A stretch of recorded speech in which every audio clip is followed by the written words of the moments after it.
and a BU roll.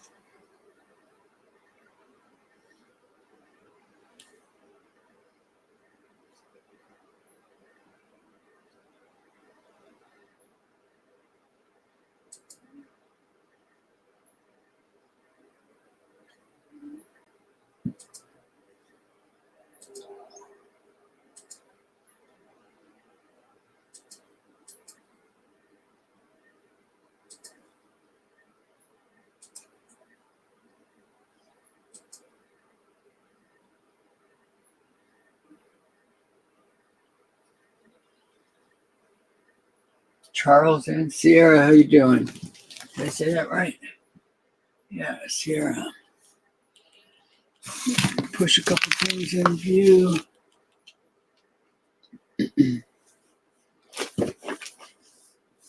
Take me a couple minutes to get some coins rolling. How are you doing tonight?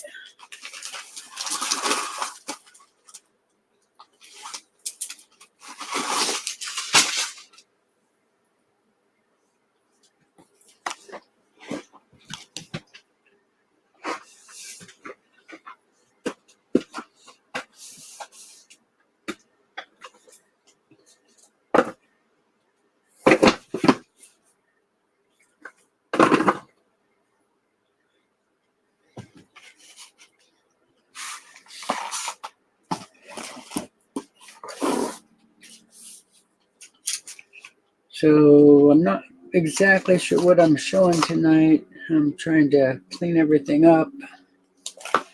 A lot of things out of place. So I was trying to start getting things back in order.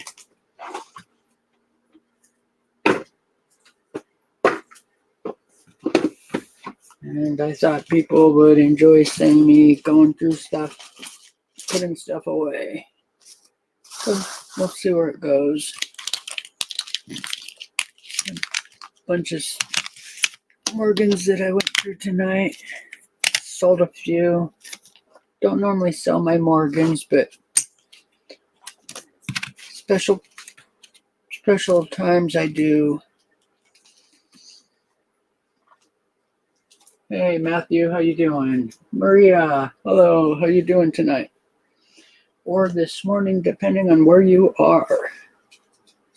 I'm Northern California. It's 10 to 10.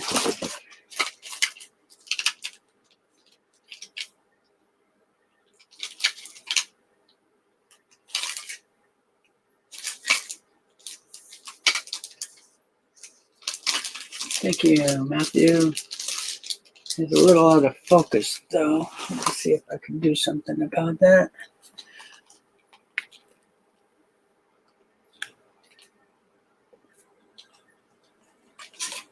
Oh, my light's on. Give me just a couple minutes here, guys, and I'll get the lights all situated and going correctly here. So just so you guys know, there's something a lot of you guys see. 2010 Shield, something everybody's familiar with. And this one is in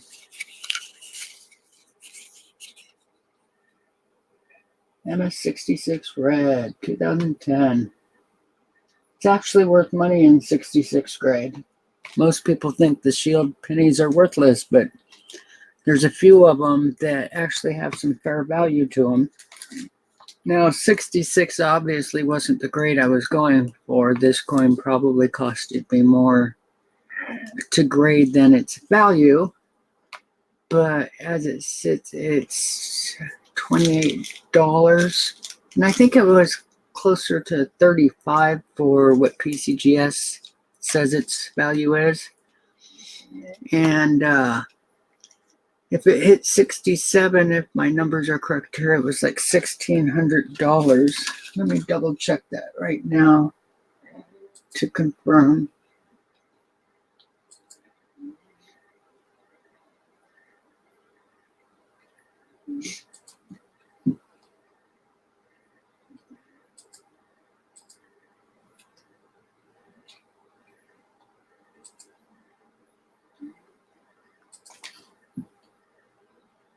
2010 Shield Penny in 67 grade, yeah, 1650, and PCGS is only graded 1.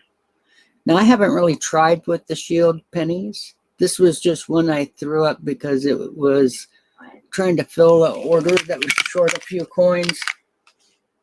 And I looked it up and realized that it actually had some value to it. For 66, they say it's worth 50 bucks.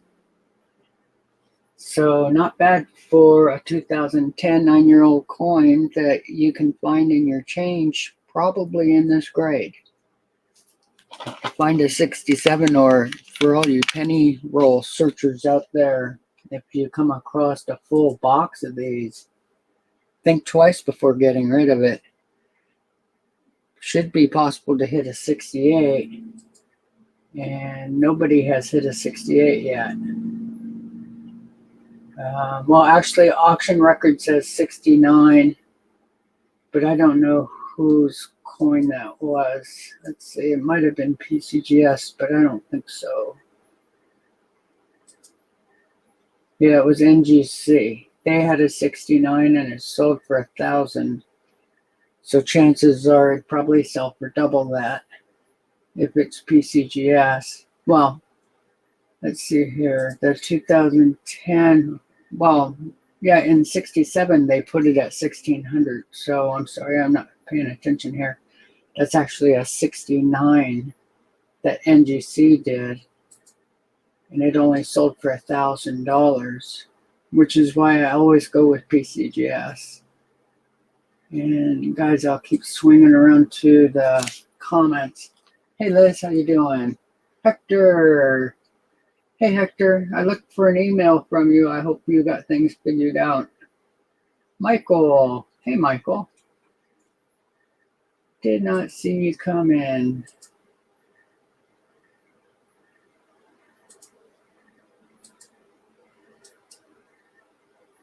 Coin Collector Ohio, how you doing?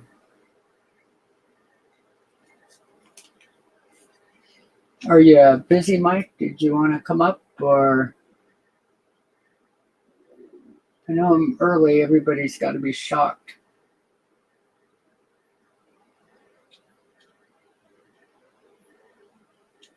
Yeah, 2010. If it would have been a 67, it would have been worth, well, 1650 according to PCGS, but you don't normally see, you see about 60% or better. Sometimes, like in this case, there's only one graded, so, and it didn't sell. Whoever graded it kept it. But 2010s has a much smaller group collecting it, of course, and these grades were graded. So.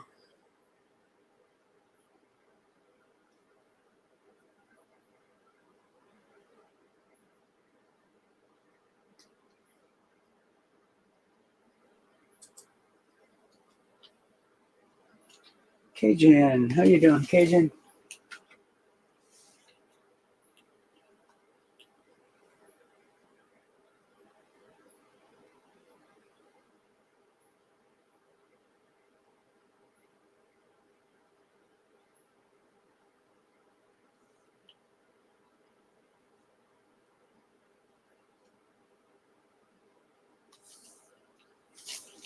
So I was just starting to clean up a bunch of stuff and thought that I might as well be chatting while I do this.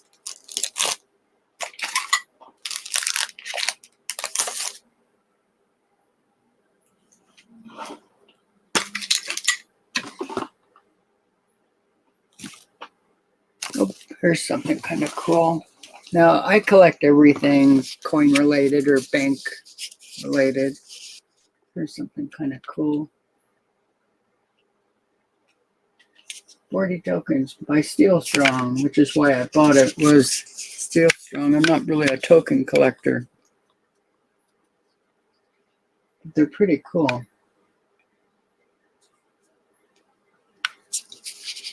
and 40 tokens in there. This is probably from the 50s, maybe a little earlier. Sorry, guys. Michael, how you doing? Hey, what's up, Rich? How you doing? Pretty good. Hey, Cajun. Hey, Rich, how you doing, my mate?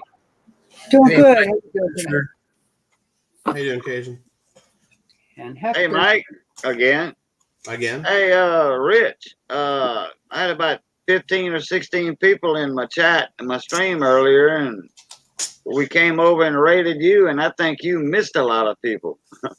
Yeah, I was gonna start a stream and I saw you on, so I never completed it. And I don't know why sometimes it shows that I've started one and I really hadn't.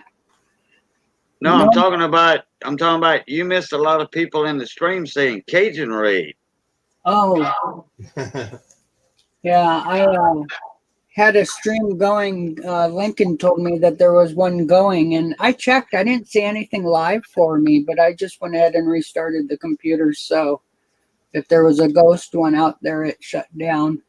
Oh, okay. Gotcha. Yeah, David, those were bus tokens or transit, and probably a few different things.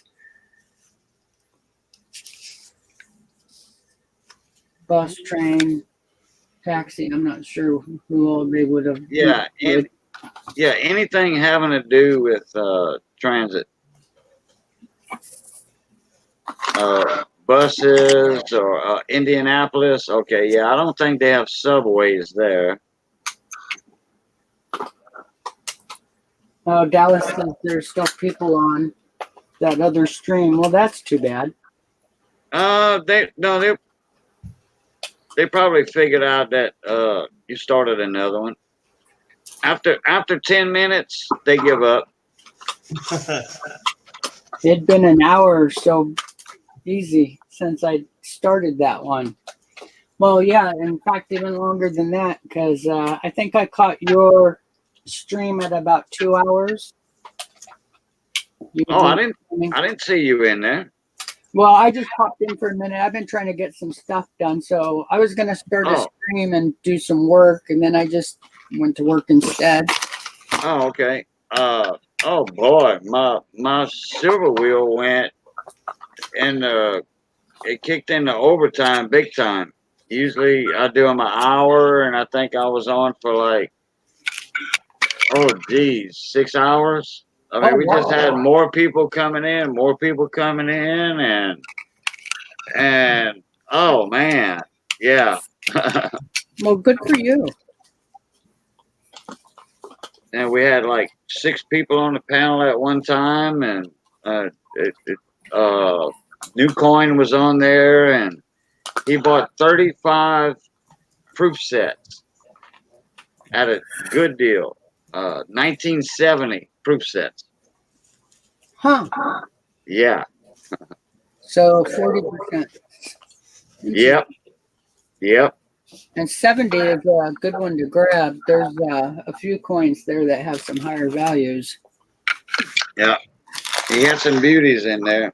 They all came with envelopes. Some of the stuff I'm cleaning up. Mike says that saw Ken Peavy was too off coin collector busy night.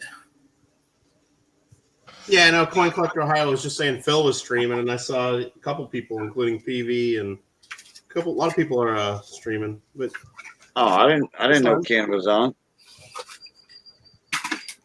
Ken, no, I know for a fact that it's like I knew Bill J was streaming. It's like it's hard to be the only one streaming.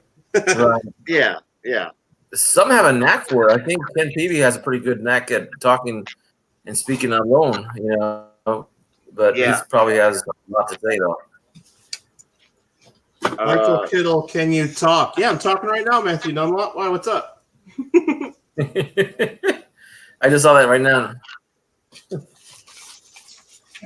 Cash under the table right now to win.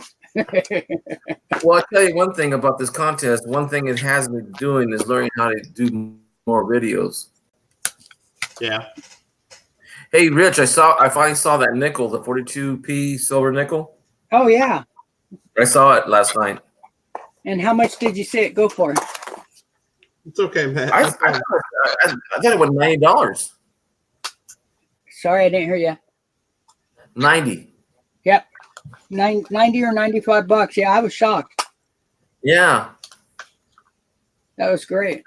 What a great piece to give for an auction for like that. Yeah, Uh-huh. correct.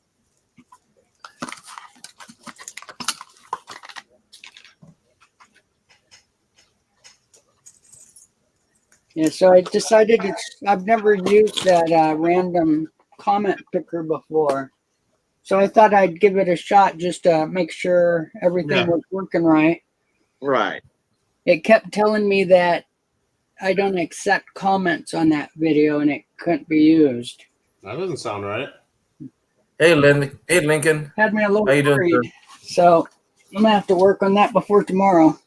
Well, if you need help, Lincoln. let one of the rest of us know. And like you said, if you can't figure it out, I could probably go to your video and run the random comment picker and pick one for us. You know, I mean, or somebody else could do that and then film it.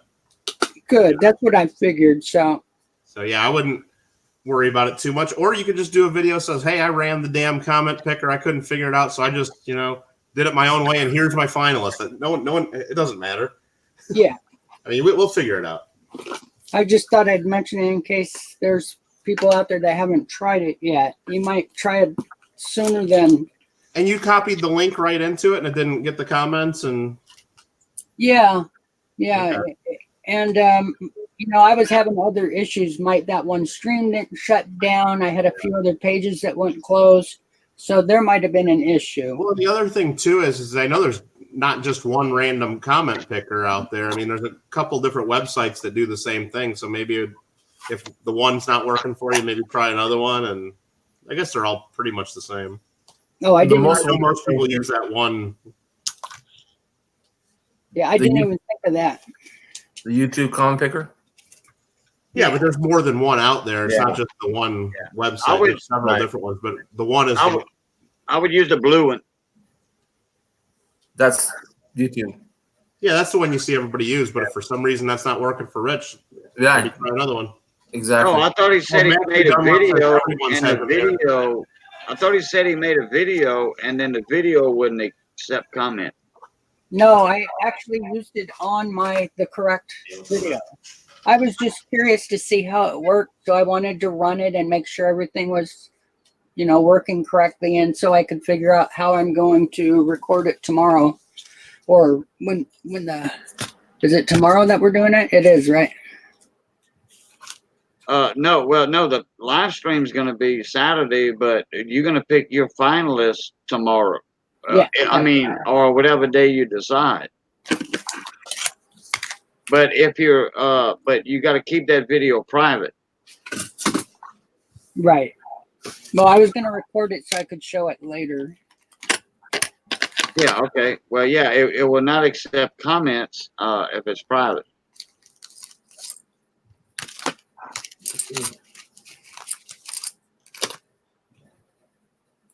So how's everybody? Hey, Lincoln, how you doing?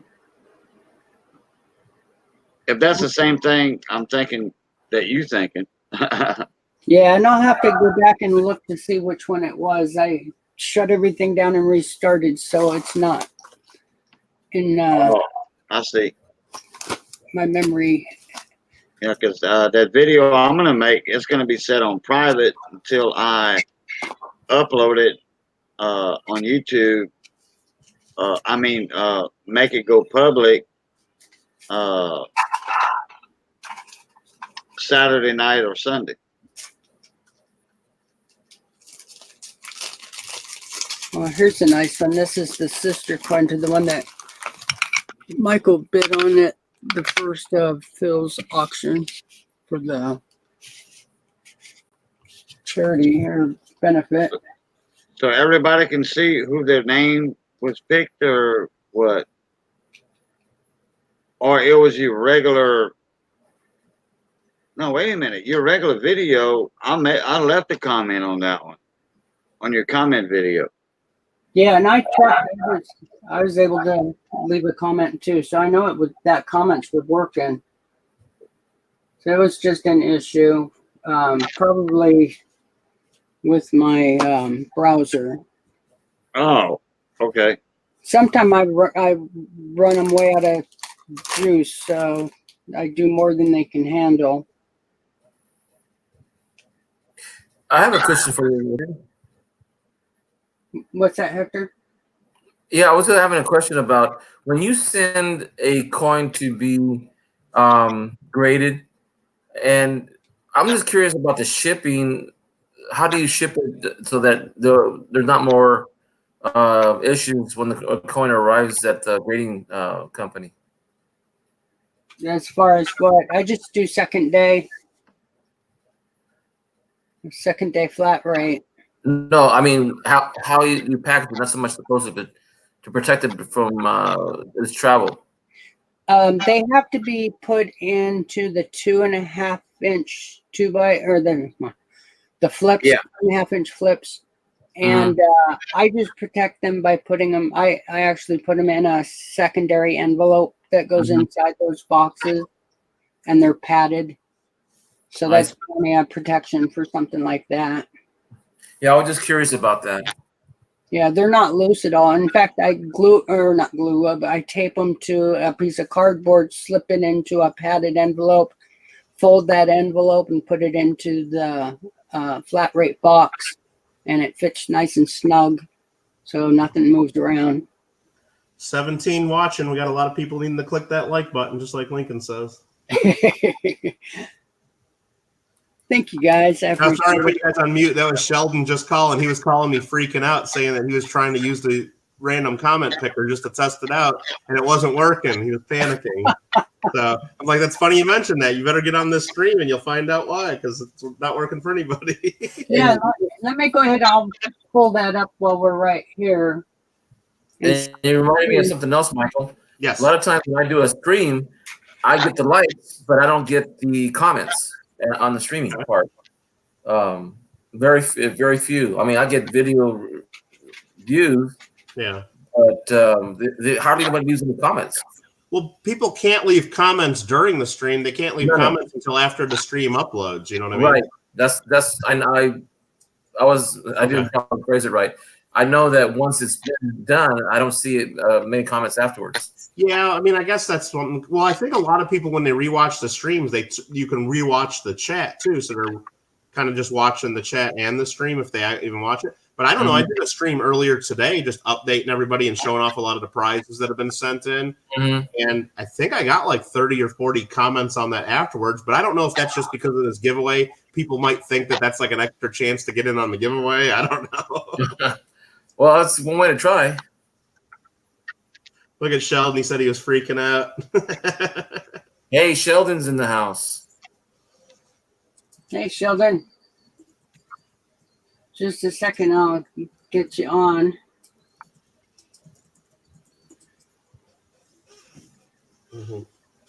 Yeah, it says I have my comments disabled.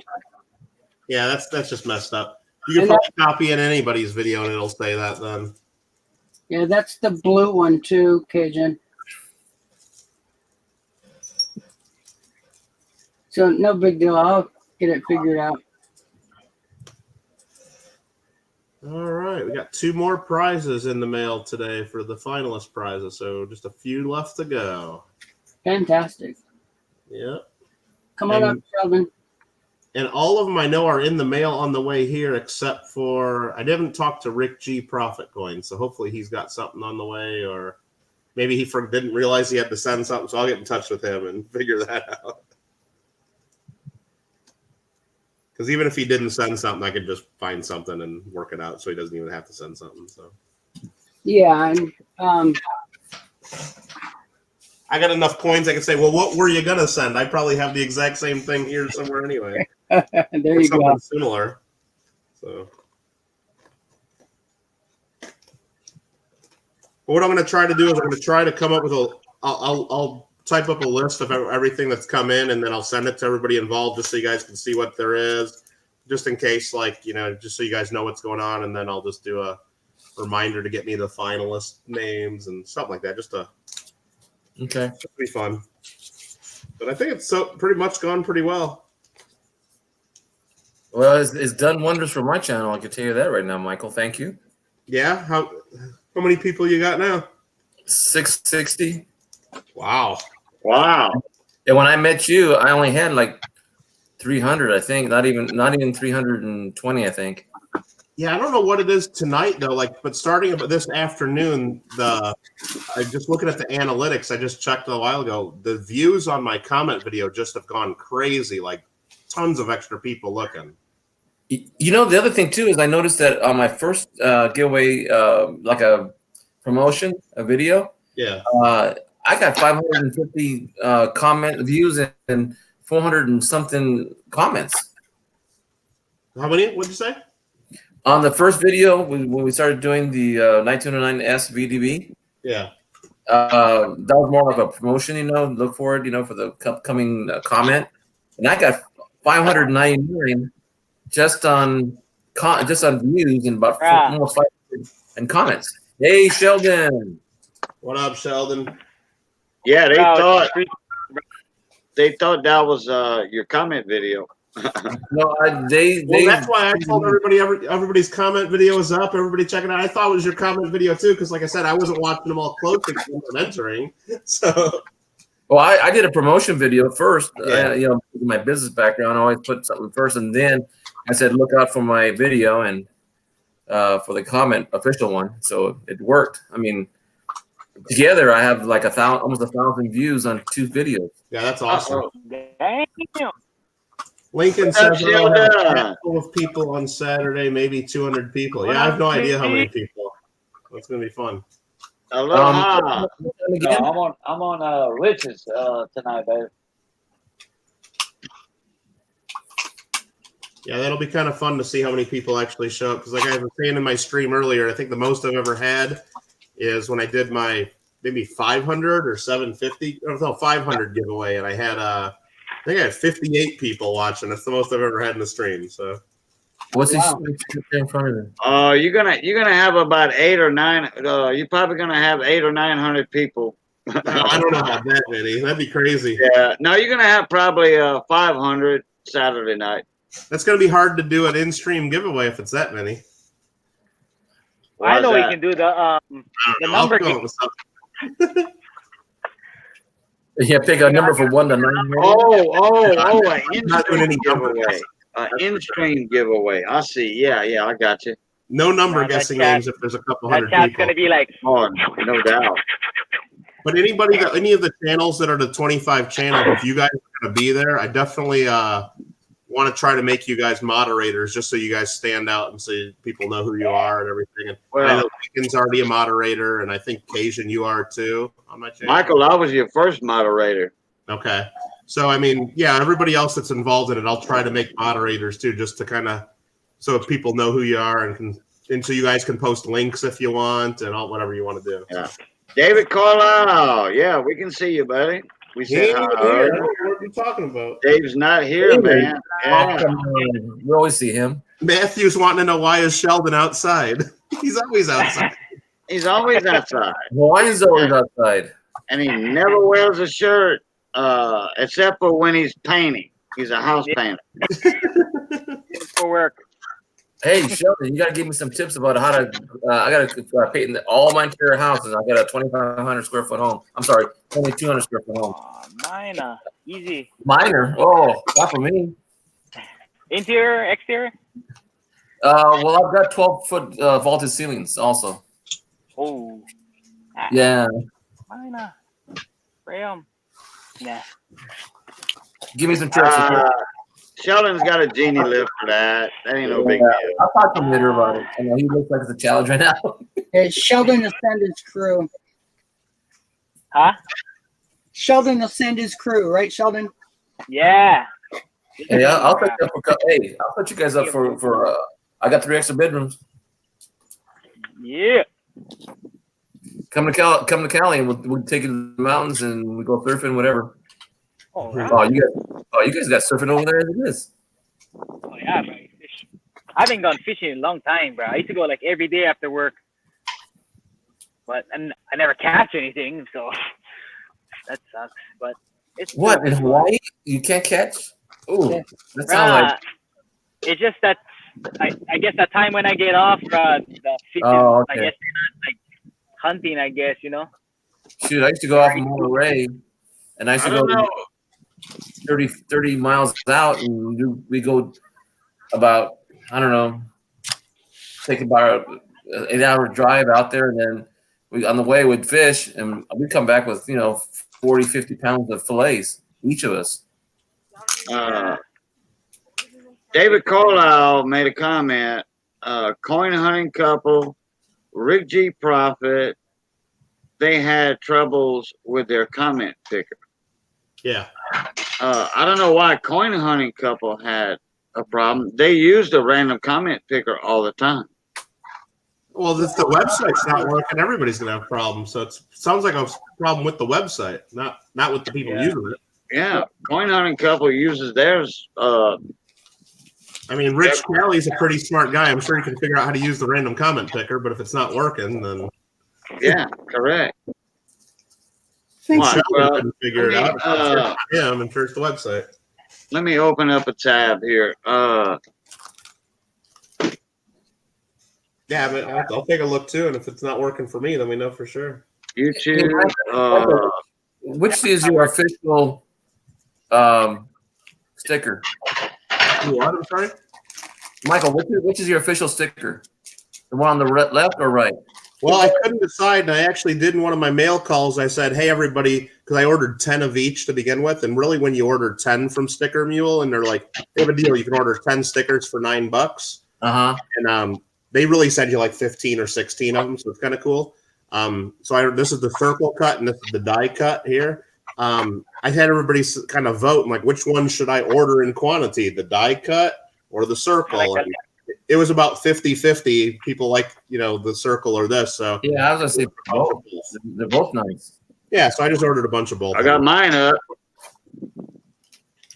Oh, you I got got mine up. I got mine. it's working. Yeah. which one did you pick? Okay. Okay. What I did, and I clicked YouTube random comment picker, and the first link, it doesn't say YouTube. It just says commentpicker.com YouTube. right. Watch. All right. Yeah. Okay. All right. Hold on That's- one Go second. on, but then That's the same once one you out put of the link in. Yeah, once you put the link in, then after it's like it'll say like oops, comment or you have comments disabled, Okay. and then I was like, I did it on mine a couple days ago. It told me I had like 500 some comments. Now it says, "Oops, the video has comments disabled," so it's not working. yeah, that's all. I was like, what? Are you kidding? How's kids Really? to work? Yeah. No. Well, I didn't try it. I That's what just I mean. got it up. Once I you just- click get I YouTube just got it up comments, on stream. I mean, in a tab. I just got it open, but that's the link to it. Okay, Lincoln. Good night. Hey, Night, thanks. Lincoln. Hey, Hey. found it Barry, Night, my Lincoln. Canadian mon ami. Ed, sorry I'm not paying attention. John Wolf, hey, how you doing? Hey, Michael, did you see that new channel that opened today? Hey, It's John. Coin Ops. which one? Coin Ops. I mean, I've seen Coin Coin Op, Op what about it? before, but is there a new channel or something something new? Well, he's changing one of the formats to its only Spanish channel. Oh, okay. I didn't know. I didn't Oh. see that. Yeah. I think that's for Facebook only. No. Their group is going from Facebook into YouTube Hey, Oh, Christopher. because they're starting to. The lady, her Spanish is not what I'm used to, No, and it doesn't sound like authentic. But she's from the Philippines. is that what it is? Yeah, she's from the Philippines. Yeah, I was the wondering. first guy who was talking, I don't know who that is, but I think the guy who was talking, that was Osvaldo, I think. Are you talking about Robert Lawson? With Yeah, Conan? Robert. No, yeah, Robert's wife is from the Philippines, but yeah. now Dustin got married, so his wife might speak Spanish. Okay. But It- Dustin sold his half out to Robert Lawson of Coin-Op. So at the end, yeah, like they have Robert and Florida. Yeah, they're like they own whatever Coin-Op. But the first two people that were talking in Spanish, I don't know who that lady was, but then the guy, that's I don't know if you guys know who Movaldo is. Oh yeah, Soldado. Well, yeah, so I don't know if they're gonna be in charge of that part. Wow. Movaldo, I don't know, something. There's another guy in New York. He's pretty good at his videos. He's got 50,000 subscribers and a Spanish channel only. And but all he deals is with American coinage and currency. Interesting. Oh, wow. His name is Daniel Martel. I don't know who that is. Yeah, that's not really on my radar since I took only a couple years of Spanish in high school and can't really speak any of it. So it's cool that they have that available and kind of help grow the hobby that way. Yeah, well, I'm gonna see if I can steer him this way too, and I'm gonna go visit them once in a while since I'm fluent in Spanish. Mm-hmm. Yeah, there you go, bro. Oh crap! Didn't work. Told you. It says the same thing. Oops, this video has comments disabled. Yeah, I think it's the website. I think so.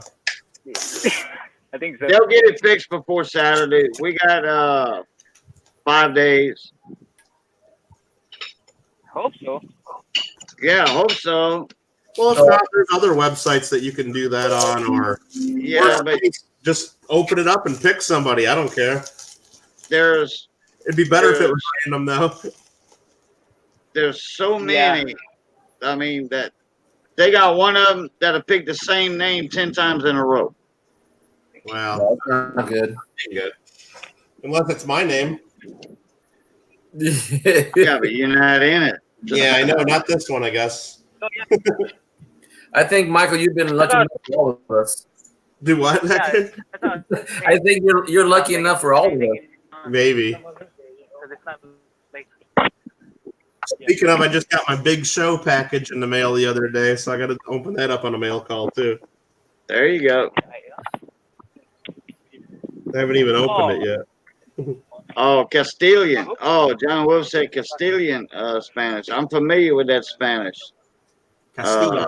The ruler, he had like a lisp, and the story goes that he wanted everybody to talk like him.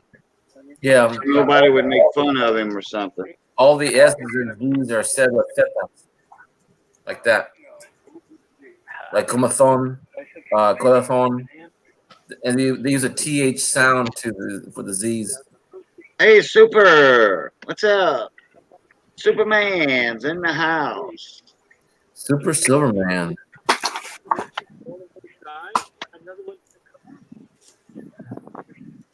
Super Silverman. Super. I want to wait and see what you guys do. So we got on the high. You know, I might send it back. Whoever is monetized can talk to YouTube live and find out if and when it can be fixed. I mean, what does that mean? I don't know.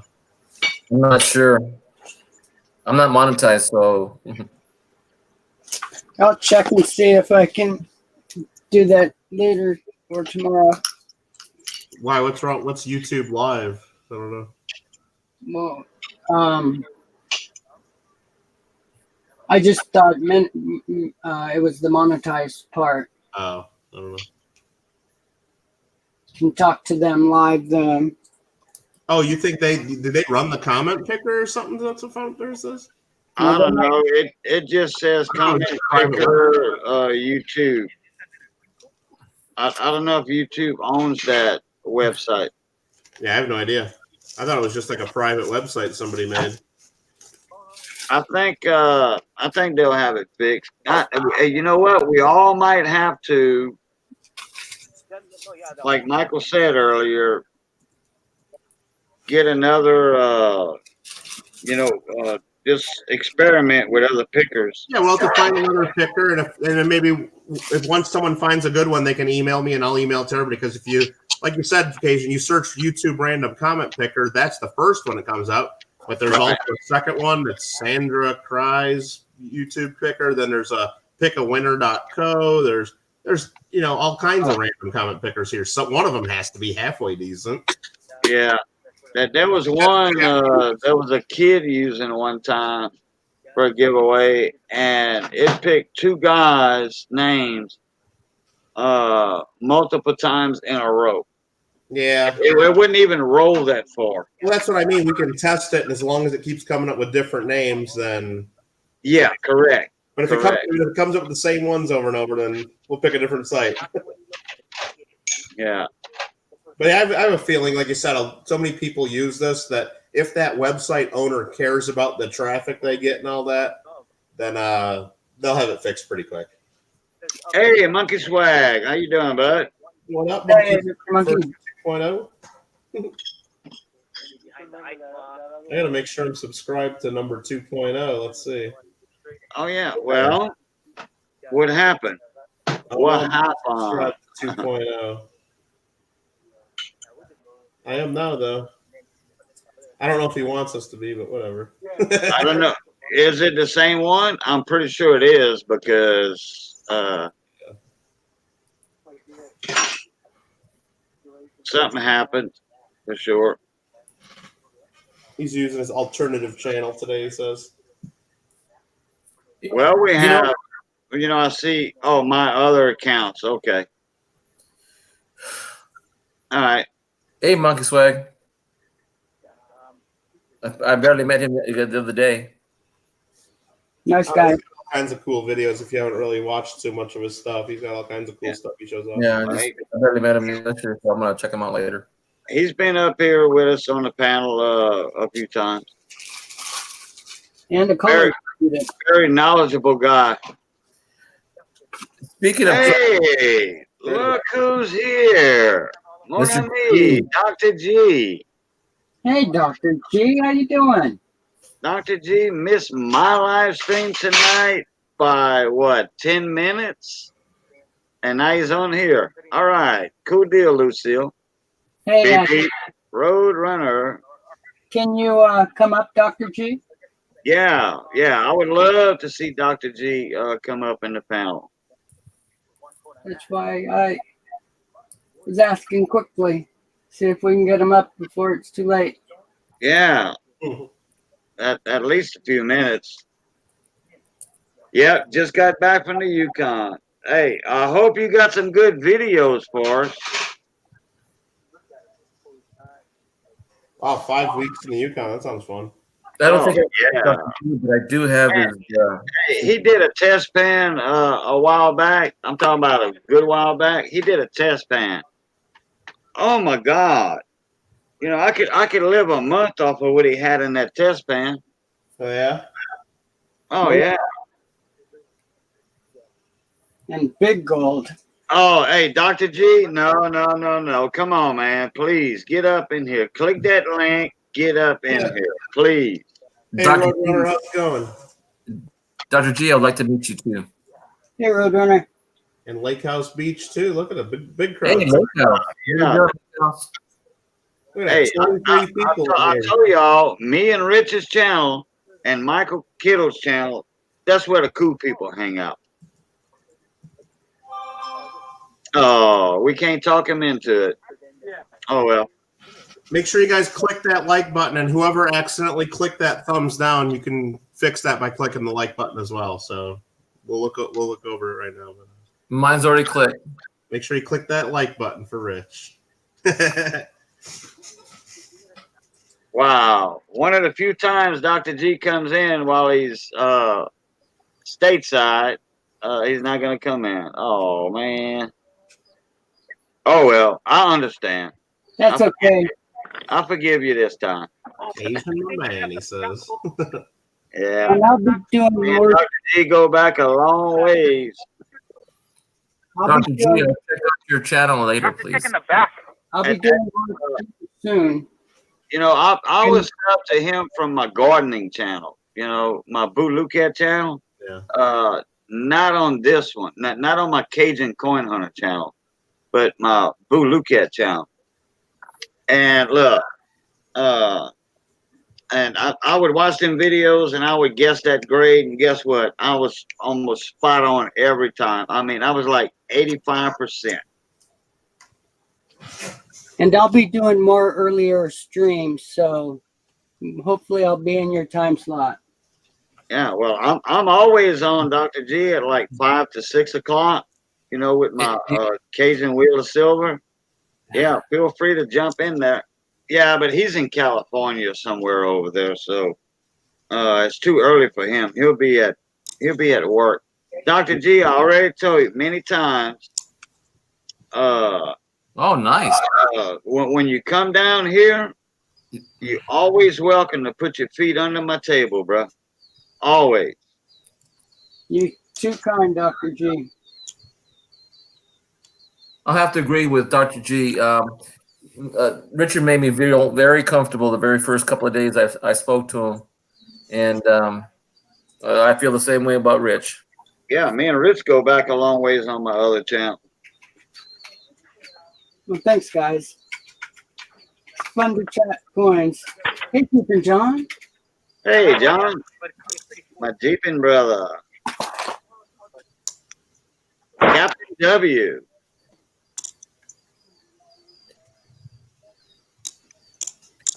Well, Dr. G, if you're in California, I'm in California too. I think I want to say he's in California. I'm not sure where he's at. Sure. Maybe he's one of those travelers that goes where the heart takes him. Yeah, birds are probably. He's in LA. Yeah. Dr. G, I'm about 3 hours north center of California. You're in Fresno, right? Yep. Yeah. Beep Beep Roadrunner said Californians put their feet on top of tables. That's all right. That's all right. But it's hard to eat. It's hard to put your feet on top of the table and bend over and eat your crawfish. No. He's thinking probably putting it across his chest and eating it that way. Yeah. Well, there you go. Yeah, there you go. Then you catch everything.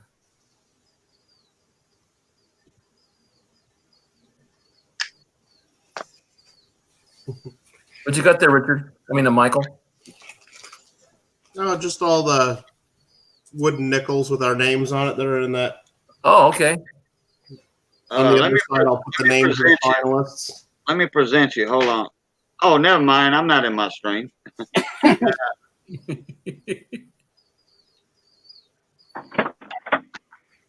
And oh, look who's first. I don't know where I just said it. I just had it too. I'll figure it out. You got them in alphabetical order again. I started to put it that way, but I only got 24 of them there, so they're missing somebody. Let's Let's see. see who I'm missing here. Well, the last one goes for the prize, the main prize. At least you got some good handwriting there, Michael. Well, Yeah, bro. Cherry. somewhat legible, I guess. That's Yeah. half Did the you guys battle hear right me there. talking? Yeah, we can hear you, Sheldon. No, earlier, like a couple minutes ago. No, your screen. Well, I heard some talking like you were talking to somebody else. Oh, okay, yeah. I was That's talking to my fine. dad. Well, Your dad? silver nitrates that I'm Yeah. missing. I know I put that somewhere. Where did I put Young coin hunter. No, he's in there. Now, silver nitrate's the one that I'm missing. I forgot where I put it. Jeep And and I John, used that earlier in my stream today just to show it as an example, and I gotta find that. I might have put it in his bag with his prize accidentally. You got yours already, G?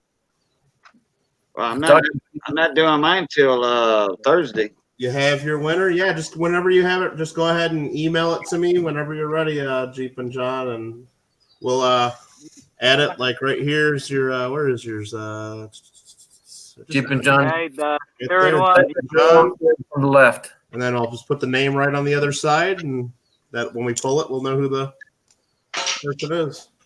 Hey, John, our the blue random comment picker, they're not working for us tonight.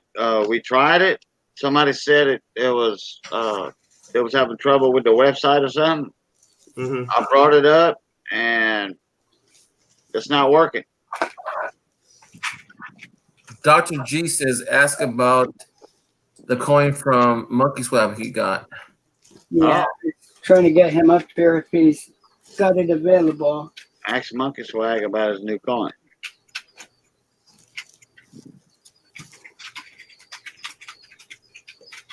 I'm gonna wait. I'm gonna wait Work. because I like that blue. I like that blue random picker.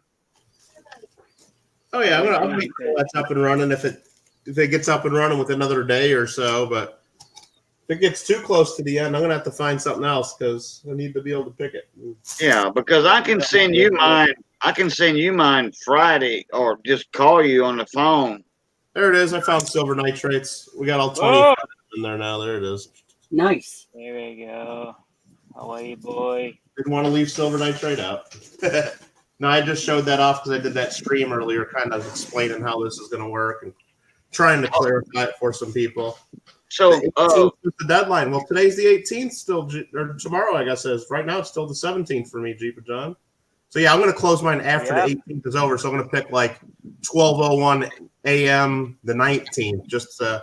But I mean, some people picked a few days ago. I know one guy probably said he ain't going to be able to pick until maybe Friday night, which is the 20th. So, I said, you know what? As long as I get the name, then that's fine. Whatever. Just give me the name. As long as I have the name before the final show, that's fine. Like I know Rob picked his. Rob Finds Treasure picked his the other day, like a day earlier than most of it. I don't care. As long as his people know what the rules are, and that's fine with me. right. You're welcome, But Jason. I told everybody it's better for them to try to keep it open as long as possible because even like in the last hour, I've gotten like 50 hits or views just on my one comment video. So there's a lot of people still looking at them and commenting, and I think it's picking up more and more as we get towards the end. So the more people keep it open, the better it is for them. But I don't want everyone to keep it open until like Friday the 20th because then I'm going to be scrambling looking for people's finalist names. Yeah.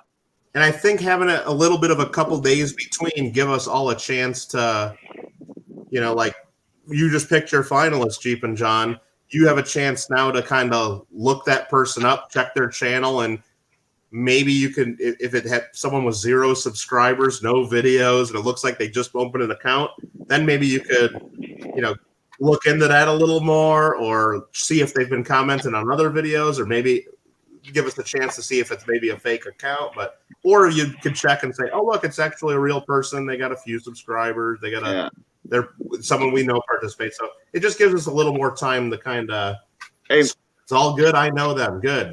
Well, Mike. hopefully you can just randomly pick your best friend, Jeep and John. That would be cool. No, I'm just kidding you. I know you wouldn't do that. But, Mike, Yeah. I got a question for you, Mike. what's up, Cation? I see your name on a chip. Yes. Do you have an extra prize also beside the 1909? No. So the way that works is all 25 of us are picking finalists, right? Including myself. I have a comment video and I'm picking a finalist. But I only had you other 24 people send in prizes. Okay. Oh, yeah, I got you. Because there's a 25th prize is the 1909 FPV. Okay. So so 24 of the so there'll be finalists on the back of these. 24 of them are going to get the prizes everybody else sends in, and one of the people will get the SVDB. Nice. Okay. So these 25 chips will be in one bag. Those will be the finalists. and then I'll have 24 chips in the other bag, which will be represent the prizes that everyone else sent in. So we'll pick a prize chip first, and then we'll pick a name. So maybe SoCal Box Breaks person wins the first prize, and then maybe Hayes Silver and Coin wins the second prize. And then once all 24 of those prizes have been given out, there'll be one name left here. Yeah. That person gets the SVDB. So what if your Buffalo nickel comes out second? Then whoever my finalist is on the back of this will get whatever the second prize we pulled out of the bag. Oh yeah. Okay. But so whichever person is left in the bag here, it could be any one of the 25 finalists, they get the SVDB. Right. Okay. I'm not telling, got to watch this. Right. Yeah. I mean, I think maybe one or two of the finalists will get revealed before the final show. I know Young Numismatist, I believe tomorrow is planning on doing a live stream, or maybe the next day, and I think he wants to pick his finalists during the live stream. And he asked me if it's okay if he does that. I'm like, well, most of us are going to keep it a secret until the final show, but I'm not going to tell you how to run your channel. If you really want to reveal it for some reason, Right. Yeah. I don't think it's going to hurt the final show if one person knows who the one finalist is. But if everybody did that, then the final show would kind of not be as fun. Right. Right. So I would prefer everybody to keep it secret, but it's your channel, your rules. If you have to do it that way, because I know he's in school too. Maybe he doesn't have time to do the comment videos and do all that stuff. Maybe he just can do a quick live stream and do it. I don't know. Well, he'll have time. If I'm in school, he's in school. There you go. Yeah. Well, no, if he has time to do a live stream, then Right. he has time Well, to not make a only- video. It's not a time issue, but I know he's also, I think he's also doing like a whatever number subscribers giveaway as part of it. Kind of like Coin Hunting Couple did a 700, 800, 900 plus this, but they Yeah, they did. Yeah. they kept their finalist selection a secret, but they kind of did it Right. during the live stream. But I know who it was, and then they'll be able to show how it was done. But Right. Okay. Gotcha. wow, you had 773 comments, Jeep and John. That's awesome. Boom. Yeah, that's one of the most I've seen. Oh, I know Rob Finds Treasure. I think he had like 1,800 or 1,900 or something like that. That don't count. Yeah, no. Great count, Sheldon. You're just jelly. Yeah, I'm OG, bro. But yeah, that's awesome, John. Your video was pretty cool, though. And you're really one of the very few that dressed up for it. That's for sure. Yeah, very cool. Arr. You're giving those Richos hunting treasure pirates a little run for their money there with the pirates. And correct me if I'm wrong, Jeep and John, but September 19th is a pretty big holiday coming up here. I know you're all familiar with it, right? No. It's International Talk Like a Pirate Day. Sorry, didn't have my calendar up. Yeah, I didn't know about that one myself. It's pretty much only big, and it started kind of like I think it was pretty big in Southern California, and then it's spreading around. But yeah, pretty sure it's September 19th. Let me double check. I don't know if I can talk like a pirate. Oh yeah. International Talk Like a Pirate Day. Let me Google that. September 19th. Arr, matey. Arr. Come on up if you Arr, want matey. to, John. Shiver me timbers. Something like that. Yeah. Dr. G, are you still in the house? Yep. It's International Talk Like a Pirate Day. He's probably listening and going through mail. Yeah, okay. No, that's awesome that he had 773 comments. That just shows like how many people out there are excited about it, and that's always fun. Or just Well, freebie. even me, I've just in the last 4 hours, I got 148 comments. Well, that's what I was saying, Hector. I mean, I looked earlier, and maybe it's because you posted your video today, but I just know on my comment video, starting this afternoon, I think the traffic just like spiked way up, and it's just and maybe it's because I did the live stream earlier, reminding everybody it's like last chance to do this, and it's been getting a lot of. I mean, I haven't been getting a ton more comments. I think got like somewhere around 580 comments or something like that, which is still a lot. Oh. But I only got so like it's hundreds. fun. Yeah. Nah. I think I got. But I don't know. like one. I did think that there would be more people. I mean, because really, like when you look at some of your guys' videos and you got 200 or 300 comments, I mean, something like an SVDB. We should all be getting like 1,000 comments, but I don't know. Yeah. Whatever. But like Some people even are like, messing up. like when I see the views and stuff, like just Well, for not only example, that, you see someone like Sheldon, you see like Rob's video, he gets 1,800 some comments. It just shows you like how many of those people, like, why wouldn't they at least click and try to get more chances? Or do they just not want the coin, or it's just weird? I think it's that's harder. That's why they just want to leave one comment. Yeah, I guess, but I mean, come on, you're trying. It's a free chance at $1,000 coin.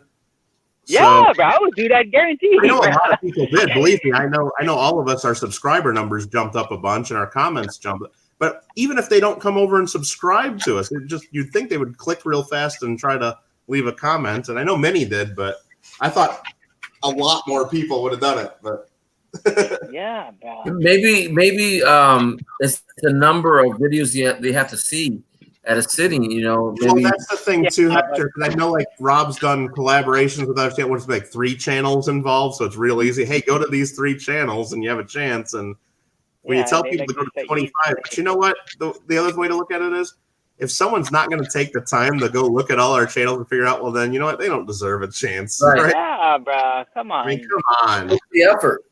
It's the effort, the desire to win it. Yeah. Yeah. That's awesome, John. You're getting close to 1,000. Holy crap. Like when Who's Phil that? did that. Who has how many? 1,000 subscribers or 1,000 comments? No, well, he's up to 761 for subscribers. That's not bad. Yeah. Let me tell you, the last 250 to 1,000 go a heck of a lot quicker than the first 250. That's for sure. I just gained one right now. I'm 661. Oh, nice. I've been zapped. Mimi. Where are you at? I know you were over 920 last time I saw. Occasion? Superman. Sorry. Oh, he must have walked away.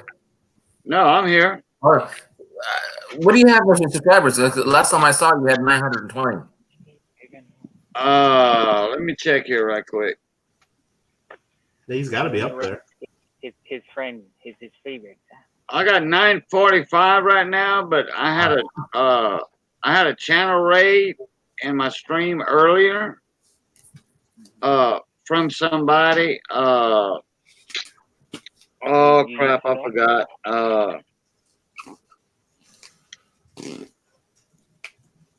I think it was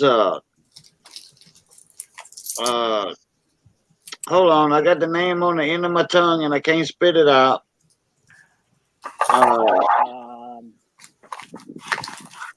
Crap, about 25 people came in there.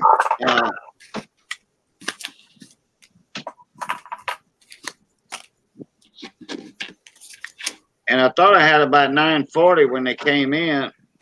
That's pretty cool, Occasion. And if you want to cheat a little bit, once you get to 975, you can go on the, Pusa Studios show, and they'll feature your channel, and you'll get an extra 30, 40 people instantly. Yeah, Yeah. correct. I Correct. did that when I got to 975, and like within 5 minutes, I was at like 1010. What channel is You that? say, Mike? It's I'll type the name in the channel here. It's Oh, I know Pusa Studios. I know them. so what they do is it's a channel. It's not a sub for sub channel because those are against YouTube rules. But what they It's do a is networking channel. friends in those channels, and usually they got 100 to 200 people watching their stream. But what they do is they randomly pick channels to feature, and what they'll do is they'll show off your channel. They'll look at how you organize your playlist, your description, how you do different things, your thumbnails, your layout, your background, your all that stuff, and they do critiques on it and tell you, well, you're doing this wrong. YouTube won't pick that up in the searches, and they try to help show how YouTube works and how to like grow your channels. So they do that randomly, and while they're featuring you, they tell everybody, hey, check out this channel and subscribe to them, and stuff like that. But then anytime anybody's within 25 subscribers of one of the 1,000, so if you're 25 away from 1,000 or 25 away from 8,000 or whatever, you can Or just 500. and they'll automatically feature you right then and there to push you over the top. Right. Nice. And then they have the wheel. Then they Well, have that's the wheel is the that's how they the randomly wheel. pick the channels to feature. Yeah. Yeah. Hey, Rich. I've got 487 comments on my video. The kind. Oh yeah, I was gonna say Monkey Swags is in the Hey, back. Monkey Swag, how you doing? What up? What Not up? Monkey Swag. 98. Not Full Hawk. Yeah, aloha. Yeah. So you're from Hawaii, right? Yes, sir. Yeah, Sheldon. Yeah. Oh, what up, Hector? How you doing, Monkey Swag? Nice to talk to you last night.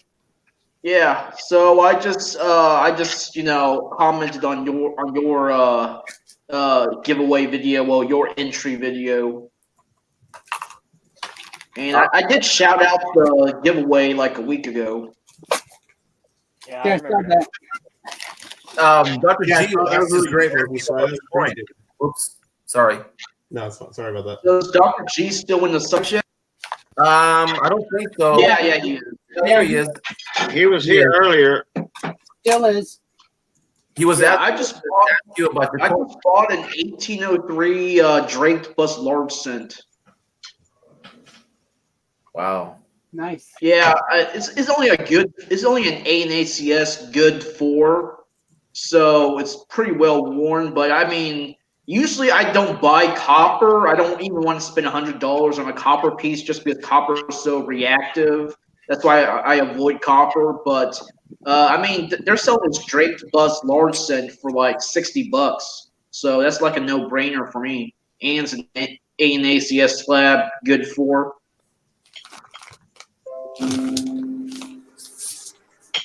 Yeah, I got an 1808, but it's not in very good condition. Is that a classic head? Yep. I have a 1835 classic head quarter eagle gold coin. I believe this was the first year. Oh, that's like 1808, right? Yeah. Yeah, I do like the classic head. It's an underrated design. Yeah. I would like to get a draped bus quarter. I have an 1807 draped bus half dollar, but I want to get I'm going to plan to save up money to get a draped bus quarter. Nice. Yeah, that would be pretty cool. Jerry. My analytics show me that my comment video averaged 1 minute 30 seconds view time. Yeah. It's Cool. a 6-minute video. Well, they're lost if they didn't watch it till the end and they did not get in, right? I don't have a keyword. Oh, you didn't do that? Okay. No, and I should have did it. That's you remember I was on the phone with you Yeah. and I said I should redo it, but I didn't think about a keyword. You know, I mean, I didn't even mention that. I didn't do a keyword. in I the just phone- told in people the that phone- they're the green. phone conversation. Yeah. I didn't mention that to you. I just didn't like my video, Yeah. but I was just getting an honest opinion. But So, yeah, I should have did a keyword. Yeah. what do you mean by keyword? Like I know, like in these giveaway videos, they ask, what's your favorite coin series to collect, and Something like what's your that. dream Right. coin? Yeah. Oh yeah, it's annoying that people don't listen. I like the one. Yeah. I mean, I won't say who it is. It's like they have the one that's the comment video, and it's not even really their comment video. You got to really pay attention to that one. But I won't spoil that for those of you who haven't figured that out. Yeah. Oh, That's, well. that's almost a little too tricky, but that's fine. Like I said, their channel, they can do whatever they want. Should have did that. But yeah, I should have. I should have put a keyword, but oh Or well. instead of putting the But- thumbnail. But I was Oh, going and through then- my analytics, and and I don't see nothing wrong. So if that random comment picker, I mean, this all boils down. What I'm talking about right now, it all boils down to the random comment picker. The website's down. Yeah, the weapon has got to be. If everybody's having problems with it, sure. Yeah, this is the large cent I bought. Oh, just a Here's second. 1803. Yeah, Wait, what? that was Go ahead 1803. and show it again. Yeah, that's an 1803. I mean, I could just give you guys the link because I did save the pictures from the dealer's website, just in case. But yeah, here's the coin. I mean, don't mind this. This is just this. Yeah. So yeah, that's it. Cool. Yeah. So I mean, what do you say? It looks like good four. Looks like good four to me. Still has some decent detail. You can Oh still yeah, that's see her got hair. good. That's at least good details. I mean, when you get a coin that old, some of them that's got so much meat and detail. It's probably close to TV details. Is it cleaned? No, it's not cleaned. I know a lot of these were cleaned because a lot of these coins had corrosion. A lot of the large cents from like the Drake bust and the Liberty cap large cents, they have corrosion because of poor quality planchets and stuff like that. But no, this one's not cleaned. This thing's straight graded as a good four. Though it does have some nicks, but it's still straight graded as a good four. Okay. So if it crossed over to PCGS or NGC, probably will get a good four, just like what A and ACS. And here's the reverse. The reverse still has a lot of details. You still see the fraction. You still see 1/100. I mean, this circle thing is kind of blocking it, but I mean, yeah, you still see 1/100 and I would put it as a good four or better. But I'm yeah, not good four, good six. on the older coins like that. I would put it at a 4 or better.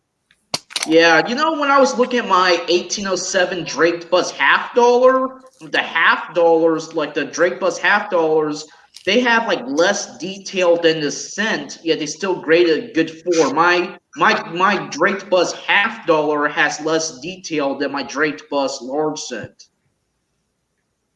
All So I right. mean, it's kind of different for each coin, Yeah, I guess. yeah. But like I said, I'm not that familiar with those very older coins like that and the early 1800s. Mid 1800. Well, put it this way, 1850 on down. No, that's just my great educated guess. But Yeah. have you compared it to a photo grade? Yeah, I love the photo grade. That's what I always do when I buy coins. I always compare them to photo grade. So what does that tell you or show you compared to PCGS photo grade? Oh, look at Rich. Rich has a really nice one. Yeah. Okay. So hey Rich, can you display it? I want to take a closer look at it. So It's actually a half cent. Yeah. so Swag, what's your opinion on your coin comparing it to photo grade? I mean, it looked about right. I mean, like you see my cap bus quarter video I posted yesterday, right? No, I sure didn't. It's like I bought an 1834 capped bus quarter. It looked about right on photo grade, and it was also graded by ACS. Yeah. Okay. It was graded VF25, and the feather details are the same as the ones on the feather details are the same as on photo grade. Yeah, on circulated type coins that are pretty much, especially on coins that are XF and below, ANX is spot on. They're Yeah. the other company. Once you get And into you the might higher notice, and mint state stuff, they have grading differences, but yeah, especially the modern stuff. and for modern stuff, yeah, you but know, for circulated type coins, they're spot on. yeah, and you know what I've noticed? I've seen how I said earlier I own an 1807 Drake Bus half dollar. Okay. I've seen another one by NGC, and what I've noticed about the Drake Bus half dollars and circulated in these low circulated grades is that that PCGS usually grades them better than NGC. Like I've seen a Drake 1807 Drake Bus half dollar graded by NGC as a good four, but the eagle is almost obliterated from the reverse, while my 1807 Drake Bus $half has the full eagle visible, and more of Liberty's hair. So NGC, I don't know, they just don't grade lower grade coins as good as PCGS from what I've seen. Well, it could be just that series too. Who knows? I mean, they have different standards. Yeah. Yeah. Okay, all right, George, G-Man, no problem. I'll check that video out later, and I'd love to have that coin in my hand. I'll send you my address later on where you can mail it to me. I already talked to a couple of people about that, and they are very willing to look at it.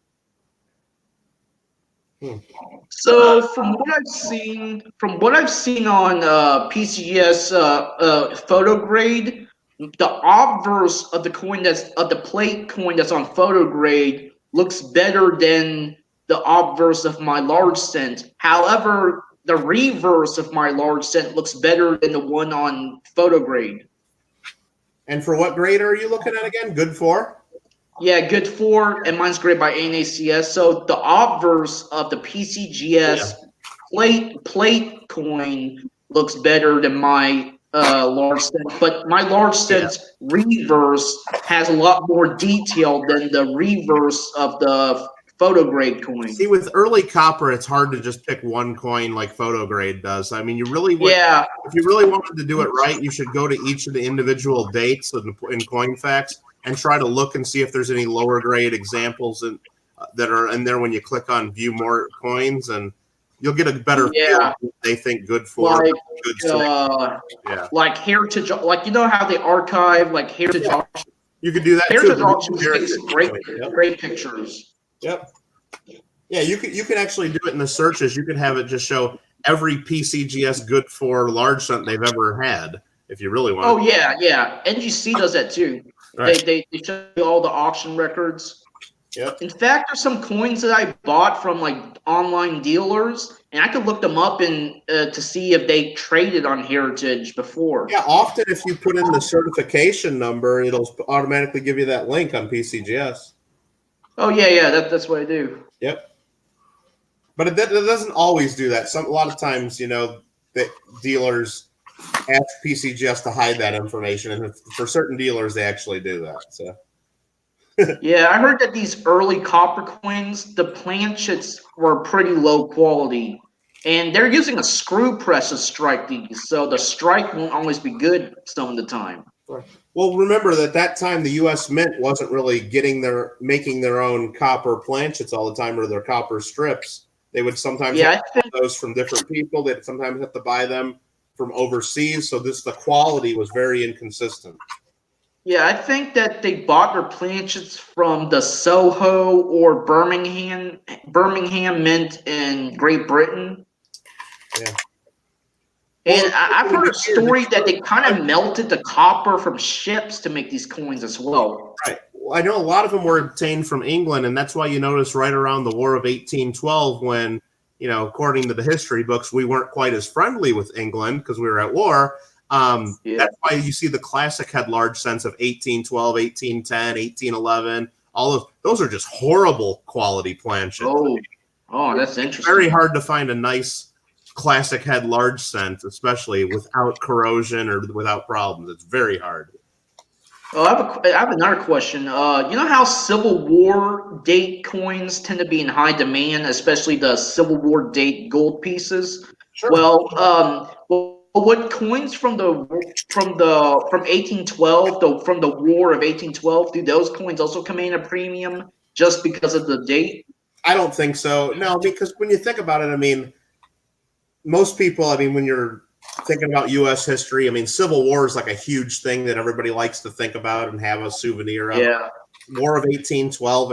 I bet, except for the date being in the name of the war, most people don't even know when that is or what it's about. Yeah. So, but when you have a nice coin dated 1861, it's just cool, and everyone knows that's Civil War. Or a coin dated 1865. Wow, that's the year Lincoln was assassinated. That's when the Civil War ended. It's it's more of a coin to show off everybody and to just to I mean, people just get it more, I guess. So Yeah, I know they market like Lincoln might have this in his pocket when he was assassinated. but yeah, Or Grant. right.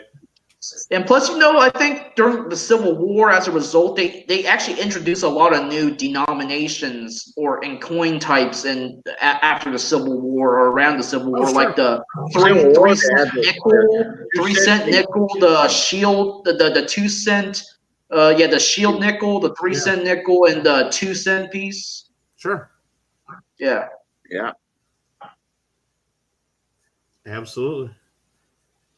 Yep, the shield nickel, the 2 cent piece, all that came Well, around. because of the Civil War, that's why we put "In God We Trust" on the 2 cent, because that was a big thing because of the war. A lot of it. So And then Dahlonega, the D-Mint gold coins, Those are always valuable. the Confederates took over yeah, the mint. Yeah, and there's those Georgia, Confederate. And Yeah, there's also some half dollars that they thought were struck under Confederate rule. There's a way, like for example, like the SS Republic. Right. They could distinguish if those were struck under Confederate regime because the dies would be slightly different. There's like something different between the dies. The dies got older because the U.S. Mint wasn't replacing them for the Confederacy. They just kept using the dies way past their normal life. And certain die cracks would start showing up, and they could see the progression of which coins were struck when. And the way they know that it was done under the Confederacy is that the Mint kept really good records when it was the U.S. under control. So they know how many coins were struck under U.S. control. So, and they kind of know based on normal wear and tear on the dies, like how the dies should look then. And then they know basically how many coins, because the Confederates kept records too. So they know when those coins were struck. So, I mean, there's records, and it's not just kind of like a guess of, oh, well, that's an older die, so that must be Confederacy. I mean, there's been a lot of research put into that. And I think there was a pretty good article in one of the A&A numismatist magazines that really broke all that down, showing copies of the mint records and how they figure that out. Because, yeah, the SS Republic ones are the 1861 New Orleans half dollars recovered from that are a great way to tell, because they recovered thousands and thousands and thousands of coins, all dated 1861-0,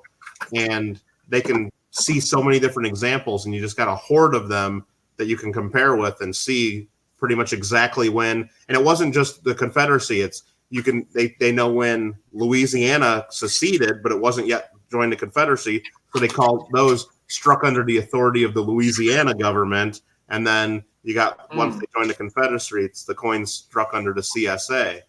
So yeah, it's just the cool thing. That's And right.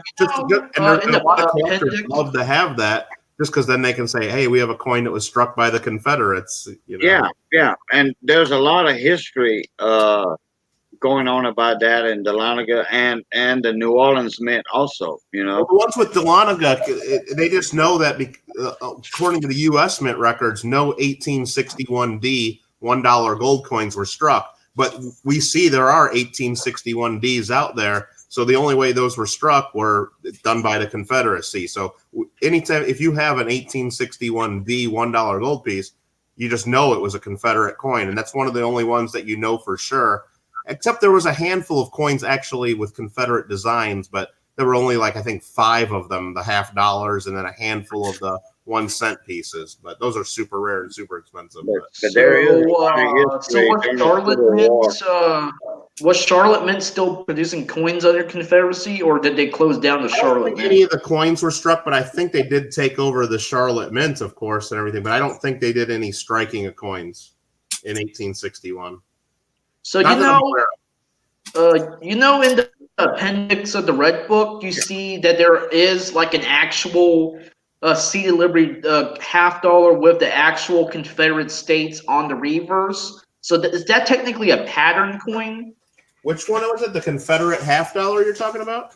Yeah, like the ones where it has a different reverse. It doesn't have an eagle. It has it has a shield, and it has Confederate States of America.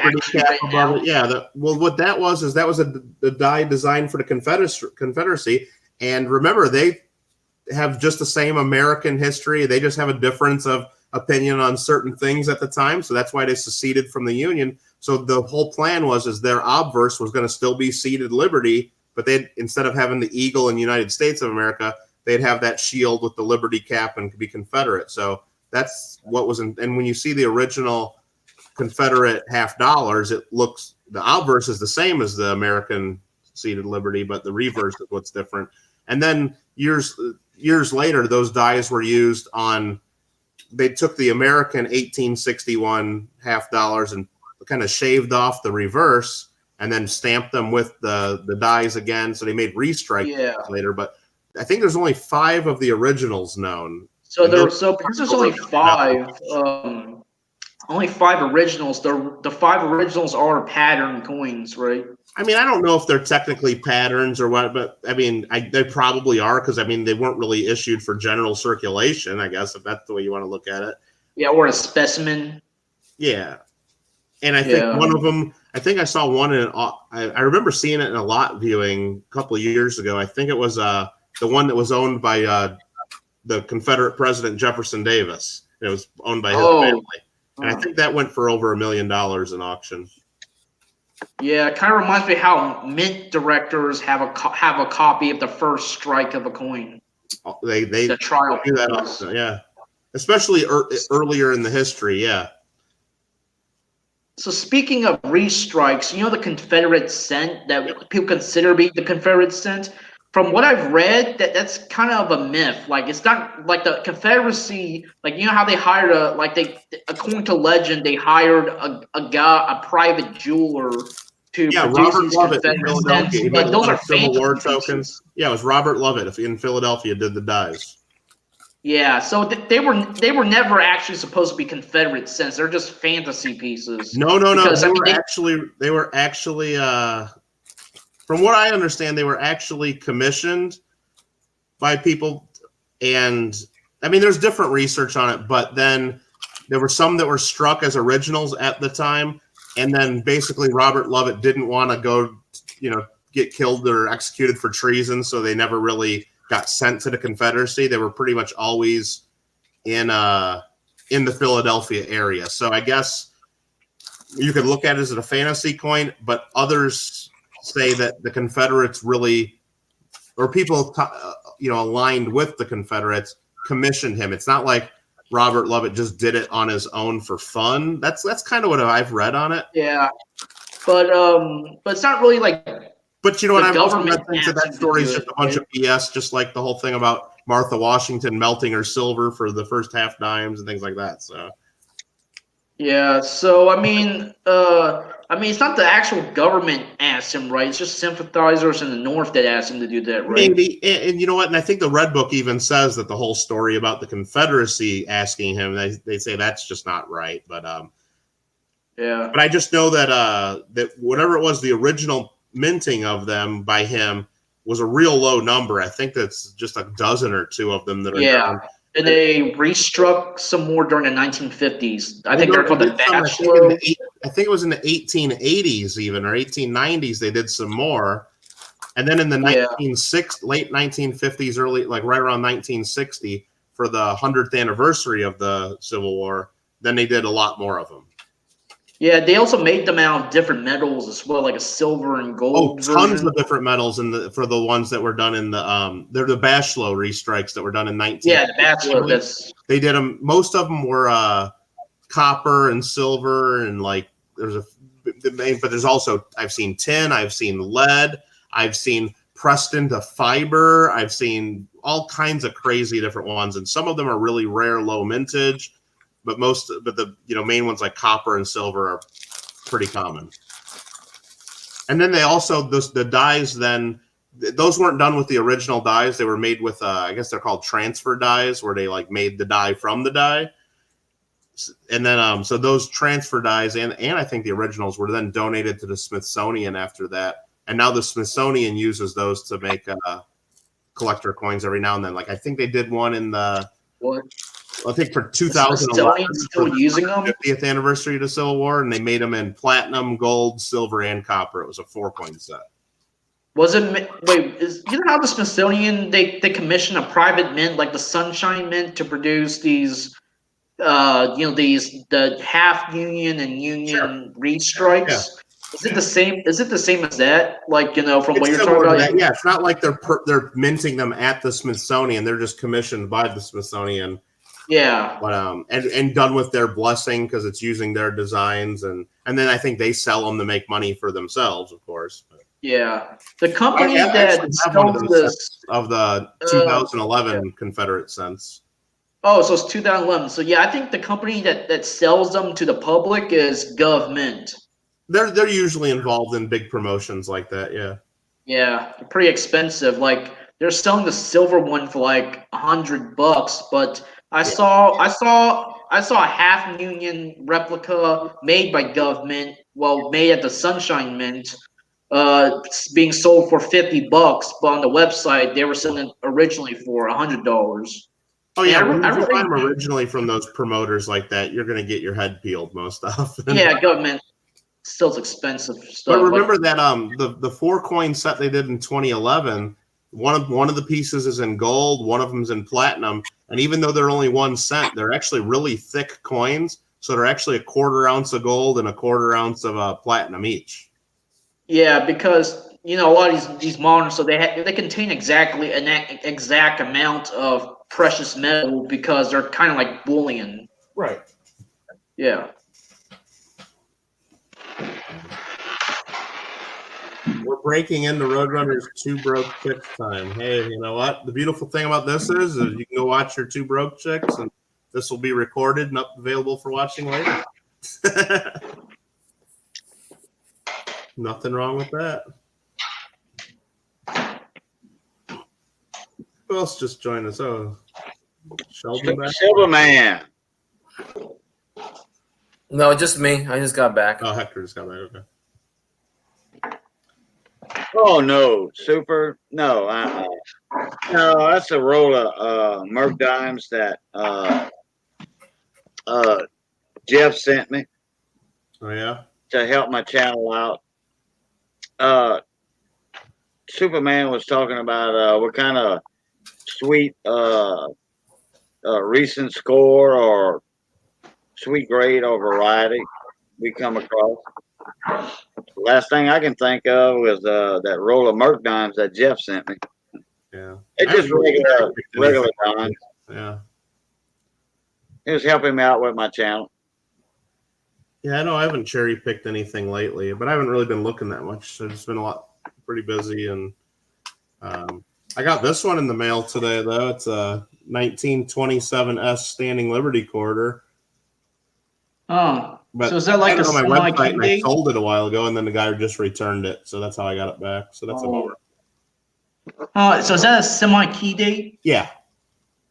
So Yeah, that's why I it's sold it to lower him for like just over $1,000. And the funny thing on this one is we negotiated back and forth, and then I finally accepted his offer, mailed it to him.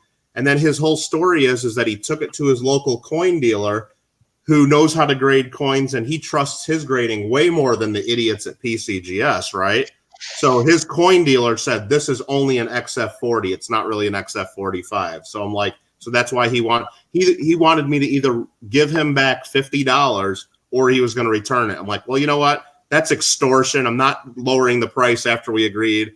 You know, if you want to buy coins based on your coin dealer's grade, then you need to buy coins from him and not PCGS graded coins. And I just got pissed off and told him to return the coin because I don't play that game where people, after we do a deal and then they get it, say, well, now I want another $50 back. You know, that's not right. So.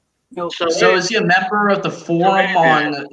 Is he a member of the forum on Collectors Universe? I'm not even sure if he is. He bought it through eBay though, so I know whenever anybody buys something through eBay, you know, if there's anything wrong, just got to do the return through eBay, and because I don't want to messed up or. I could see a little bit of luster on the reverse.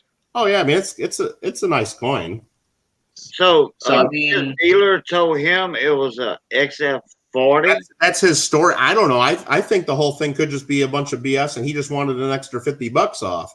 But he said he trusts his dealer. His dealer said there's no way this is really an XF45. It's only XF40, and he trusts his dealer. So I told him that, you know, that's fine if you trust your dealer. Grades are just an opinion, but if you want coins that meet your dealer standards, then you need to buy coins from him, not coins that are graded by PCGS. Because No the doubt. whole point of PCGS is to avoid issues over the grade in a transaction. Yeah. That's right. the whole point of doing this. So I said, I mean, if he wants to get, we already if agreed on he, the price. So if he wants to, you know, if he just wants to get a lower grade, I mean, yeah. just crack it out and just resubmit and see what happens. So But he of wanted course, a lower yeah, he price wants on this 50 one. bucks. Yeah. He liked the coin, but he didn't like, you know, that his dealer allegedly, you know, said it was. So, but you know what? I don't ever want to sell a coin to anybody if they're not 100% happy. So all he had to do is tell me he's not happy with it. He wants his money back. And of course, you know, as soon as I get this, I issued his refund 100%. So that's not the issue. It's just that, you know, I'm not going to do a partial refund after we've already done a deal just because your dealer says he thinks it's overgraded. That's, you know, whatever. Huh. Yeah, maybe send it to CAC and then show it to him and just shows, you know, Yeah, it could. tell for his dealer things. Huh. But it's a nice coin. I mean, it's. Oh, and being a semi-key date, I'll have no trouble selling it again. It's just one of the things you got to deal with on eBay sometimes. But like I said, as a coin dealer, I don't want to ever sell anything. Like as soon as you get a coin in the mail and look at it for the first time, you know right away if you hate it or if there's an issue that bugs you, or you know whether you like it. So I always tell people, as soon as you look at it, if there's anything that bothers you, then of course return it, because if you look at it again a day later or a week later or a year later, that issue is still going to be there and it's still going to bother you, probably even more so. So you know right away if it's a keeper or not. So I think I'm returning to me that now, of course, if I deal with someone over and over and they're constantly returning things, I might just quit dealing with that person, because then they just shows me they don't know what they're looking for, or they don't know how to look at photos to tell things. But every now and then, yeah, if you see something you don't like, returns, no problem. So Yeah, I think I missed something, Mike. What's that? I think I missed something. When you first started talking about that coin. How long it was before he replied to you and said that his dealer said that it wasn't an XF45? It was a few days after he received it. He said he went to go show it to one of his dealers that he trusts way more than PCGS. Right. Yeah. Okay. So, yeah, and your photos are just plus $50. Yeah, I sold it for just like a little bit over $1,000, and he wanted 50. He said he would keep it if I refunded $50 of the purchase price. Oh boy. Oh yeah, your photos are just as good as PCGS True Views or NGC's Photo View. Well, actually, that's the most important part, though, is that the fact that he said he was willing to keep it if I just gave him $50 back tells me he likes the coin. He just didn't like the price he paid. So I wasn't going to renegotiate the deal after we had already went back and forth on offers through eBay. So it cost him money to ship it back to you. Yeah, he had to pay probably $7 or $8 to ship it back to me, whatever it was. That's scrub. Yeah. And then I'm out the money it cost me to ship to him, but so we're both shipping because of this. That's all. Mike, Liz wants your okay, yeah, I see that. I'll get that for her. Yep. You know, I was at the post office today and I was shipping a bunch of stuff, as I always do. Bunch of coin packages and stuff, and they had this trainee in there, this guy, instead of the regular lady. I mean, she was there, but he was very knowledgeable and all that. He wasn't a very newbie, put it that way.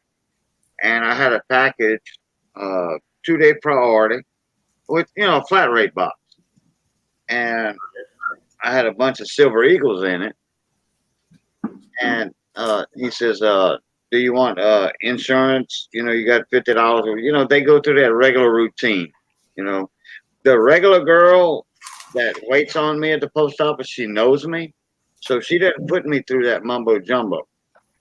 I just hit no on hazardous, and she doesn't ask me about insurance because she knows what I'm mailing. So he says, "Do you want extra insurance?" I says, "No, I sure don't, because what I'm shipping, insurance doesn't cover it."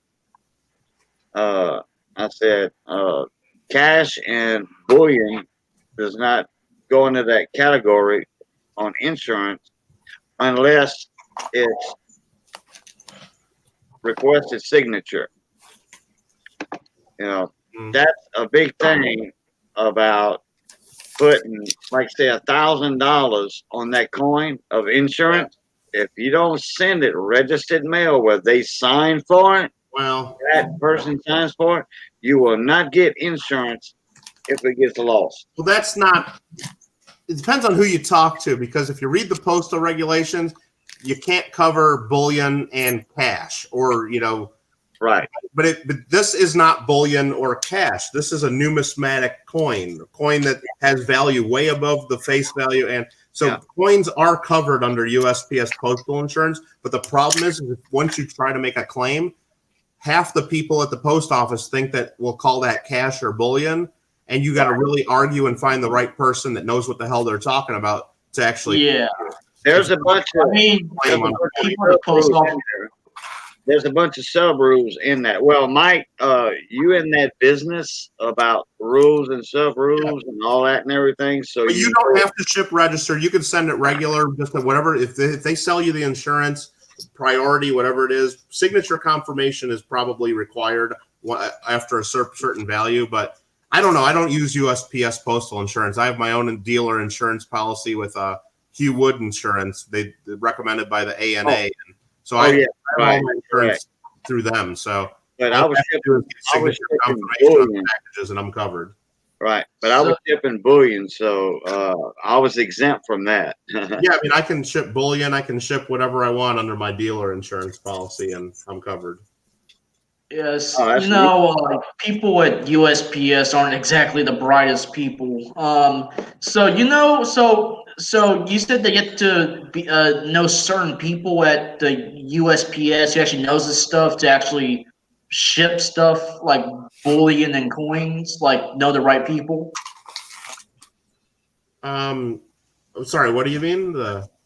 Oh, like I mean, so if I was selling coins online, so how do I tell them, like, explain to them that this stuff is not money, or like, I'm not, like, these are collectible coins. Just I tried to send somebody a gift. I tried to send them like a slabbed mercury dime, and the USPS gave me problems.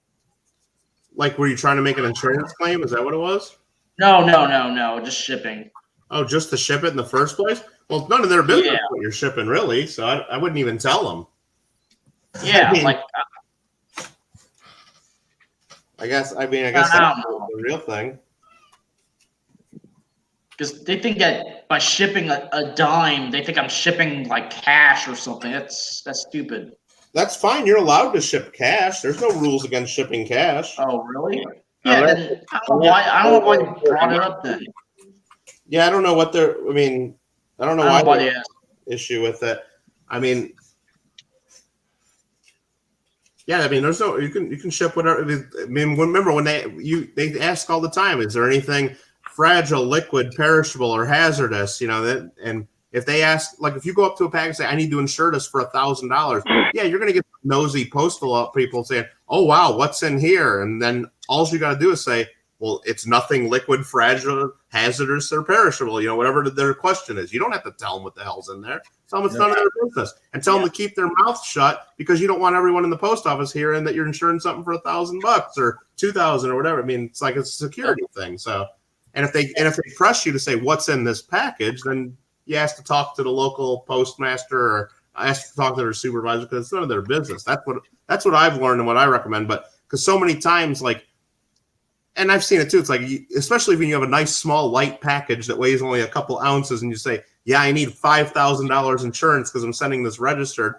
Of course they go, oh wow, what's in here? What's in here? It's like, well, it's none of their business, and you don't want people overhearing, So usually when I used to send registered and things like that before I had my own private insurance, I would just write down on a little slip of paper, and kind of tape it to the package, with a piece of Scotch tape and just say, this one needs to go registered and it needs 5,000 insurance. And if they repeat that out loud, then I'd talk to their manager and tell them to retrain their people, because that's a security thing. Oh, didn't Scott Travers' book, The Coin Collector Survival Manual, talk about insuring your collection? Oh, well, that's probably different about insuring your collection. I don't know if that ever, I haven't looked at that in a while, but I didn't know if that was more focused on just insurance for stuff you keep at your house, or whether it's a safety. Oh yeah, I think he's just talking about like damages or theft. Yeah, rather than not selling. necessarily focused on insurance through the post office itself, Yeah.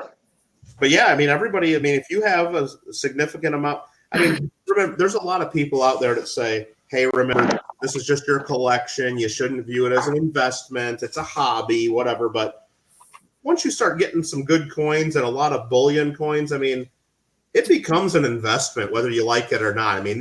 Some of us have thousands of dollars, tens of thousands, even hundreds of thousands of dollars of coins.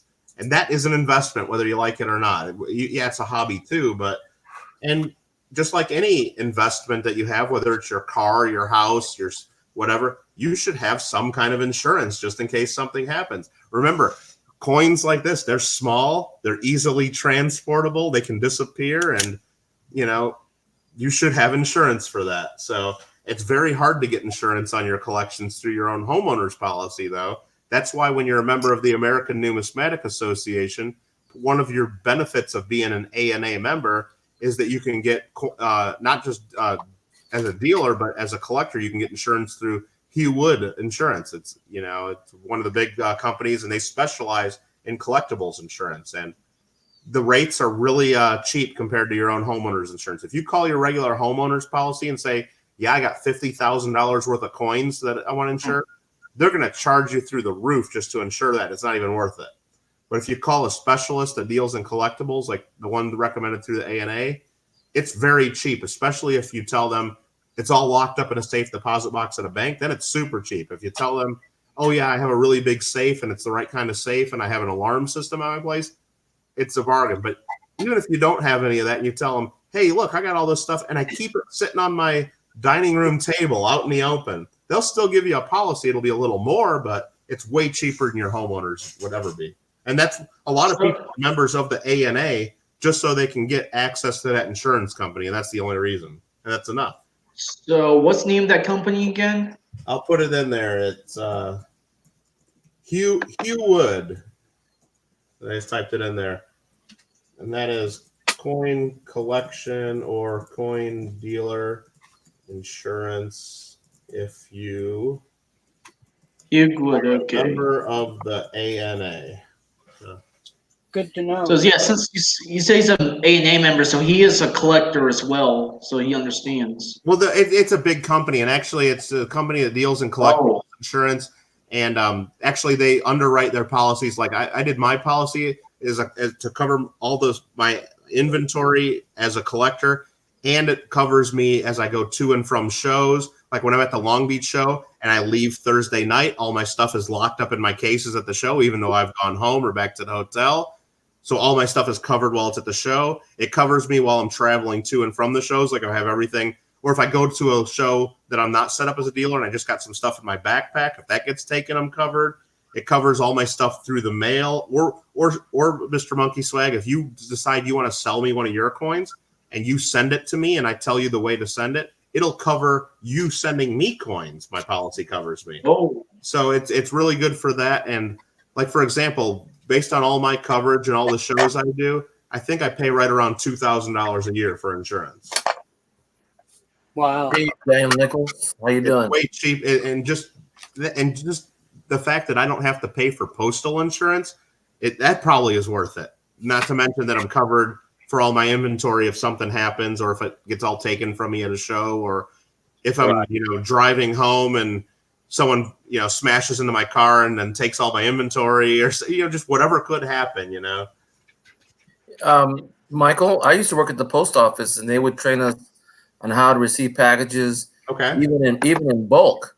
How we're supposed to handle the mail. We can't look at addresses. We can't memorize the location of certain boxes that came in with security tags on them.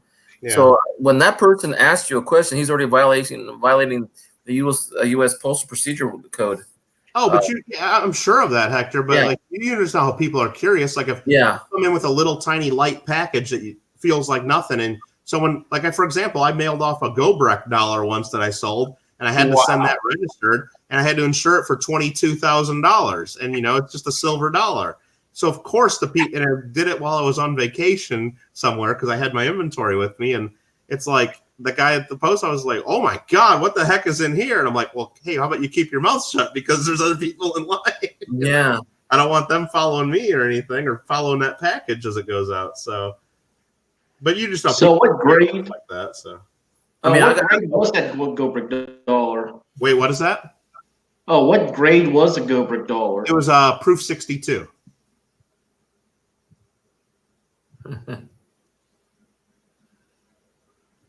Yeah, those are awesome. Very cool. Like, was it graded by PCGS, NGC, or did It it was, have a, a it, was CAC? it was a PCGS Proof 62, and I do have a picture of it and everything. It's in my if you go to my website, it's on my Hall of Fame page. Okay, yeah, that is the type of coin that'll be in the Hall of Fame. Oh yeah, that was one of the good ones. So yeah, I sold that through eBay actually, which was awesome, because eBay, when you have your seller's fees, I mean, yeah, if you're selling a $500 coin, eBay fees can get up pretty high, but the fees cap out at $250 on eBay. So if you sell a $22,000 coin, $250 of fees, plus at the time I had a 20% discount as a top rated seller, which now it's only 10%, but that took the fees from $250 down to $200. So a $200 fee on a $22,000 coin is less than 1%. So there's no other auction house in the world that you can sell coins at less than 1%. So eBay's great on the fees when you do high dollar, but it's still kind of, then you got to take their PayPal payment, and it's like, then you got to pay PayPal fees, but yeah. And actually, I think in that case, I didn't even have to take PayPal, because the people contacted me, and I think they just wired me the money. So that I just had to pay a bank wire fee instead of the PayPal fee.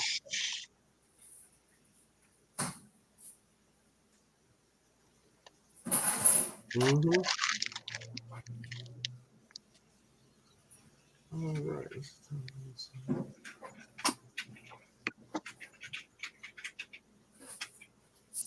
But yeah, I mean, I'd recommend, if you guys need insurance on your collections, to contact that Hugh Wood Insurance Company, because not only are their rates competitive, I've had good experience personally, and other dealers and collectors I know, that if they ever have to go to make a claim, that they actually pay out, and they're real fair about how they do that. It's not like they then say, oh, well, that was only, like, if I said I lost this quarter and it's worth $1,000, they're not going to say, oh no, it's just a quarter, and they give you some BS number telling you it's only worth 200 or 100 or 50 or something. They actually are familiar with collectors. They know how to look up stuff. They know how to appraise stuff, and they're going to be pretty fair. Yeah, it's pretty funny to see. It's pretty funny to see a lawyer with a coin dealer newsletter. Yeah.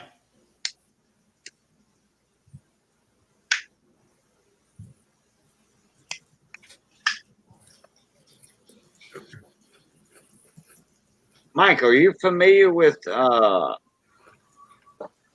what's that company out of Beaumont, Texas, that's doing the shipwreck coins and all that? Austin Coins? No. Never mind. Currency. Oh wait.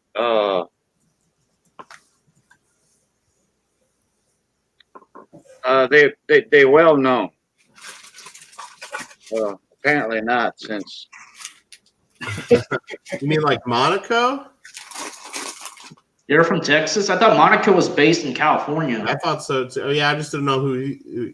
No, not Monaco. I know Monaco deals a lot in the shipwreck stuff, at least that I see here in California.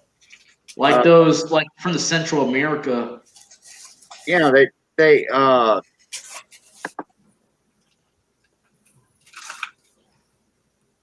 oh crap. I'll have to look it up later. Okay. It's coins and currency or something. But they're located in Beaumont, Texas. Okay.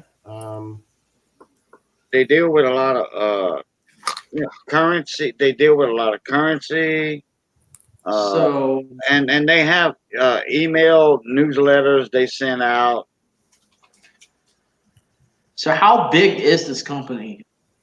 It's a pretty good sized company. How about Universal Coin and Bullion? But that's Universal Coin Bullion. Yeah, I think. Well, I thought Universal Coin Bullion is also a California company. I know there's a coin shop here in like the Pasadena area, Universal Coin, but I don't know if that's the same thing. Like the guy who owns Universal Coin and Bullion, he just won another A&A award. His name is Michael Fuentes or whatever. Okay. Yeah, he won many A&A awards. Like I just see him win an award just like earlier this week. They posted a video of it.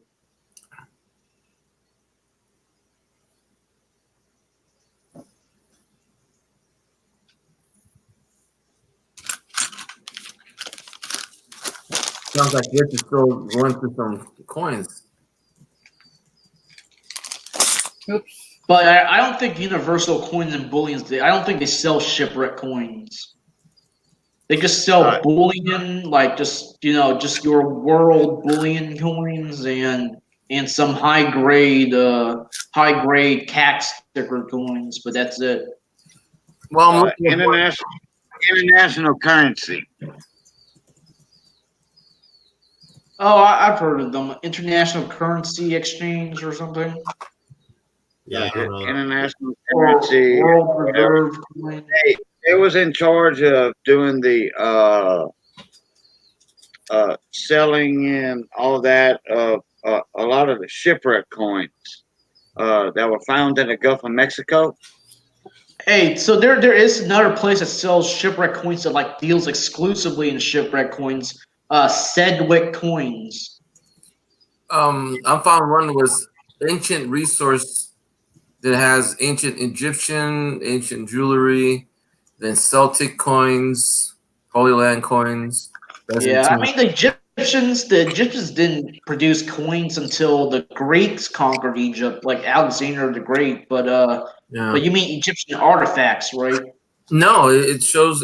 I'm looking at the website right now. Okay, so the Egyptian coin is probably like from the time of Ptolemy or Cleopatra, which are the Greeks. So the Greeks took over Egypt, and that's when they started minting coins. Yeah, it says here Greek issued used in Egypt. Yeah, it's probably a tetradrachm. Also, when the Romans conquered Egypt, they also produced coins. Yeah. In Egypt. But during King Tut's time, they didn't make coins. They were a bartering society in Egypt. And at one point, early in Egypt's history, silver was actually worth more than gold.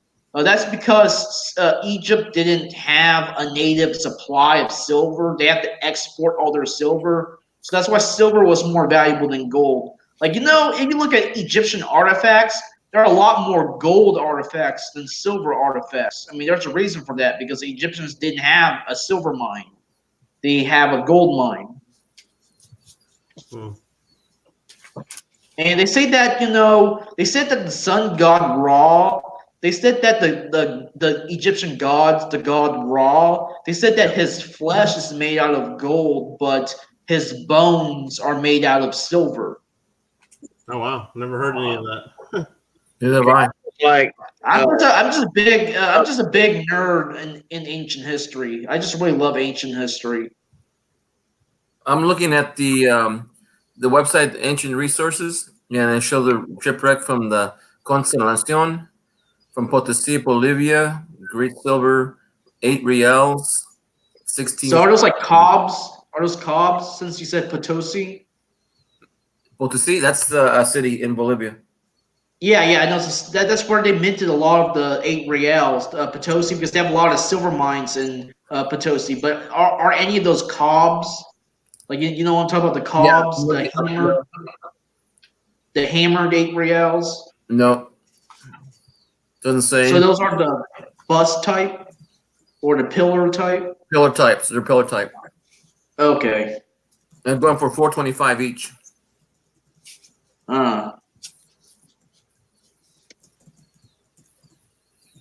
So are those like graded?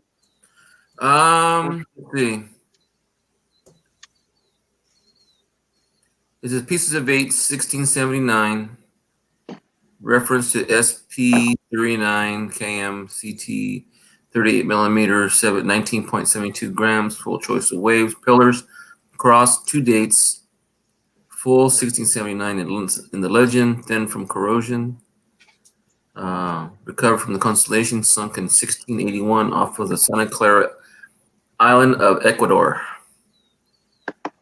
No, doesn't say, but they show pictures of it. Oh, I've been to this website before. Have you? Yeah, I It's just the first forgot time. what it was called. The only thing that I've got close to even seeing was at a jewelry store in Fresno, and it was for the shipwreck, the Atosha. It was a Florida ship. Yeah, the Tocha coins, those are cobs because they didn't make milled coins back then. So so those were cobs, the ones where they just hammered them. Yeah, that was a nickname, Cobbs. Yeah. Because they get a silver bar, and they cut the ends of a silver bar, so that's why they're called cobs. I'm familiar with the Cobbs through cheapskate coins. So when you think of pirates, those are the coins they're talking about. The 8 reals, cobs. That's the ones that are made during the piracy era. Right. Yeah. Okay. Lizanne has a comment in there for you, Michael. Train. Yeah, train. Oh, no train. I love trains. I love that's an old-fashioned memory of mine. What website do you want to track? Universal Coin was mentioned in the article of the handling source of the shipwreck, the SS Central America. That was one of the most famous shipwrecks with money and all that on it. Well, there were a bunch more shipwrecks out there that they found in the Gulf of Mexico off the Louisiana coast. Oh, sure. It's up on the screen.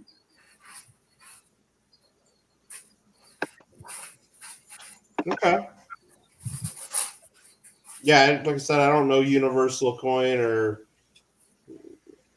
Right. I know Coins. a coin. Yeah, Coin World. Universal Coin, but I'm thinking that's Coin World. Like Universal Coin, they advertise a lot on numismatic publications like Coin World yeah. and Numismatic News. They advertise a lot on those magazines. Right. And I tell you what, some of those coins from that shipwreck and other shipwrecks down in the Gulf go for cheap, like $40-50 a piece. Silver coins, yeah, $40-50 a piece. I mean, the only thing only shipwreck coins I think that can go that cheap would be the El Cazador pieces or the really bad ones, yeah. Or the Admiral Gardner, because the Admiral Gardner shipwreck, they have a lot of copper coins, and those are pretty cheap. But you're not going to get anything from the Central America for $40. Or the SS Republic, yeah. Yeah, or the Republic, but the $half are expensive. No, I guess $300. The nice ones are real expensive. They have some really saltwater damaged ones, but they're still a couple $100. Yeah. The saltwater damaged ones are like $300. I wasn't saying Central America. There's another one that you can get them for 40 or $50. I forget the name of that wreck. Yeah, I don't know. El Cazador. It's either El Cazador or Admiral Gardner. I don't know if And there's it- also the Sal Jose. There's also the Sal Jose.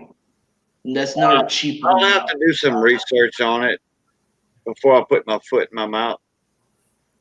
Here, I'm gonna post. So what type of coins are those? I'll show one that I had that's pretty cool. If I can find the link to it real quick. So what type of coin was being offered for $50?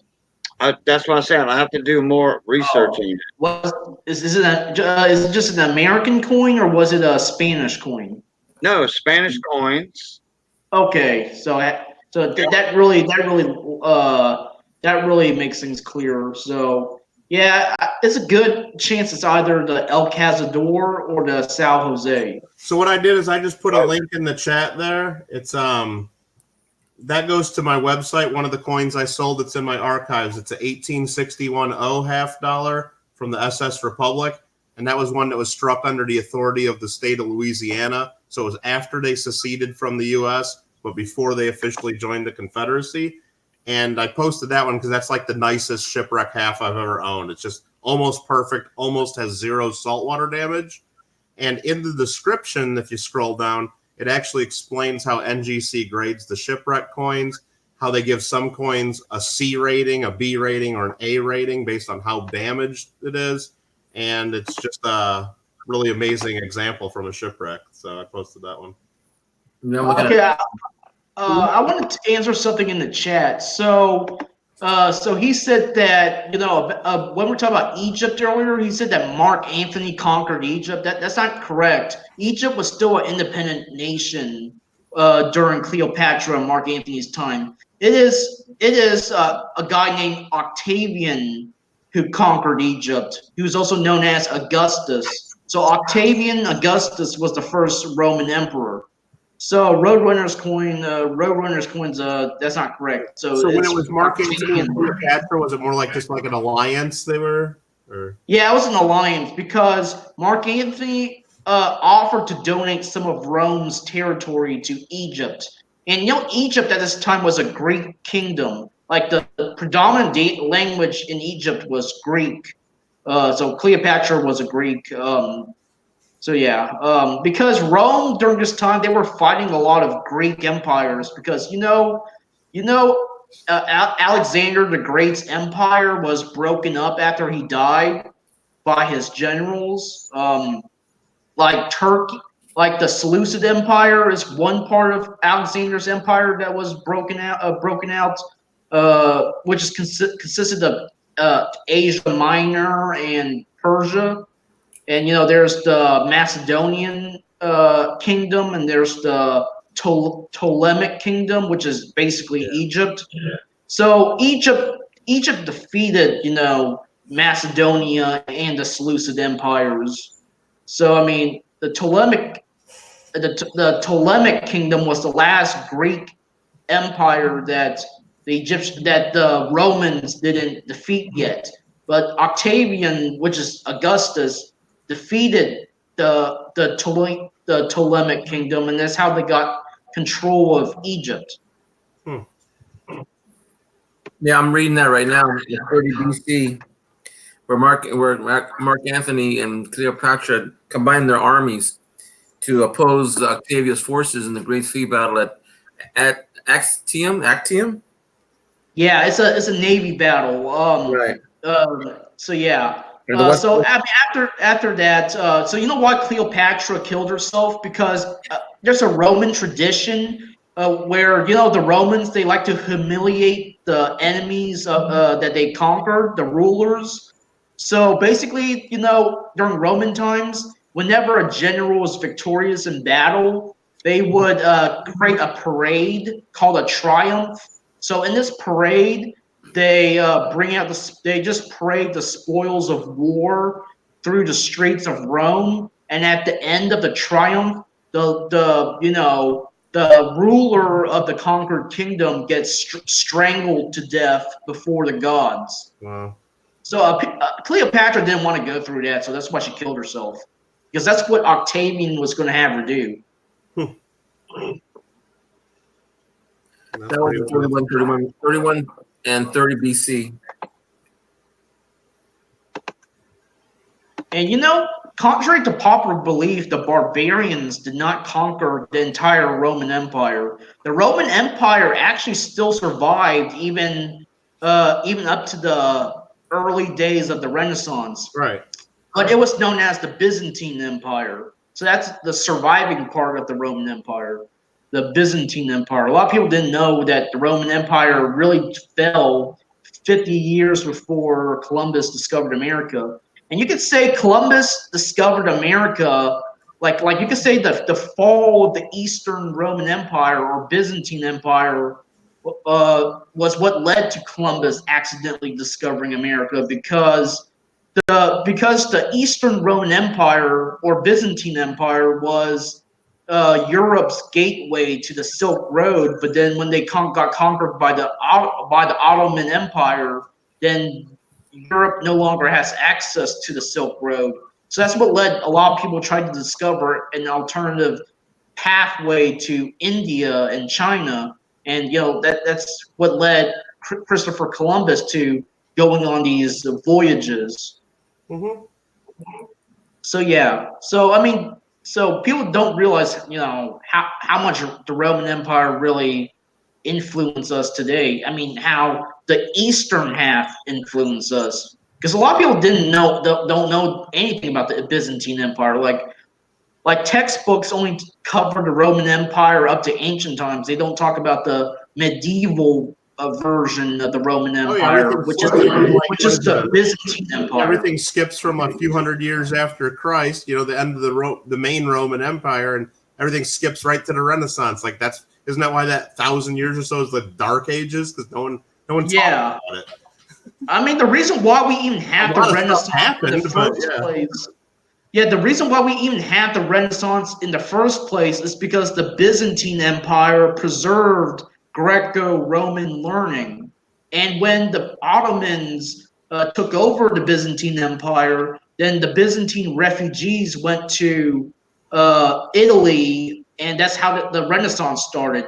You know, the Crusades were also due to the Eastern Roman Empire, because the Eastern Roman Empire had a lot of their territory taken over by the Arabs and the Turks, you know, the Islamic invasions. So the Eastern Roman Emperor had asked the Pope for help, to send some knights to help them, and that's how the Crusades started.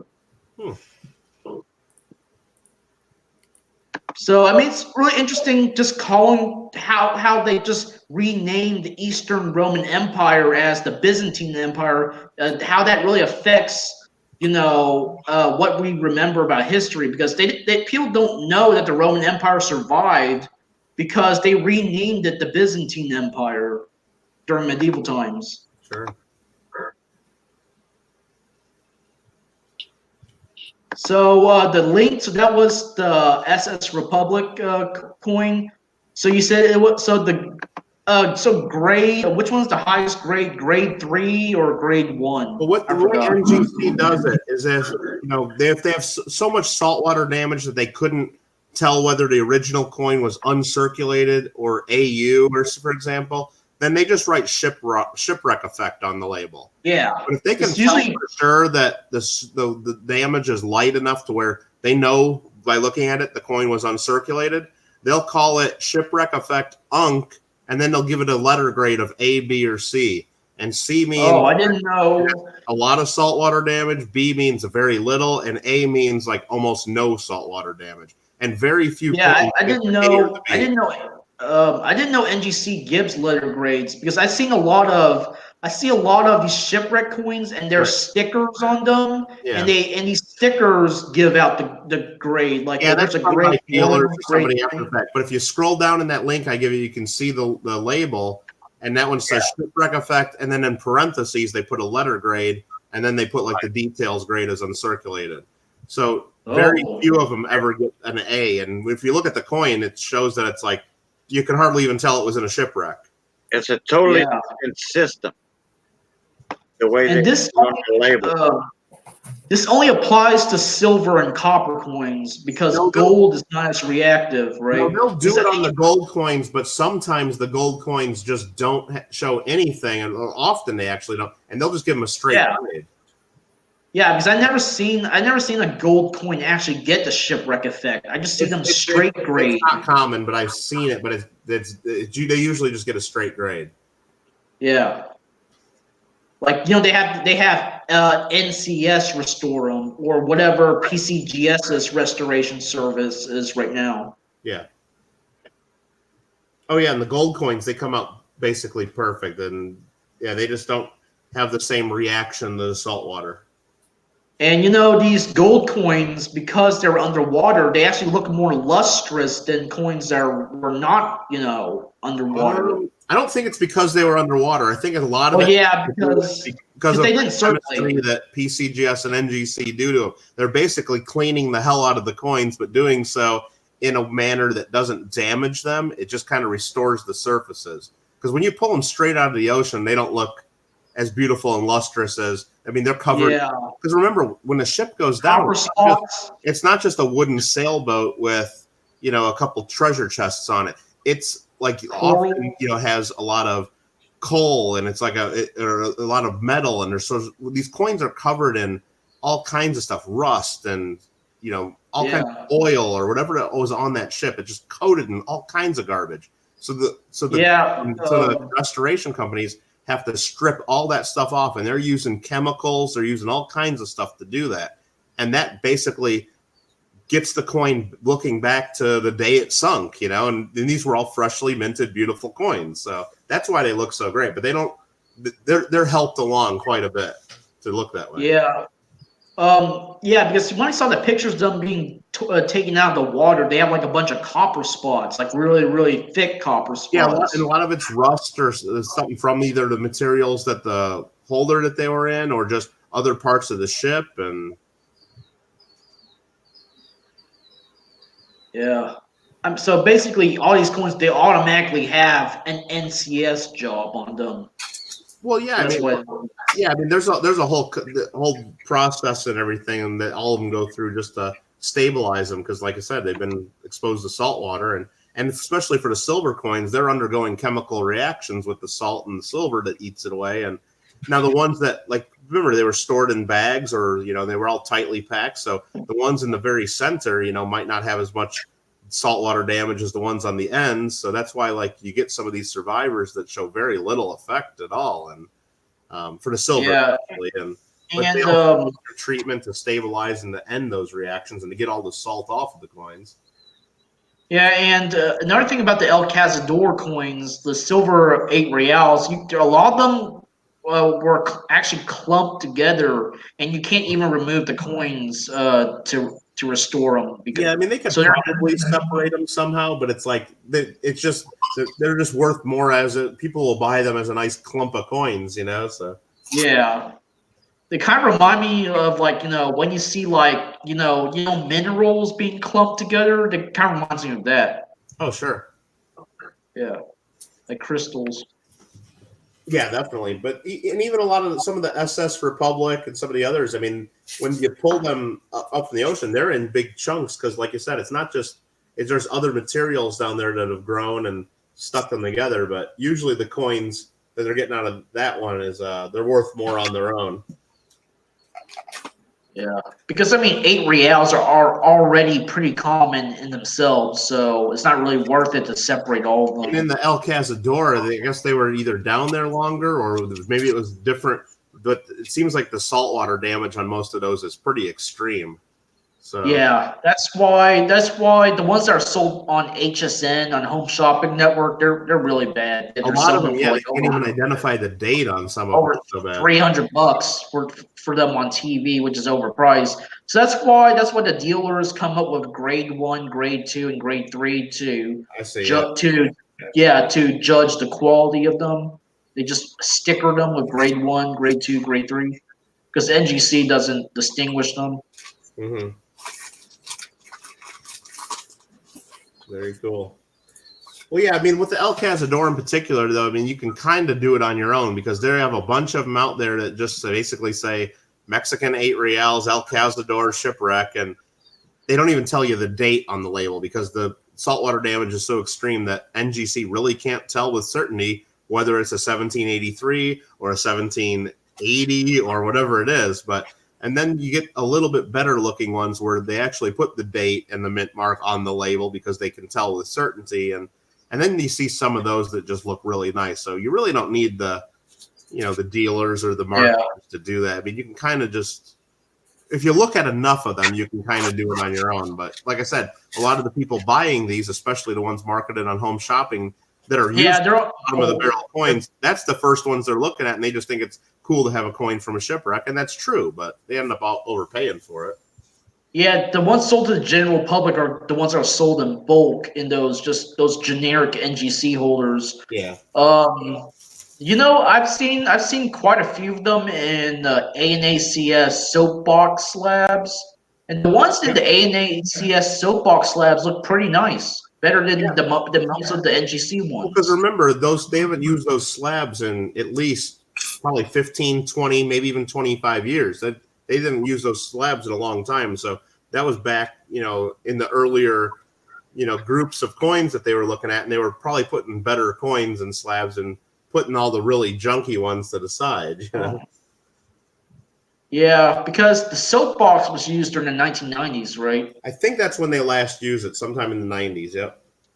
Yeah, and the shipwreck was first discovered in the late 1990s. So yeah, just any of those coins have been put in holders. It was at least 20, 25 years ago now, So.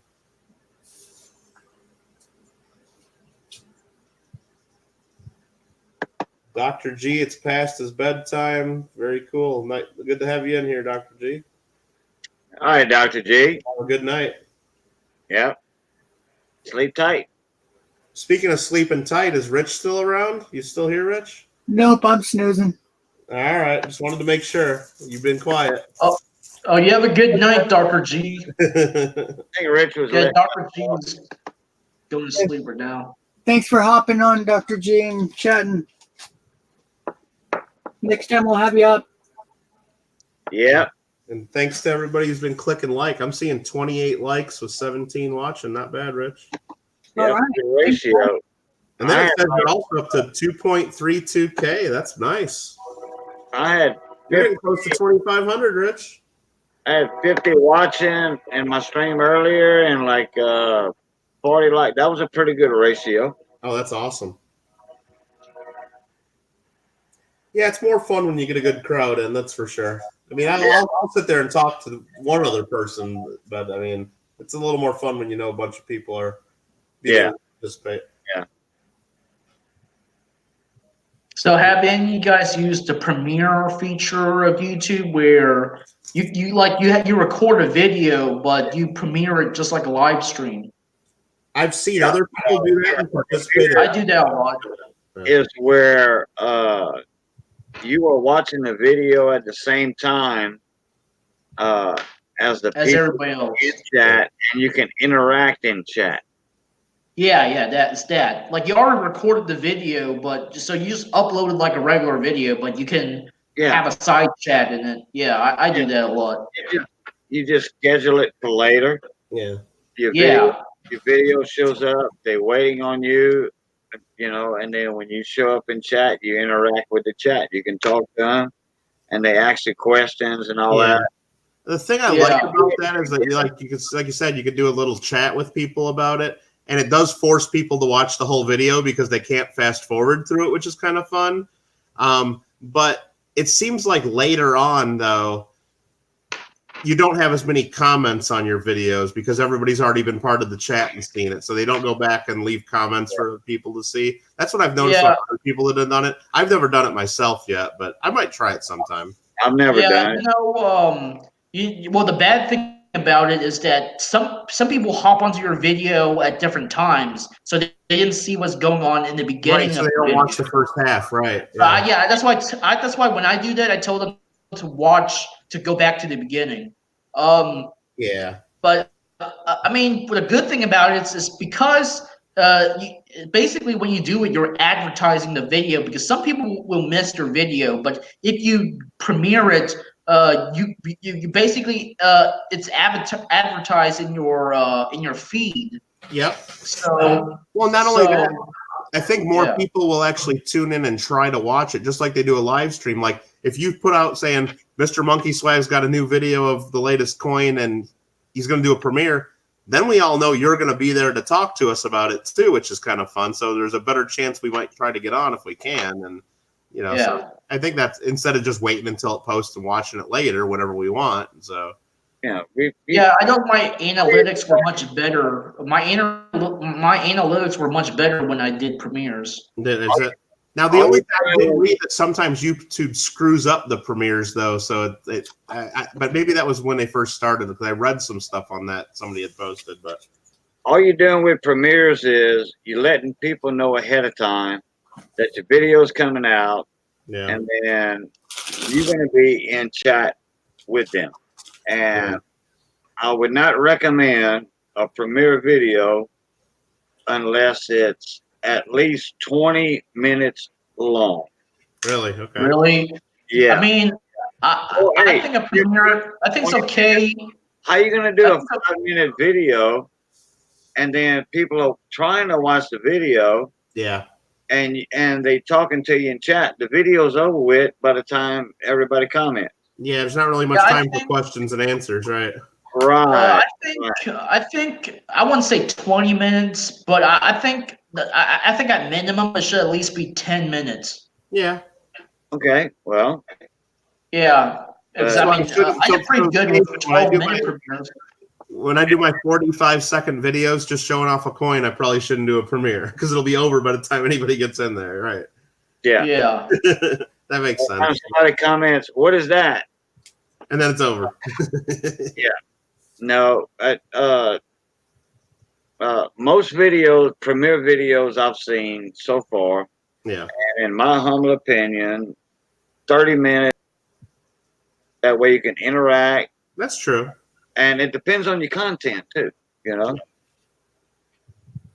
Really, I never seen a 30-minute premiere video. I mean, it would make sense to have for it to be 30 minutes, but like Jason says all of them that I've seen have been at least in the 10 to 20, maybe even 30-minute range. But yeah, I haven't seen anybody do premieres of real short videos. I guess maybe people have done it, but I've missed them because they go by so fast. But like the shortest I've seen for a premiere video is 9 minutes. Yeah. But on average, it's probably 10 to 12 minutes. But Okay. the lowest I've seen was 9 minutes. maybe I'll try it next time I do a mail call video because they're always in the 15-minute or so range. Maybe I'll try it sometime. What's your longest one you ever seen, Marcus White? Longest one? Well, I never seen anything 20 to 30 minutes for a premiere. Well, actually, I have seen I have seen 20-minute premiere videos, but the average would be 10 to 12 minutes on average, while the shortest would be 9 minutes. Because Okay. even with 9 minutes, you can still chat with the people pretty for a reasonable amount of time. All right. One of the longest ones I've seen, and one of the first ones I've seen, was Paul and Snacks.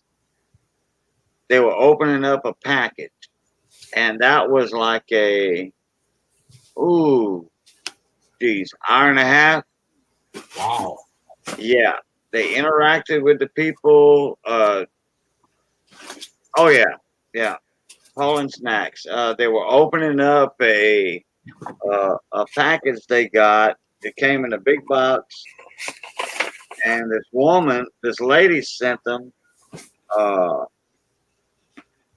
a bunch of stuff that was wrapped up. The box was crazy taped, crazy taped, and then everything inside was like duct tape with paper clips stuck to the duct tape, rubber bands around everything, 600 yards of yarn around a lot of stuff, and special tools, like a pair of scissors, an X-Acto knife and instructions on how to do each one. That's crazy. Yeah, it was hilarious. I don't It know. was I'm thinking about This was for snacks, right? This I was mean- for snacks. Paul and the Snacks, $50 make you holler. I think if I was going to do something and I knew it was going to take an hour to an hour and a half anyway, I'd probably just do a live stream if I wanted to chat with everybody. I probably wouldn't do a video and then do it as a premiere. I don't know. They had no Yeah, idea. like your coin roll hunting videos, those are mostly live, like actually live stream. They had no idea what they were getting into. They wanted to open this package on one of their live streams, and the lady said, "No, it's going to take you at least 2 hours to get into this. You cannot do it on your live stream." That's crazy. They coin roll hunt. Okay, they were one of the pioneers of $50 coin roll hunting. $50 make you holler. They one of the pioneers of that on live stream. Didn't he give away a Cat Bus dollar, $50 once? I I remember have no idea. I have no idea. You asked me a question I have no idea about that. I Yeah, I can't. think he gave away an 1832 Cat Bus $50 in like fine condition. Sounds like a nice giveaway. Yeah. Yeah. Wow. But I mean, if anybody's interested, I haven't been on their stream and since April 9th. So, and I was a big fan of Paul and Snacks. Well, Paul, I'm a very big fan of Paul. So, but anyway, I haven't been watching their stream since April 9th. Okay. That was before April 9th. So if y'all want to look that video up, unboxing a mail call, or I don't know how it's named. It's crazy. It's crazy. Sounds And like they were interacting. I mean, that was one of the most. I mean, Silver Seeker, right? He's up there. Rob finds treasure. You know that's the top 3 coin roll hunting channels on YouTube. Now, Coin Hunting Couple is up there with him right now. Coin Hunting Couple, they right up there with him. okay. I don't really pay attention to Silver Seeker's coin roll hunting videos. I usually watch him just for his informative videos. Oh, yeah. He was talking about CAC. He was talking about getting some coins back from grading. He showed like a deep mirror proof like The Carson that he showed off at Dansko recently. That was cool. Yeah. Oh, he had a Dansko. He had a Dansko video. I didn't know that. Oh, He yeah. had a Dansko 7070 typeset. I don't think it was his. I think it was somebody he knew, like, let him show it off, and it was a nice one. Yeah, he showed like a Carson City Gold Eagle as raw. Yeah. You see that video? Like a pair of Carson City gold pieces. I don't think I saw that one. I wasn't even part of or subscribed to him until pretty recently, so I'd never really followed him that much. But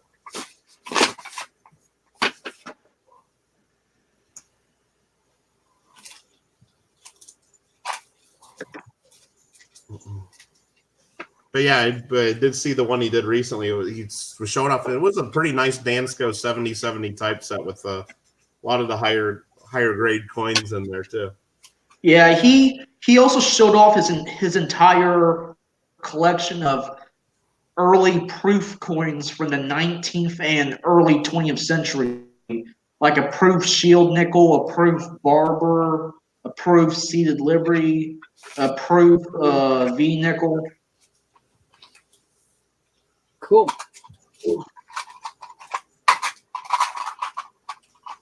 Yeah, I like watching some of those guys. I mean, I guess you call it coin roll hunting. I mean, when I think of coin roll hunting, I think of just, like me going through some rolls of Lincoln cents or something. But Oh, yeah. those are more like coin roll selling to people. A lot of those videos. I don't know. Oh, yeah. These are $50. I look at it a little different. I like watching them sometimes, but I don't get too into it because I just don't think it's something I ever participate in, or I'm not gonna be buying. Yeah, same with me. Same with me. I mean, there are times I did try to. Yeah. Yeah, there are times there were times whenever my bank does have half dollars, I would get them. Yeah. But other than that, I don't really coin roll hunt. Yeah. Only when they do have half dollars, which is very rarely do they have half dollars in stock Yeah, at my bank. mine too. I went in my bank yesterday. I went and deposited a check that my wife got from her insurance company. Just a little $10 or $11 check. Anyway, I walked in, and all the tellers know me. I know them, and I always crack that joke. Hey, what kind of funny money you got? Yeah. You know, she says, I got a bunch of $2 bills in today, and Oh yeah. and one of these, and she showed me a presidential dollar. You know, so I'm like, and I looked at it, and she let me go through all the bills right there. She just gave them to me. Usually they will Yeah. do that. Usually they will not. So this one time I went to the bank. Store notes or nothing. So I'm like, nope, I don't want none of them. And this one, I looked at the edges. I'm like, nope, that's fine. There's one time I went to the bank. I asked for rolls of half dollars, but they didn't have any rolls of half dollars in stock. So, but she did have a few loose half dollars hanging around. And the first the first loose half dollar that she handed to me was a Franklin half dollar. So that really saves me the trouble of. So that's even better than having a roll because she just straight up gave me a silver Franklin half dollar. Oh yeah, yeah.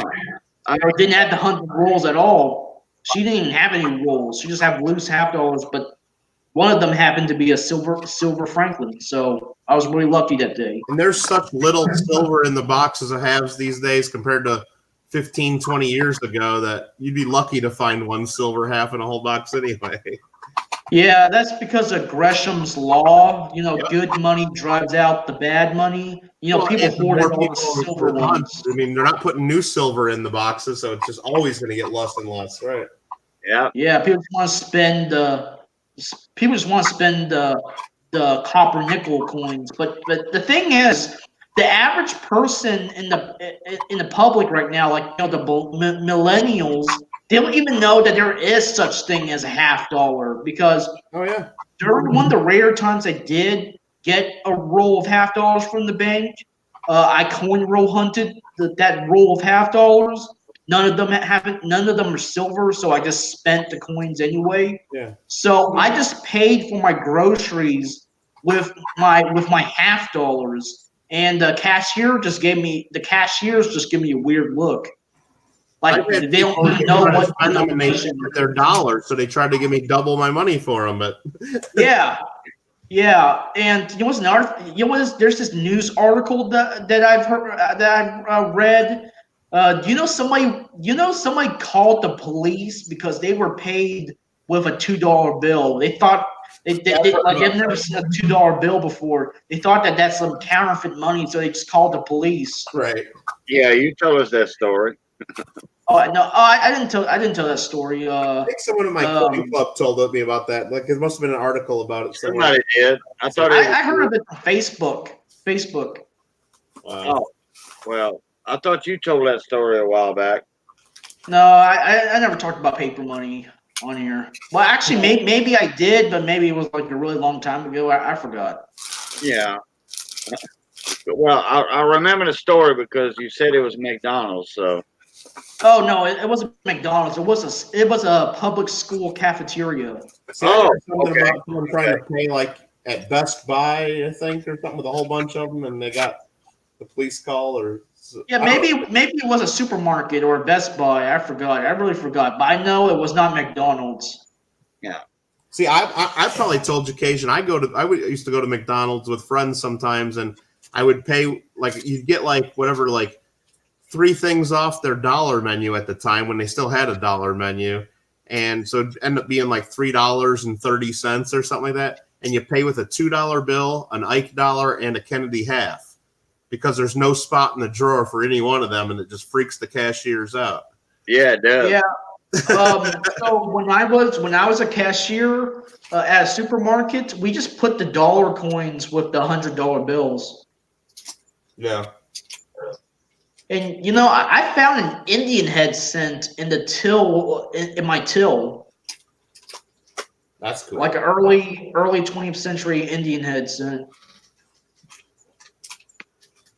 I really hoped it was a 1909S, but I mean, it'll be like a hitting the lottery if it was a 1909S. No, it's just amazing that like Indian head. after 110 years, some of that's still in circulation. Yeah. I mean, because the 1909S Indian head cent would be overlooked compared to the 1909S VDB, but of course, no one really looks at their change. And of course, the Indian head cent would be a more exotic looking coin Right. than Yeah. a Lincoln cent for the uninformed Yeah, public. everybody would save it, but they might not realize they have a key date there. And yeah. Yeah. One of I my mean- cashiers, the male cashier that works in the bank, I taught him about the star notes. Yeah. And I was over there one day, and he said, I got a bunch of $2 bills here. Wait, well, he showed me a $50, and I says, they only had one between 4 tellers. There was only one $50 between all of them. He showed it to me, and I said, I'll take it. As soon as he showed it up, and it was like 5 feet away, I went over to his counter after I finished my transaction at Claire's, hypothetical Claire's counter. Went over there and I said, I'll take it. So he gave it to me. I thought it was a 64. It wasn't. It was a nice and shiny 68, and Oh, it's still silver. It's still 40% silver. yeah, very nice 40%. Anyway, It would be nice. It would be nicer if it was in 1970 because 1970 is a key date in the Kennedy series. oh, it is. Yeah, and I have one. So anyhow, Because it was only a mint I have cents. one like BU, right at or AU. So I have a couple of them. Anyway, I went over there and I paid him for that $50, and he says I got a bunch of $2 bills right there. I said, all right. So he handed me $50 worth of $2 bills. I gave him $50 right there, and I said I was looking through them like that, and he said, "What you looking for?" I said, "A little star on this by the serial number." So he went through his $100 bills, and he found a $100 bill star note. Very high serial number though. Very high number. So I says, when you get off of work, check mycurrencycollectibles.com. He said, that fast. He was on the site. I said, type in a serial number. And he showed me the screen. Like I said, we friends at the bank, small town bank. Big name, small town though, local people. He showed me the screen. I said, nope, it was very low. I said, you got to look for that in the high range. He was like, oh, thank you. He said, what it would be worth in the high range. I said, more than $100. I said, those are error notes. But he saves all the silver for me. So how old is this gentleman? He hadn't found anything yet. How old? How old is this gentleman? Oh, my teller? Oh, probably 27. So it's a younger dude. So it's good that you're getting younger people more aware of this stuff. Yeah, he's about 27, 28 years old, something like that.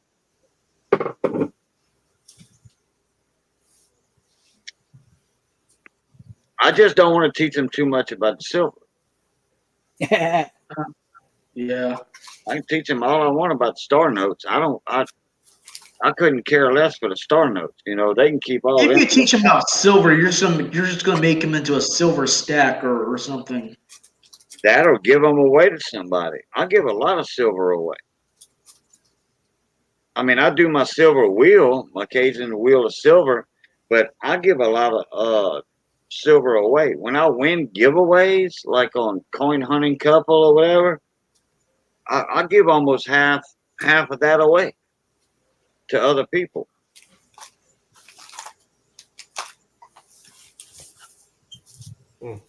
Richo's Hunting Treasure, I give stuff to people on there because I win a lot. You know, hey, if it comes to me, I'm gonna give it back. You know, I buy BU rolls of pennies, Lincoln pennies, cents, whatever. I call them pennies. Yeah, everyone does. Right? Yeah. So anyway, I buy BU rolls out. I just mail them out in flips. Okay. So it's costing me that. Well, actually, it's costing me more than a penny because I got to buy the whole roll of them. Now I'm talking about old BU rolls. I ain't talking about modern crap. Okay, stinky zinkies. I ain't talking about stinky zinkies. I'm talking about old stuff. You can ask anybody in this coin community. I mail out a lot of BU Lincolns. I do. Just out of the blue. I'll ask you, hey, what's your address? I'm going to send you something. So it costs me for that penny, 2, 3, 4 cents, $1 a piece, and I'm putting it in a nickel flip, and it's costing me postage to send it to you. I'm generous. Like everybody else, I give.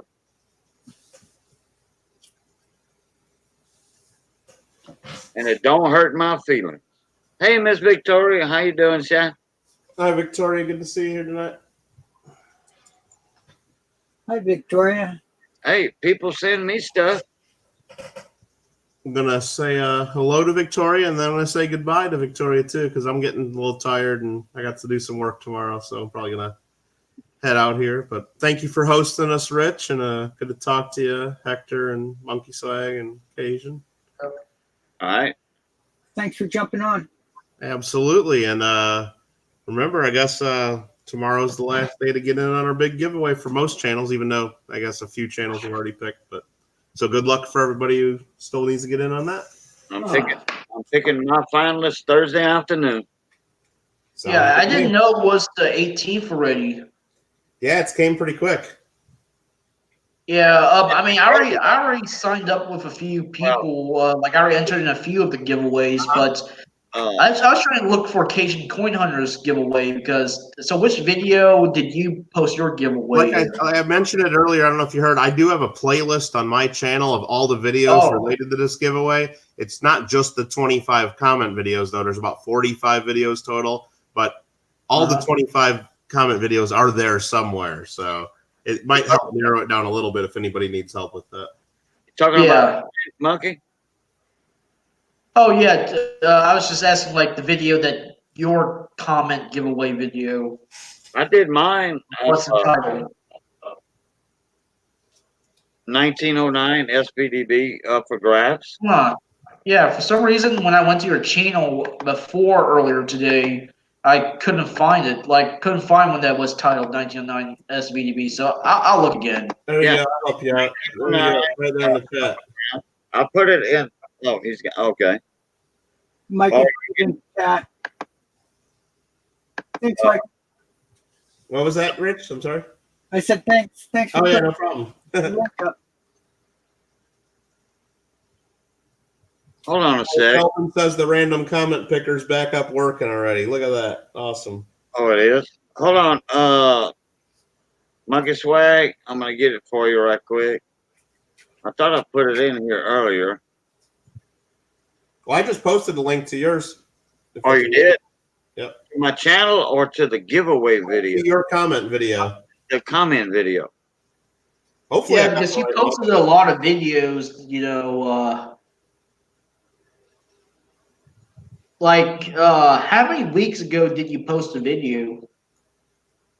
he posted his. It looks like on where does it even tell you the date people posted things anymore? This is Like for example, like I'm using the mobile version of YouTube. It said like 1 week ago, 6 days ago, yeah, 5 his days would have been ago. more than 1 week ago. It says published September. Okay, that's why I couldn't find it because I didn't scroll down long enough in Yeah. his channel.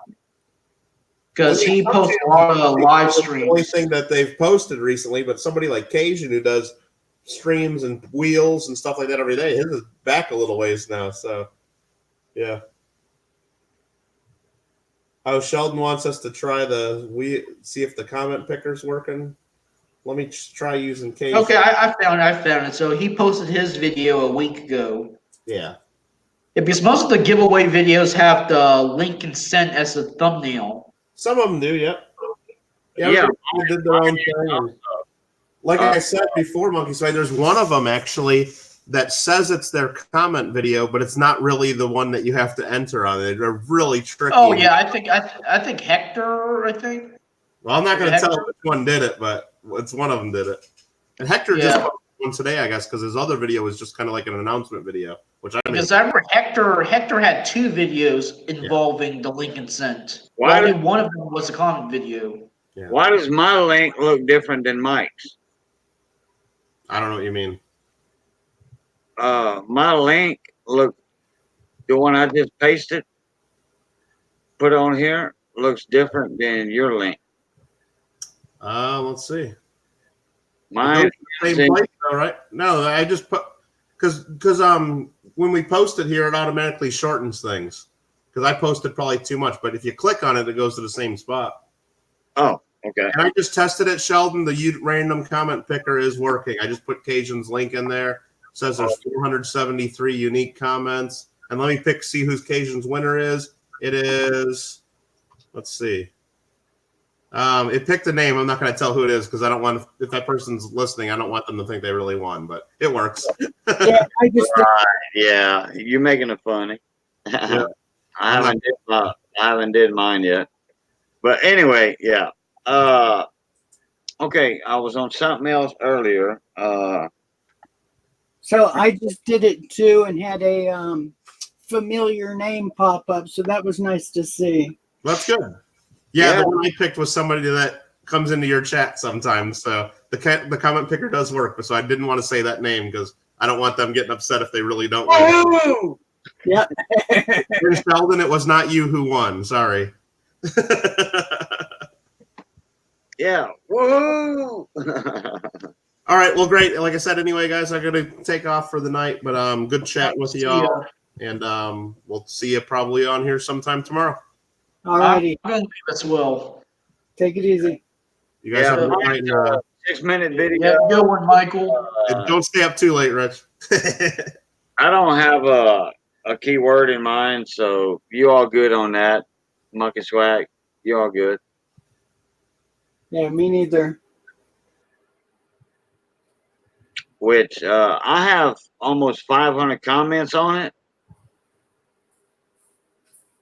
And right now, I think I'm at 950 something subs, but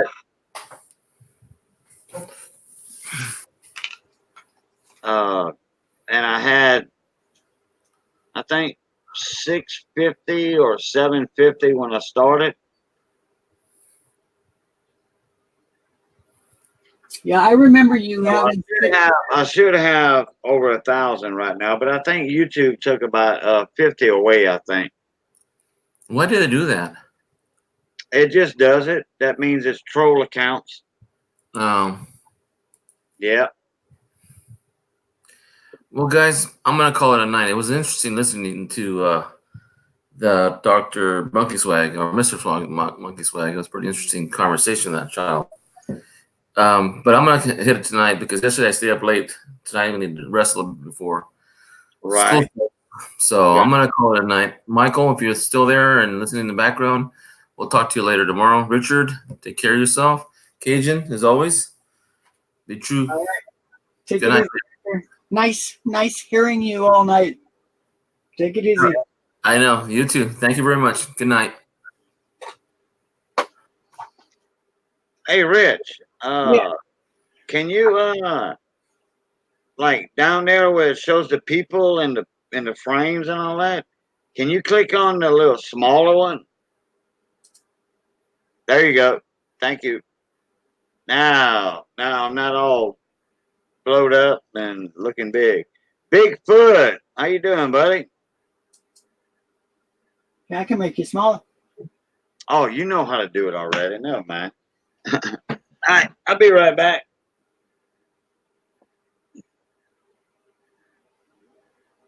Hey, Bigfoot.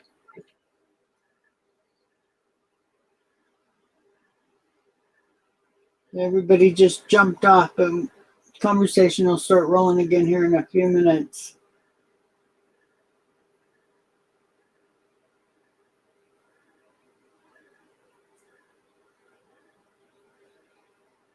Hey, Anthony. So it's nice having Dr. G finally come up. Well, not up, but come up on the chat. And he had seen my streams, but they were all too late for him. Great guy. If you guys haven't checked out his channel, he's got some really nice coins. Does a lot of stuff with can you grade this? And he hides the grades from PCGS for coins he just got back from sent out for grading. Hey Clay, it's a lot of fun.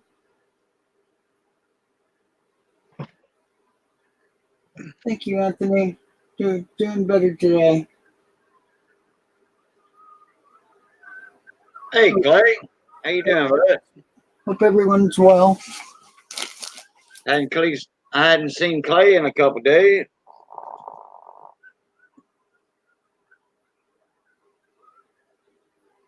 Can you guys hear the little? Oh, I thought it was foxes, but I'm not sure what that is.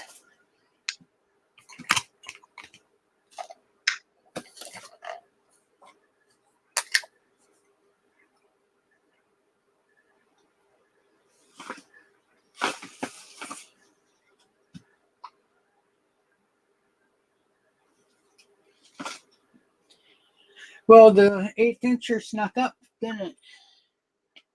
Can't believe it's tomorrow.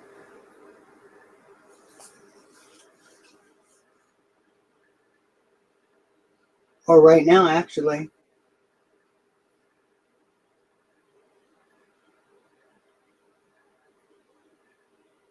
Hello, Cajun?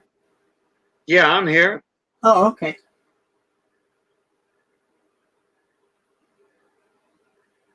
I was just saying 18th sure snuck up. No, I said I'd be right back earlier. No, I meant just now I was saying about the 18th sneaking up on us. Wait, now repeat that. I said the 18th sure has snuck up on us. Oh, yeah. But I think a lot of people misunderstood. It's supposed to be the midnight, 18th midnight. You know, like the 19th is when we're gonna pick our finalists. You know, 12 o'clock midnight. You know, like the whole day Wednesday, and then I pick my finalists on a Thursday because the 18th is on a Wednesday, so I'm gonna pick mine Thursday. I'm gonna give them till midnight the 18th.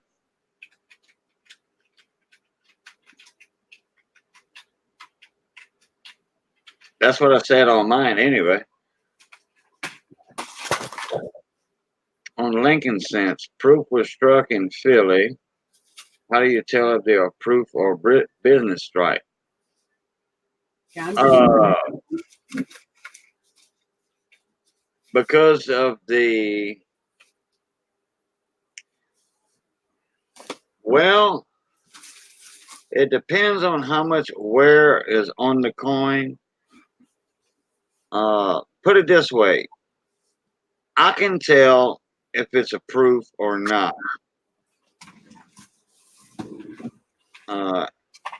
Because most proofs are going to be in a very good condition. Yeah. Okay. Yeah. Rich is going to show you some pictures. Coins. Miss Victoria, did you see Hector's? Because the video Hector made a while back for the announcement is not his official comment video. Hector just got his up a few hours ago. Well, say about 9 o'clock.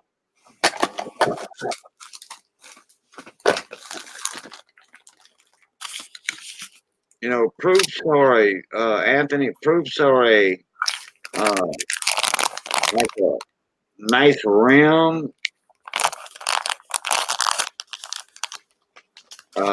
Even if you find one in circulation that's got wear on it, yeah, there you go. Yeah, it's not going to show it good enough. Though. Let me get a raw proof.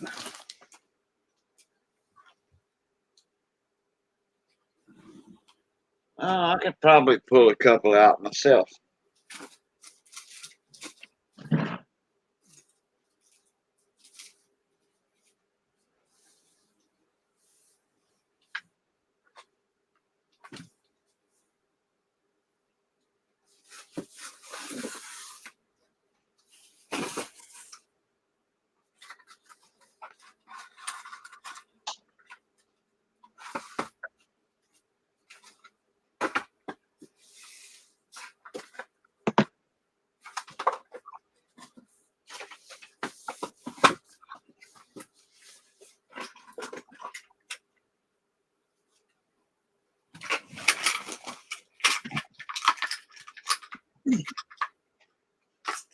Let's see if I got one in this box.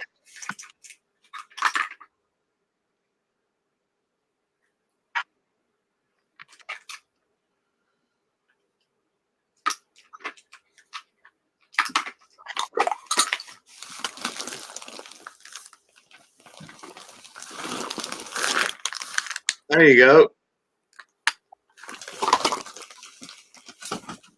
Can you show that right quick, Rich? What? Just a second.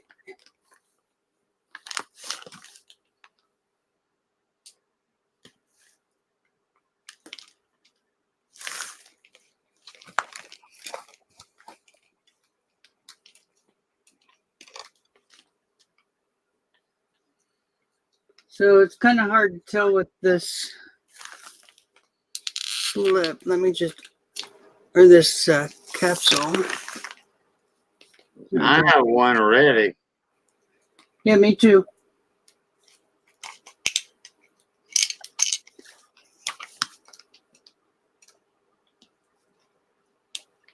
So it's Okay. got kind of a mirrored like field where the business strike is more of a flat finish. They can still be shiny and stuff, but you can tell the difference, especially if you look on the steps and stuff. The steps are so nice and clear on the proof coins. Right.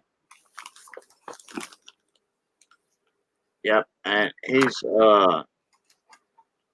he's wondering about the Phillies also. Yeah, Philadelphia was up until 64. Right. They did all the proofs until then. See, it's so shiny it doesn't want to. Almost said it. Yeah, that's a cameo right there.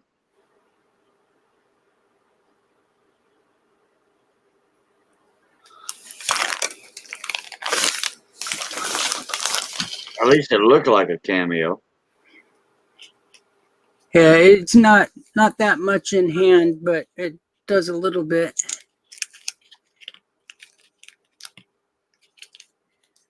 So, Philadelphia, well, you're gonna find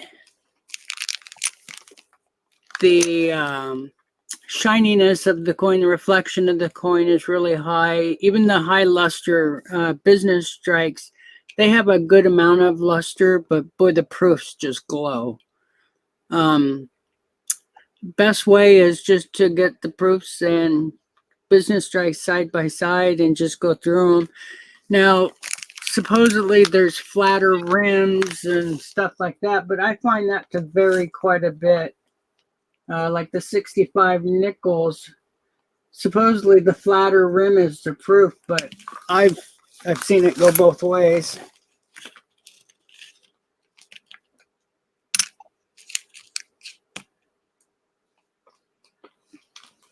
So you got one that's not as cameoed.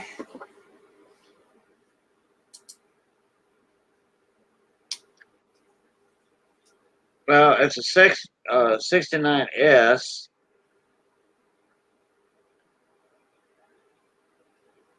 It's not a Philly.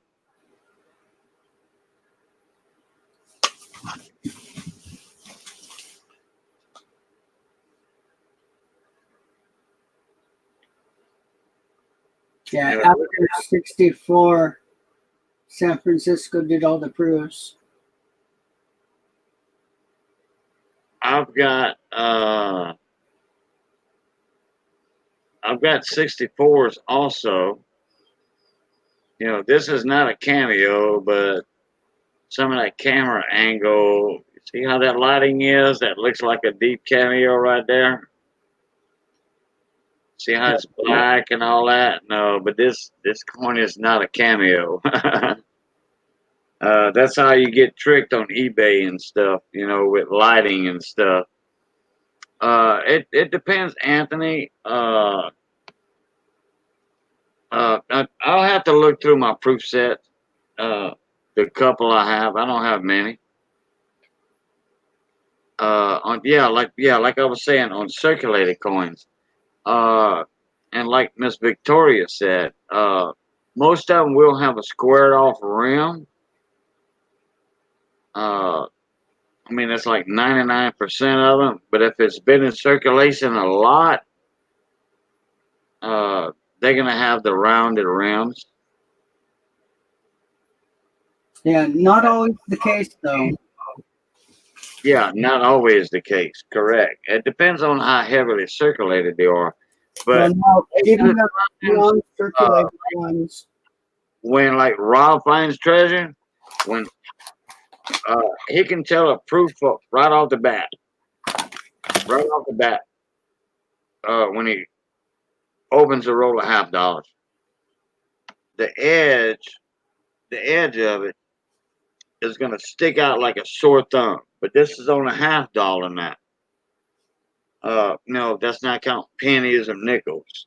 That'll stick out like a sore thumb, and you can tell it's very, very shiny on the older coins. Now, if you got like a 1911, well, okay, no, I'm not going that far back. Okay, just say the 50s. If you have a 1950s and you suspect it's a proof, then you compare it with other coins and the detail. He is saying back to the teens. Well, how many Lincoln cents were proof coins back then? You know, that's the question you got to ask yourself. Oh, before 30s? It depends on what coins you're talking about, because there were some coins that were not proof back then. Well, they had them from 1909 to 1916. And then Satins in 36, 37 to 58. Yeah, that's what I mean. The dates will tell the tale. EVG, how you doing, buddy?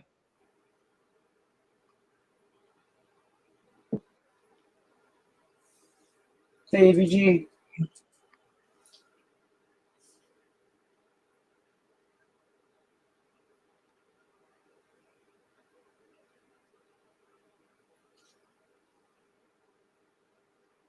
Yes, if it's just before 30, then you're just dealing with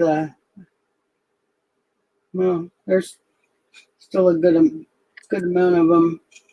16, but Like- 10 of them, 8 of them. Like that one right there. Right? I can make that. See how that light is showing right there? Sure looks like a proof, don't it? Like that, with that black on it. Guess what? That's not a proof coin. That's just a 64 BU. That's all that is. That's how the eBay scammers get you.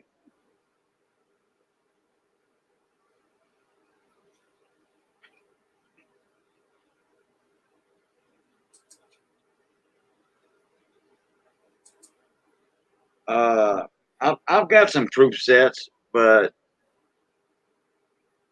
uh,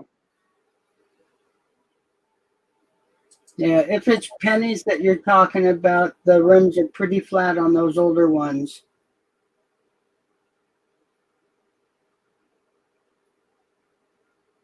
got some issues with my boat and weather was not cooperating. Hoping to go fishing Thursday for a stream. All right, yeah. Well, I'm looking forward to the video, fishing video.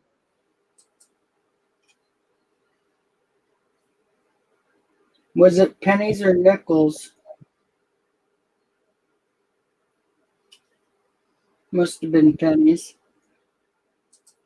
Let me go back and chat and see. Let me well, like I said, I got mine at sets, so that didn't really help a lot. No, it was cents. Cents before 1930. So that's just 16 and back. Yeah. Rims were really flat.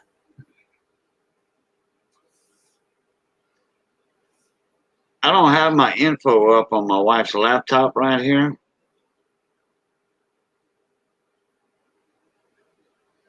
On the proof dates and stuff. Rich has more access than me.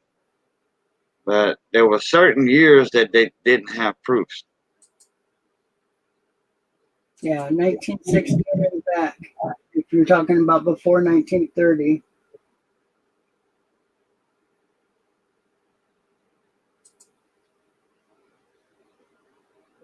You know, I see a lot of people trying to sell on eBay. They say, "Oh, I've got a proof coin or this and that coin." Guess what? The date doesn't coincide because they didn't make that coin at that time. You know, on certain coins on eBay, I'm talking about. I'm not just talking about the proofs.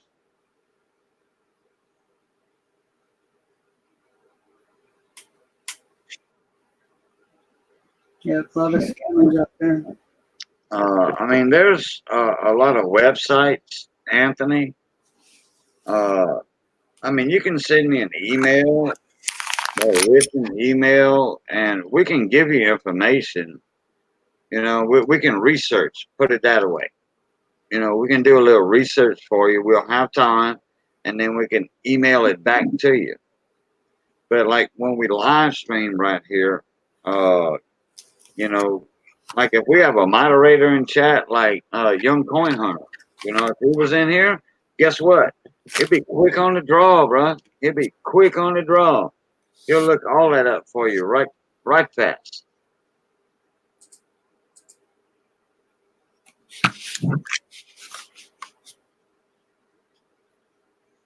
A Young Coin Hunter is more than willing to help out all the time.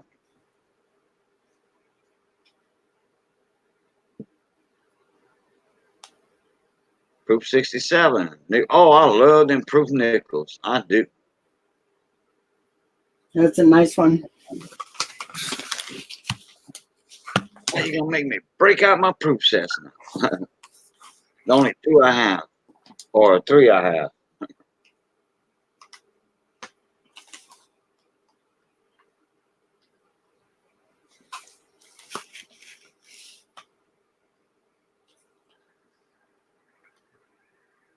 You know, the nickel design, and you know, this is in my humble opinion. The nickel design, that Jefferson just sticks out with the detail on the nickels in proof. And for some reason, the 68, the 69 is my favorite years for some reason. I'm surprised it's not the silver. No, can't be the silver. Oh, you mean the war nickels? Yeah. Yeah. Well, no. Did they make proofs in the they didn't make proofs back then, did they? Yeah. Oh, they did? Okay.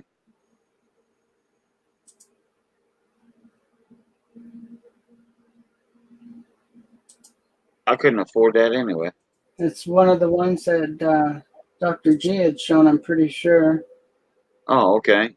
Yeah, they only did it for 1 year, though. Oh, okay. That's why I'm not familiar with it. Let me get my sets out.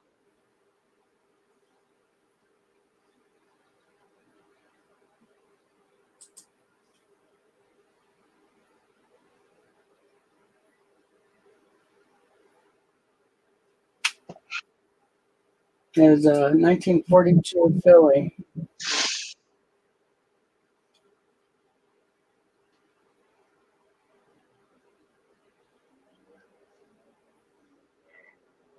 Got two 64 proof sets,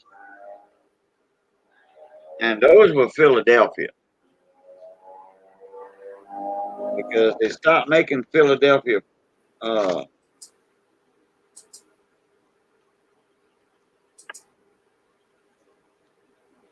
proof sets.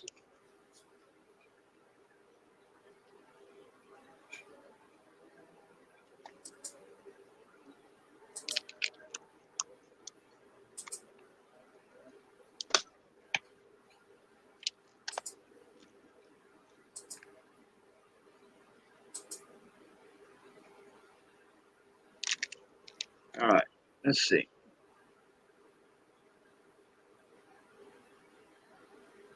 Now this is in plastic, so not showing up that well.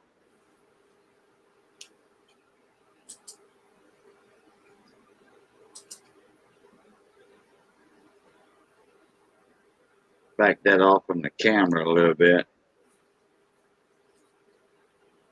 But if you look, I don't have my loop. If you look at the rims on most of the proofs and stuff, now I like that Kennedy in this one for some reason.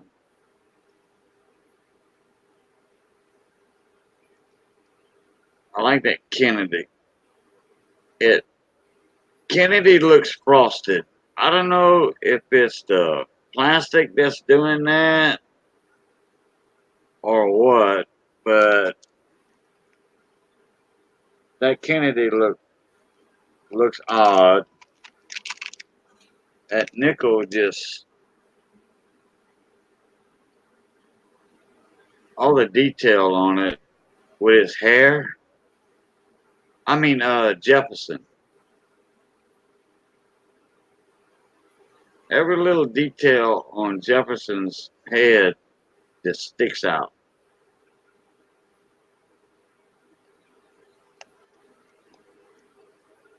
Washington, for some reason, they didn't have a big hair design on it.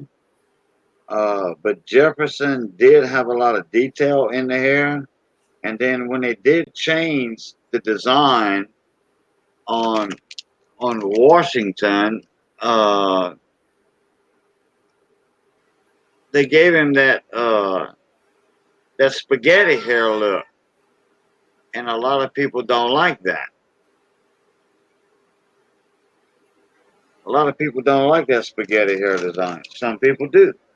That's why they call him the spaghetti hair Washington.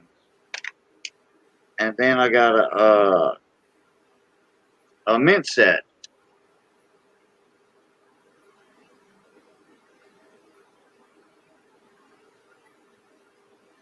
Did you put this one together? No, Sheldon did. Cool. That's a 64.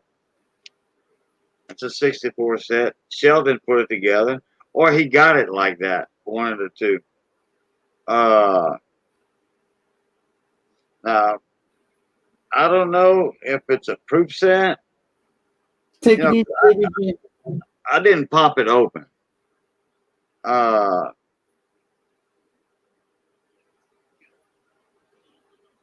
want to say it's a mint set.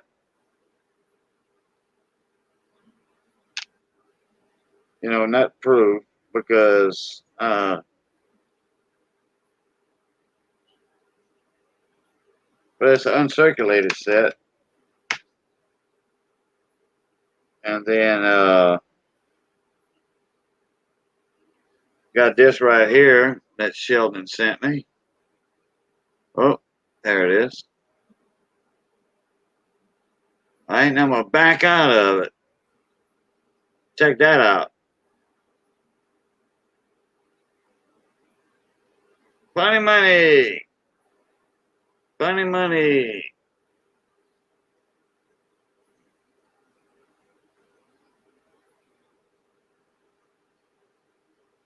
Oh, it's even a birth note. Didn't realize that.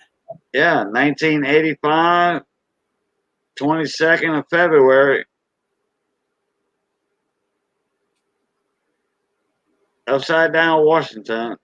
He even has an F for February. What's that? I said it even has an F for February in the serial Oh, number. yeah, for February. Yeah. Yeah, no doubt. Number 2. Yeah. Yeah, a B for birthday and F for February. Go ahead. All right. That makes it even more special beside the upside down Washington. But that's Photoshop, By EBG. I do believe. And then got a $5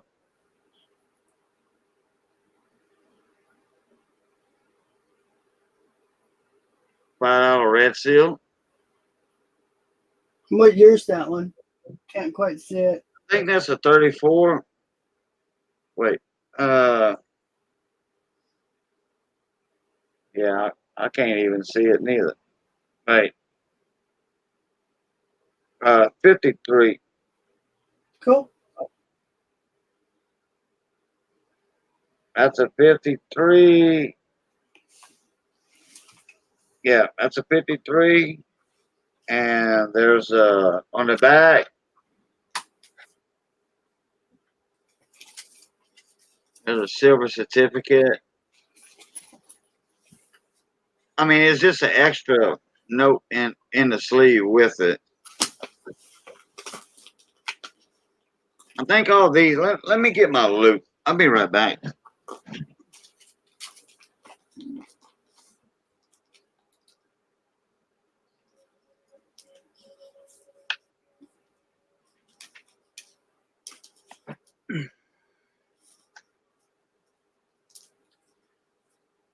Okay, that one's a 57.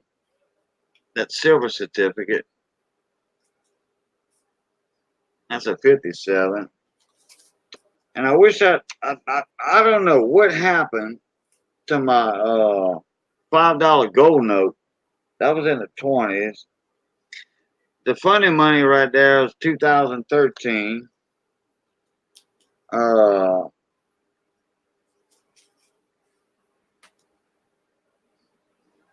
Oh, this one's a 35.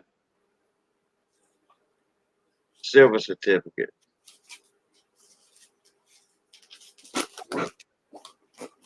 That's a 35. Then I got a $2 note. That's a 53C.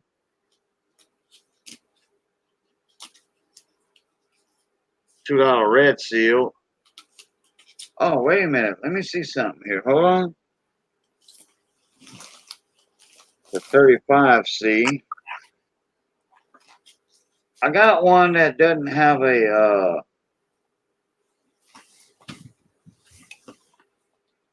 yeah, the 57 is a plain 57. It doesn't have a letter on the back. Cool.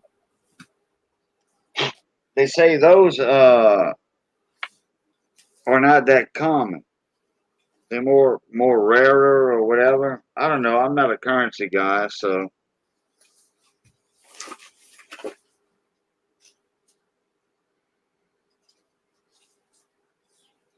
Oh, and then I have another. No, no, never mind. Oh yeah, I do have another silver back here. I forgot about that one. This is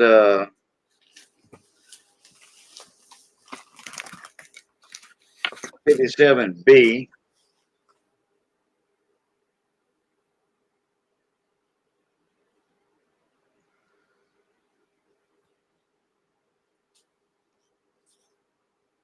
I got 2 more notes, but I got them put up. They nothing special.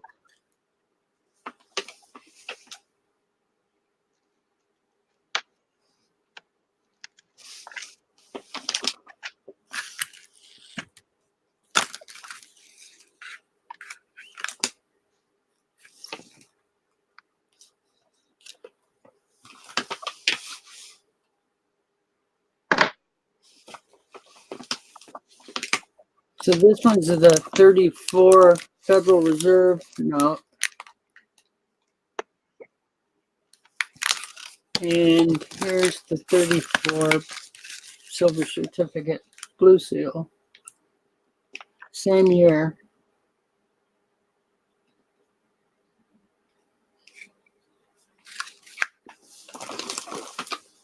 Oh yeah, but those are in a lot better shape than mine. Naturally.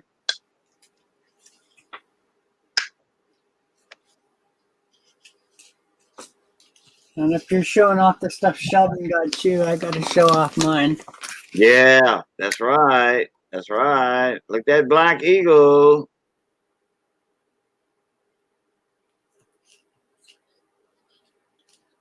That is nice.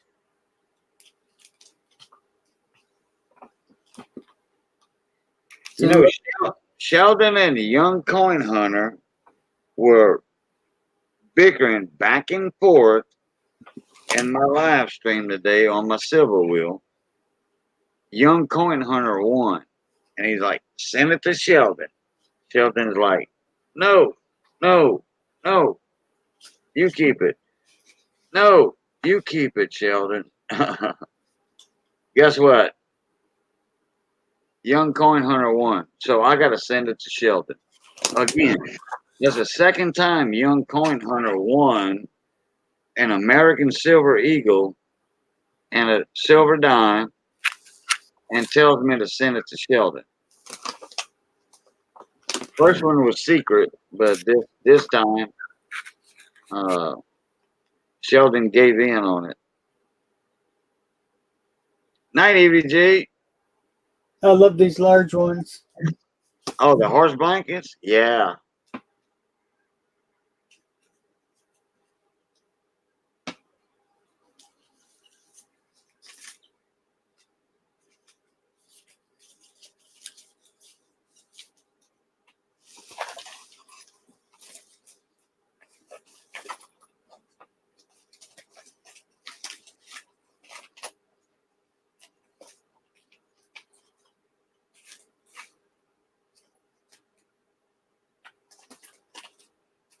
Oh, guess what? Guess what? I just thought of something. Hey, Bigfoot, what are you doing tomorrow about between 5 and 6 o'clock?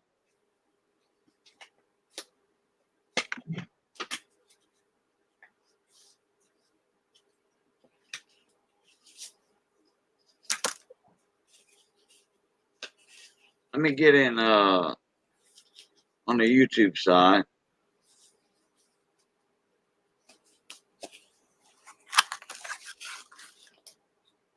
Appointments? What kind of appointments? Oh, no. Never mind. Belate that question. You I don't know where you're at. the Black Eagle is $18.99, and just a second, let me grab my loop.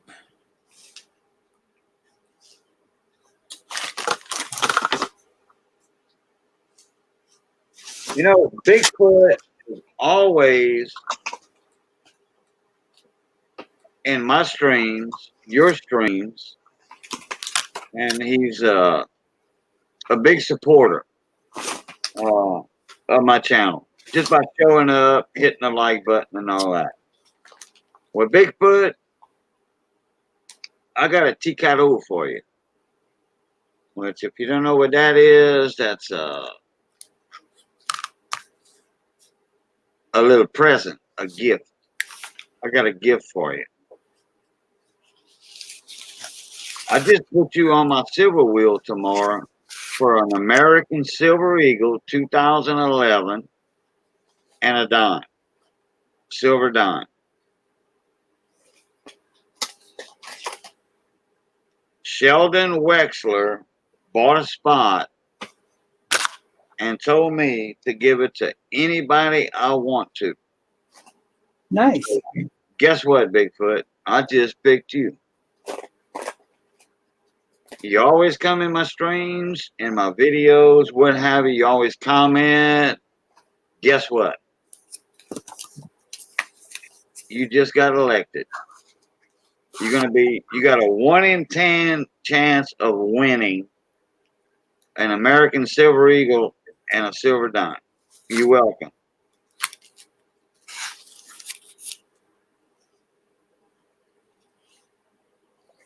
Now that just broke my heart right there. Got a tear coming to my eye. Got to go to the kidney doctor and all that when I already picked you before I knew you was going to a doctor.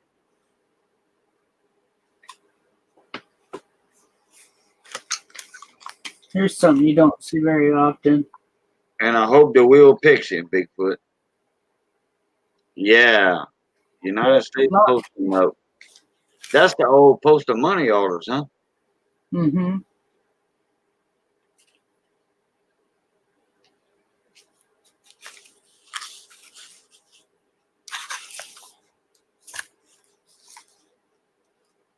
Oh, yeah. Look at the dots in it.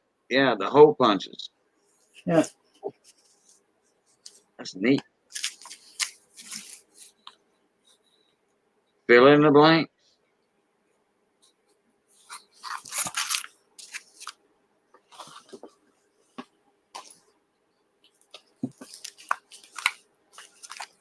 Gotta bring this one out. Yeah, 3 cents. Good for stamps.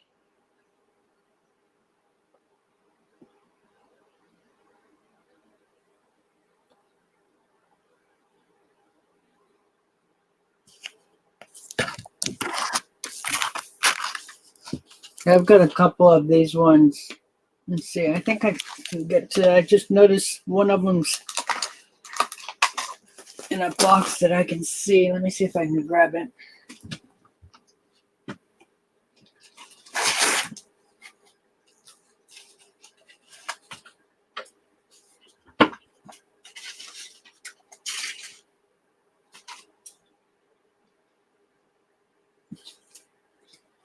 Nope, not gonna happen. I'll have to get it later. I have a 50-cent one that's really neat.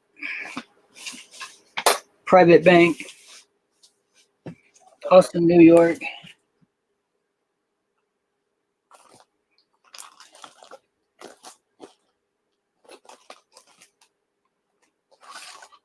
Here's another one.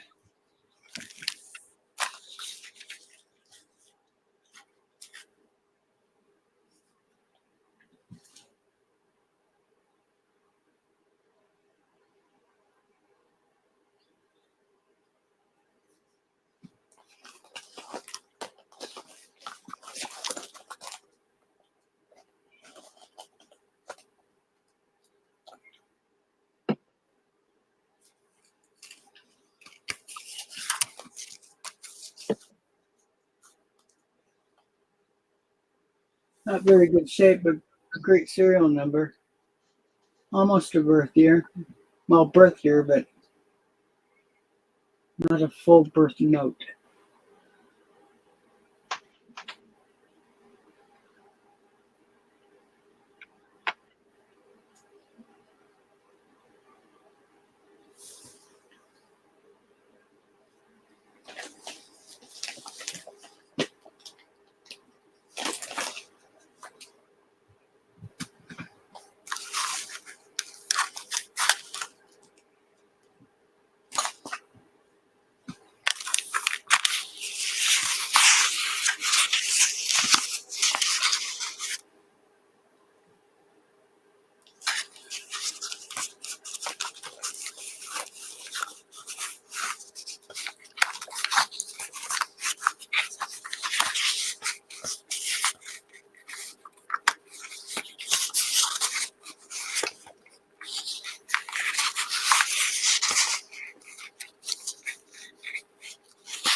It's got a couple of star notes.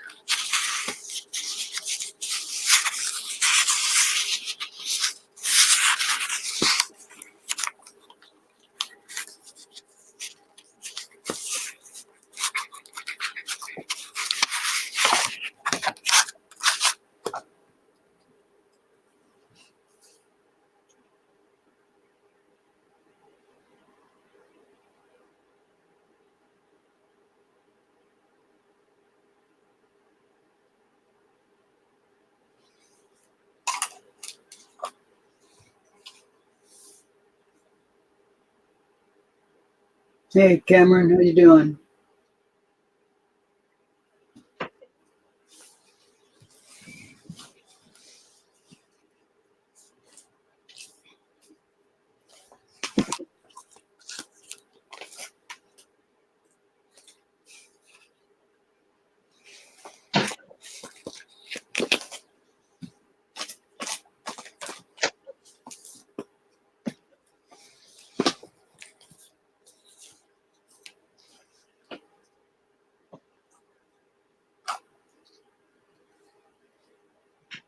Doing pretty good.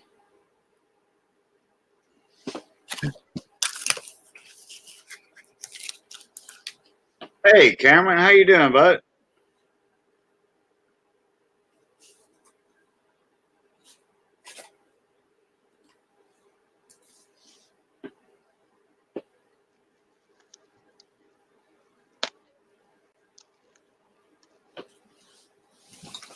If you want to purchase one of those, I'd sell one of those star notes. Or even a couple if you're interested. Just send me an email.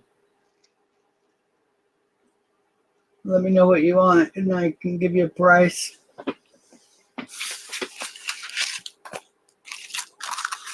I was also showing my, oops, another large note.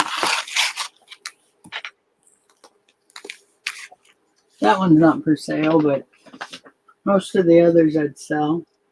A couple of. Yeah, when you get a special gift like that from a special friend, it's sentimental value, never for sale. Nope, not that one. Sheldon sent me that one. That's right.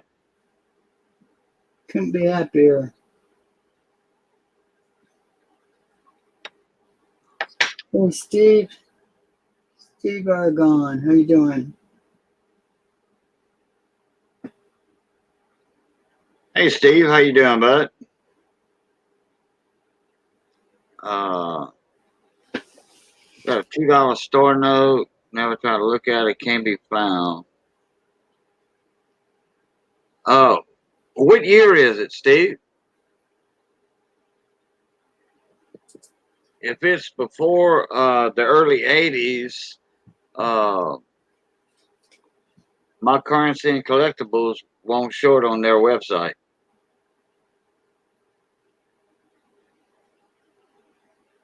Yep. Sheldon is a great guy.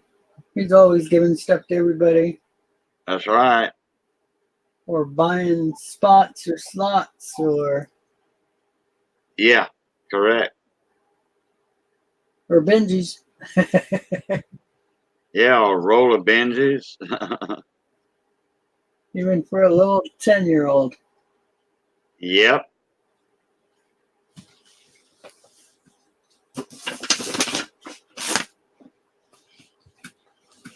Yeah, I don't think anybody compares to Sheldon on here as far as the amount that he's given up and right out of his own personal collection, just Yeah. gives it because he wants to make people smile. And he certainly does. Yeah. He actually a lot of stuff that he does, he buys and then just sends it to him. Sorry, Cameron, no games going on here. Him and Matt 83. Those two guys right there, Yeah, They- they can't be beat. solid fellas. Yep, solid as a rock. Like a Chevy truck.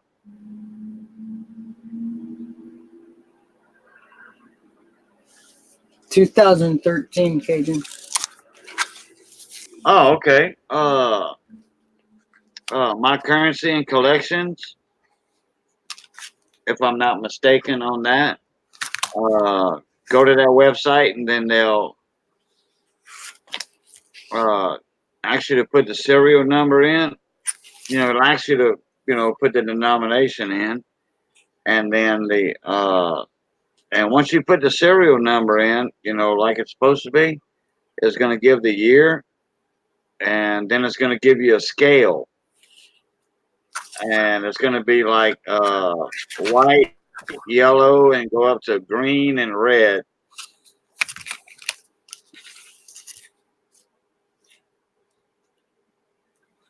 And when that scales to the right, that means you got a good one. Mid to right is good. Anything below that, you can just spend it. Unless it's in brand new, crisp BU condition. Like you got it out of a strap. And these are all 50 stars.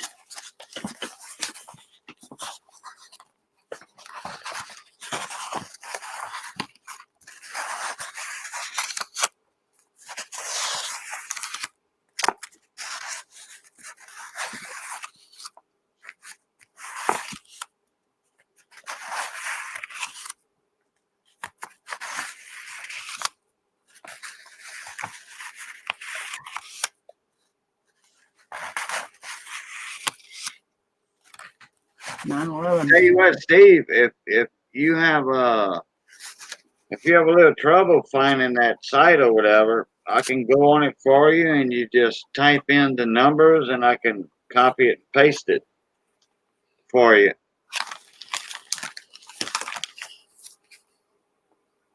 Because I'm very familiar with that site. 57. But it is a very easy site to navigate. There's a 35. Pretty good condition. If I can do it, anybody can do it. Put it that way. Because I'm not a techie guy or anything at all.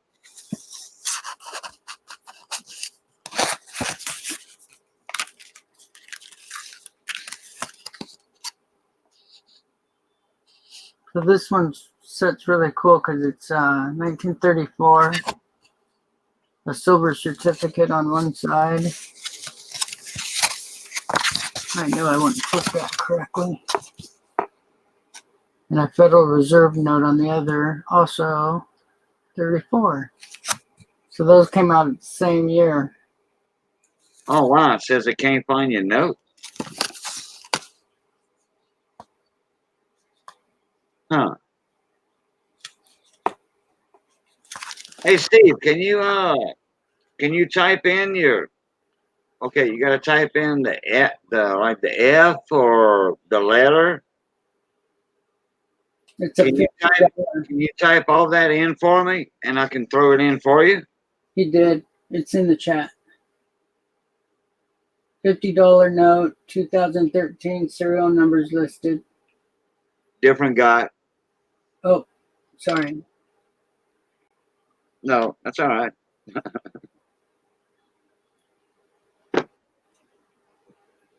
Steve, if you type it in for me, I can do that.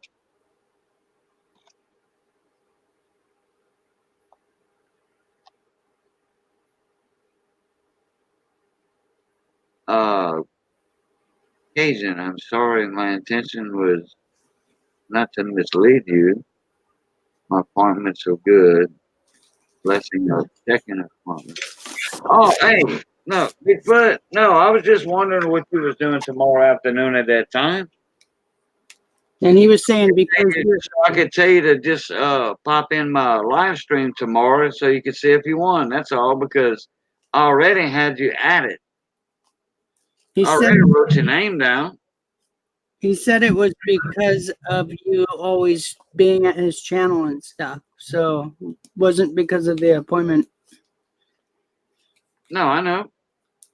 No, I was telling him. I know you know. Yeah, no, I mean, I didn't know he just had a liver, kidney issues and stuff. So, oh wow, yeah, from your dog. Oh wow, yeah.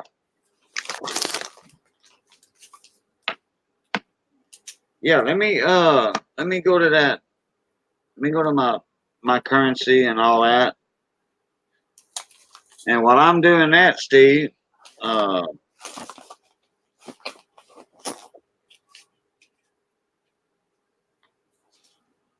type in your serial number and all that. My currency collection. Here we go. Here's some And we'll look that up for you. $2 star notes.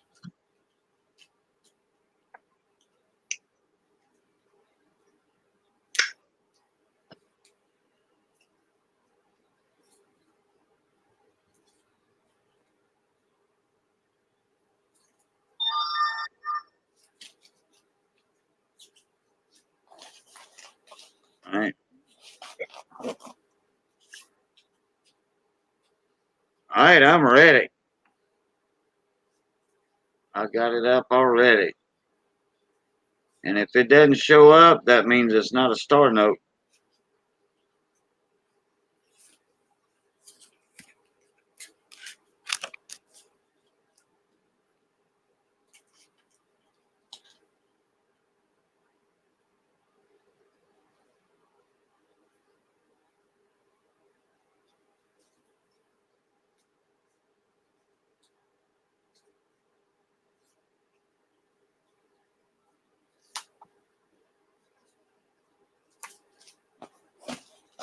You know, me and Bigfoot's been friends for a long time on YouTube.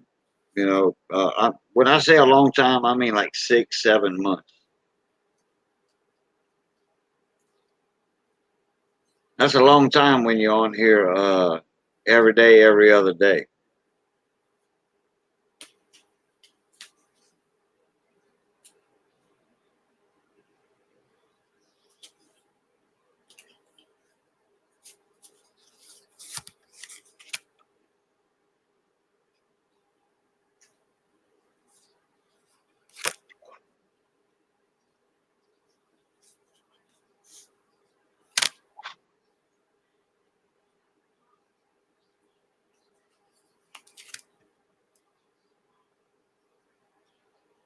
You have a couple star notes.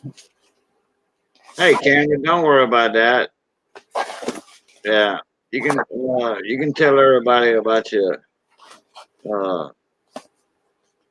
sub giveaway.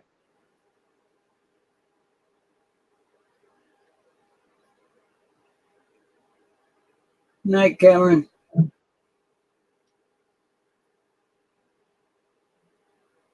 Hey, wasn't he the one?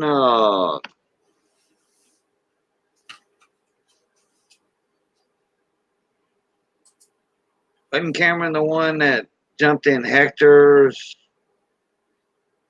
stream, showing his stuff? I'm not sure.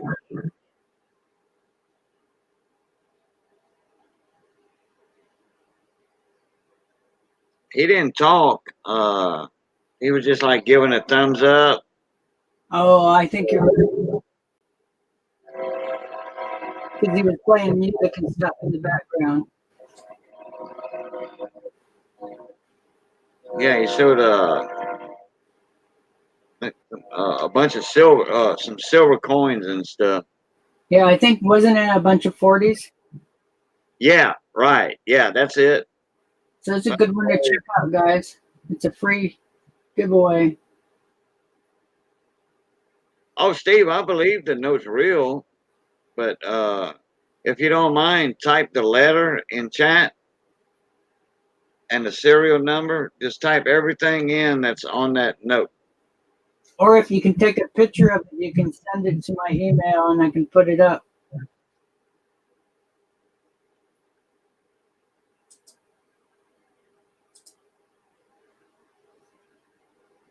Yep, Cameron said that was him.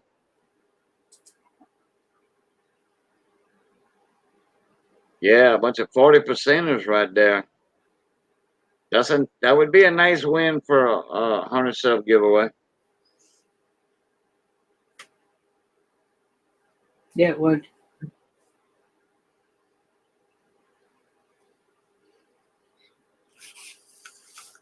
Okay, there's a little 3 on that one.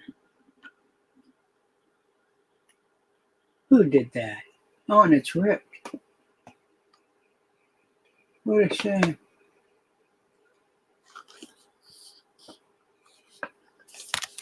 Oh, he's $1.50 right now. That'll work. $50.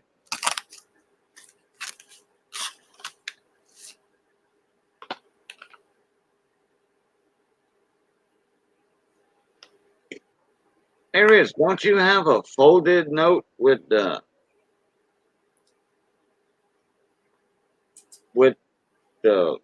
print on the backside? I thought that was you that showed that one time. Might be somebody else. An error note? I don't have any error notes. Oh, okay. You know the one that like the top left one is folded down a little bit? Yeah, that's not Yeah, me. that seal. Okay. Wish it was. That sounds cool. Yeah, that's a folded note. Somehow that dollar bill got folded, and then the serial number or whatever, all that information was printed on the backside.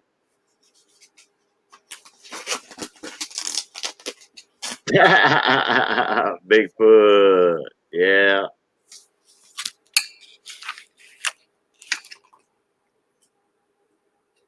Well, don't tell them. Yeah. Don't tell me. Okay,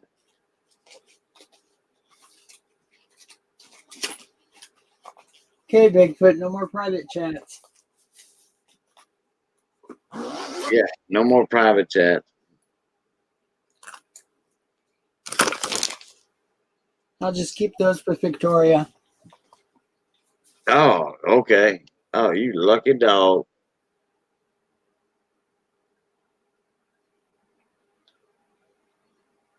And she made, Okay, Steve. I'm waiting on the numbers. yeah, let me check my email just in case he sent it. Oh, okay. I was waiting on him to type it. Nothing in email so far. It is AOL, so it's not the quickest.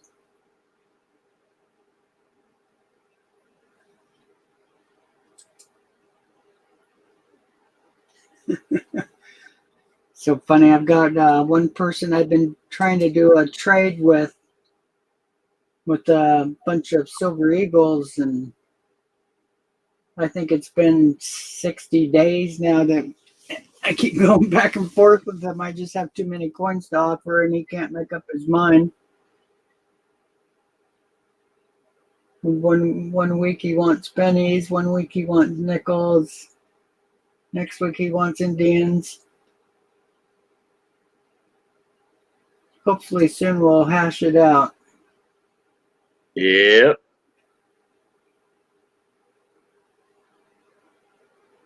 Guess I think I'm in lot. Yep.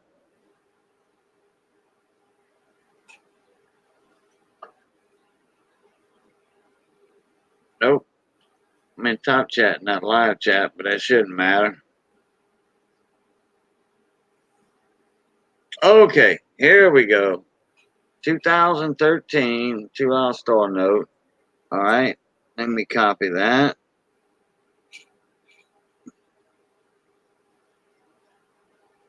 All right, copy L04445301. All right.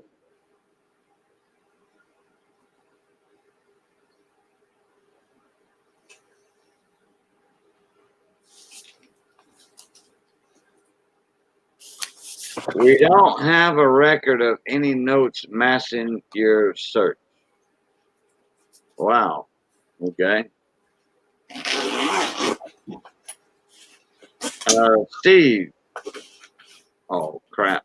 You would think if it's a 2013, they'd have record of that by now. Well, you know what? Let me.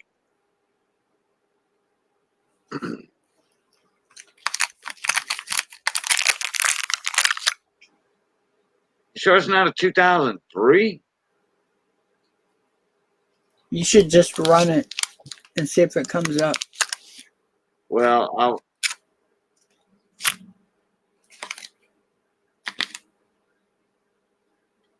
because there's something up with that number. That's what I was thinking earlier. If he can't find it, there's something up with the number.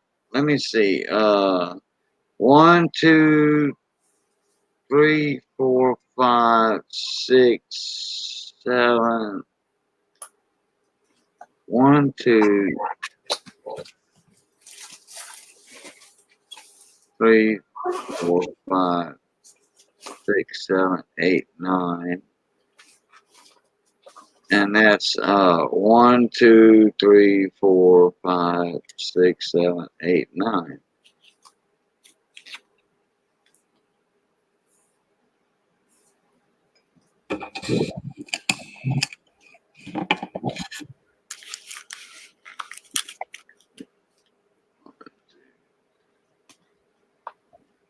Seven, 8, 9. And then that's 1, 2, 3. Wait, see it. 7, 8, 9. Yeah. That's the correct amount of letters and numbers.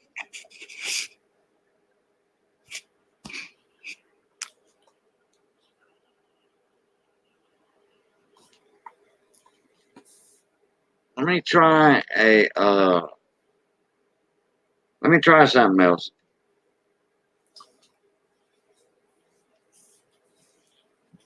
Nope.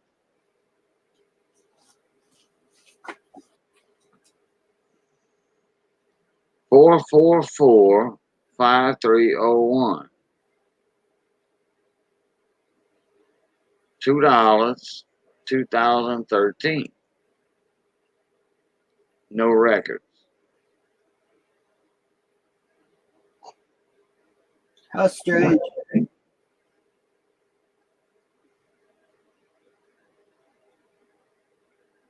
Yeah, a picture would be nice.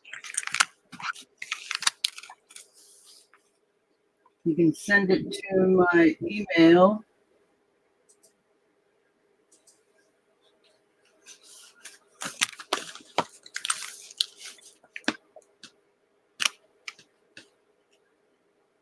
Oh, it's a blue seal. Interesting.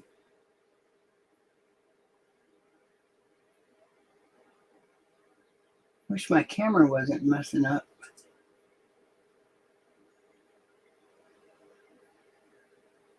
Miss Victoria asked him, is there any letters under the date or anything? Well, let me try a different date.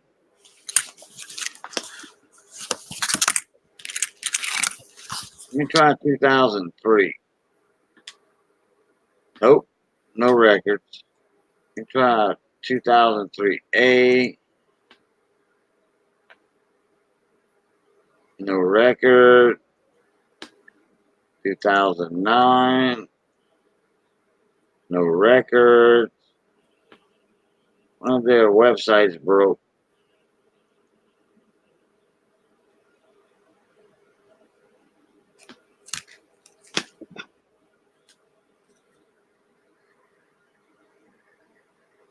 $1976.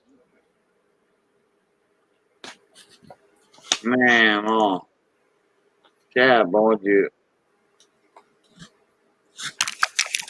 I went through every date they got.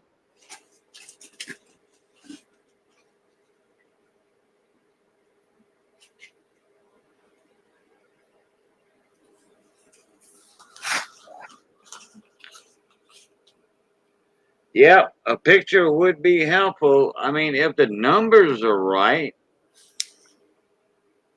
you know, you got to be spot on with those numbers.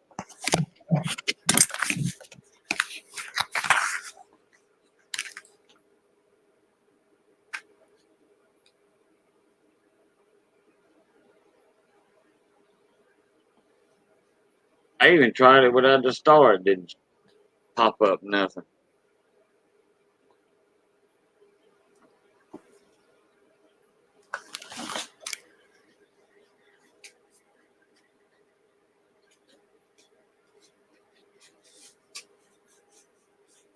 Super Silver Man said he pulled 7 more stars today. Yeah. Oh, I believe you, Steve. I know it's a real note, but I mean, I would love to see a picture of it.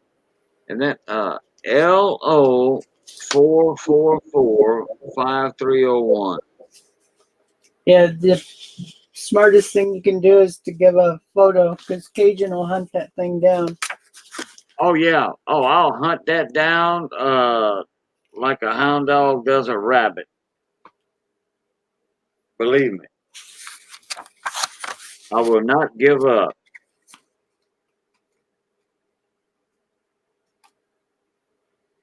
So I really don't know where these notes are from, but there's some really cool ones. Let's see, maybe it says it right here.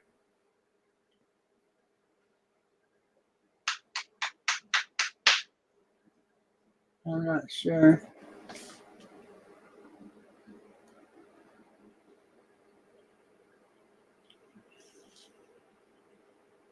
Like lawnmower parts. People can't find a lawnmower part for an old classic engine or something. Guess what? We drove to the rescue. We'll find it. Cajun's Detective Agency. Was that? Cajun's Detective Agency. Yeah, there you go. Look how colorful that one is.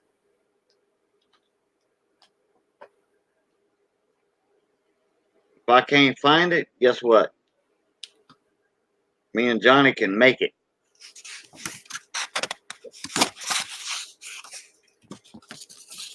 Got a full-blown machine shop.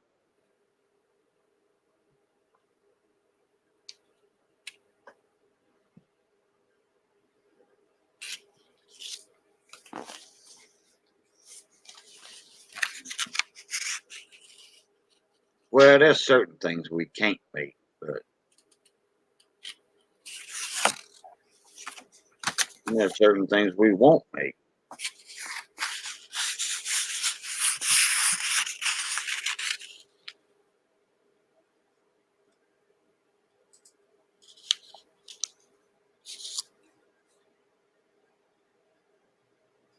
Let me check the email again.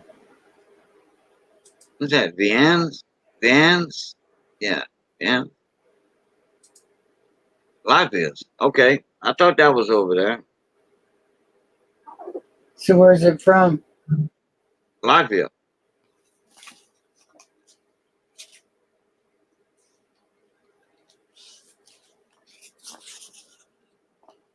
$2 bills or needle valves.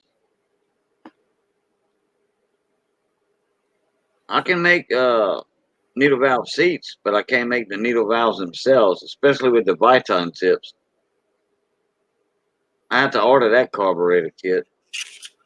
And I played hell trying to find that carburetor kit, but I found it. So I used to make the diaphragms and stuff for a lot of different things, mostly medical regulators, but we did Really?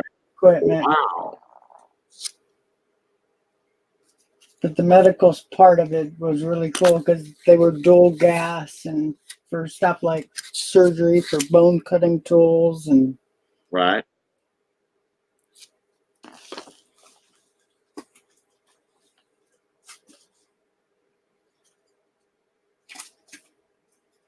I'm gonna throw my email in the chat too for Steve.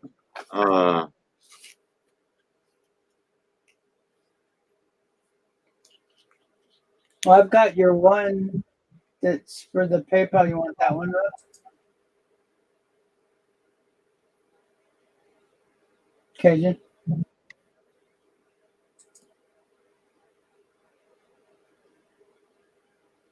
Hey, Cajun, What's that?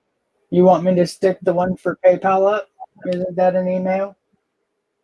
Yeah, no, well, I'm throwing my regular email. Oh, okay. Oh, I put a capital C, but it don't matter, I don't think. Just put it all lowercase.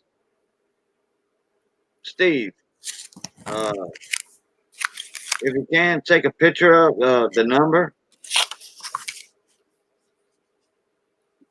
You know, like get it close to the bill and the denomination.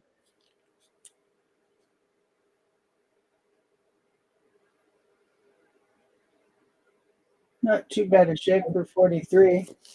Just a single fold. Take a picture and then just shoot it to that email, and I can take a look at it. A Japanese shilling. That's got me curious.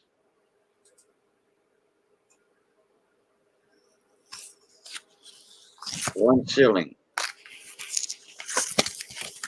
Yeah, that's when. What year is that, Rich? That's a long time ago. Yeah, I don't see a year. I'm sure it's right there, but I can't read that.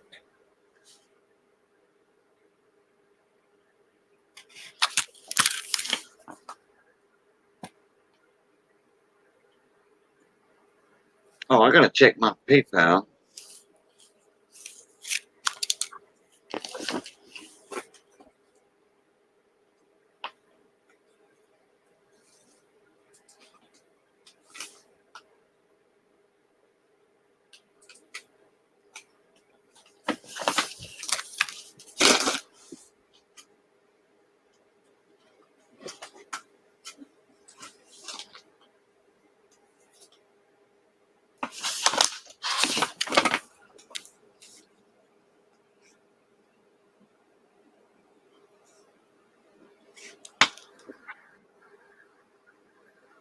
$68.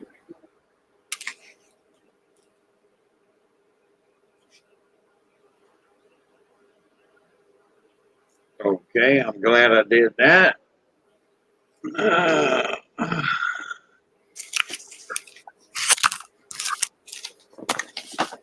don't know what time that came through. Let's see. It was after.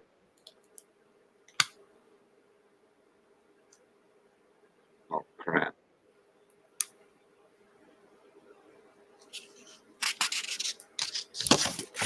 Yeah, I've had Al look at some of this before. He's really good at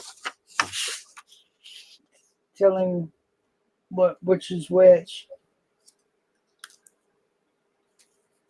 8 hours ago. Okay. Oh, that's Brian. That's Brian. Got $10.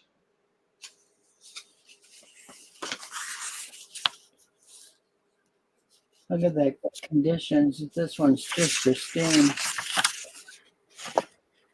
Ah, dog it. I forgot to get with Jeep and John. I'm gonna have to wait on that. Wait on what? Jeep and John sent me a PayPal for the wheel, but he sent an odd amount for some reason. And it's like the amounts for the $2.50 spots. Mm-hmm.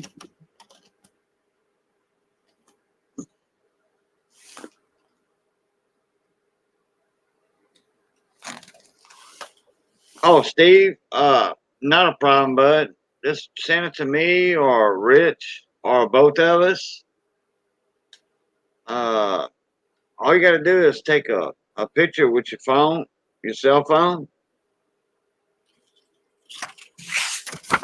and then hit share and or send an email from your phone and then hit that little link and it'll go to your picture gallery or something and click on that picture. Man, you got me curious now. I ain't gonna be able to sleep tonight. Too bad it has a fold in it.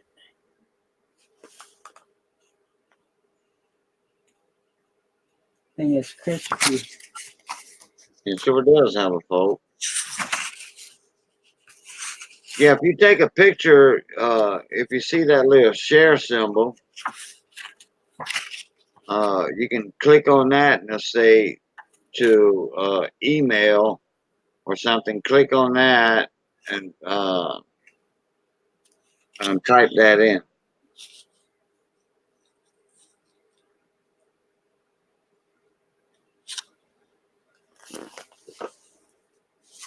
Let me try it. No, I ain't gonna try that. He says it's a $2 bill. It's a $2 bill. I believe all of this is war currency. 10 new pence. That's nice and crisp. Yeah, some of these are just gorgeous.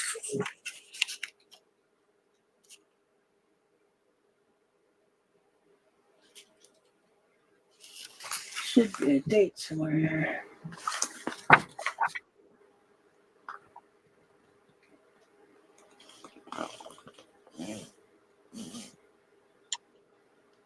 Oh yeah, oldies. Yeah, he knows about the a lot about the older coins and stuff.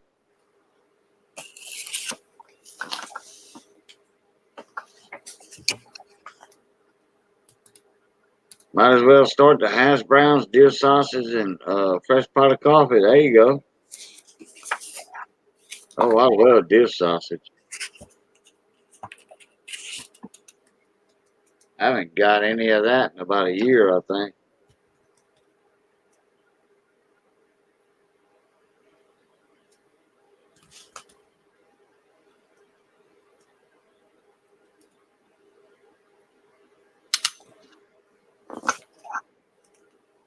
Might as well eat about five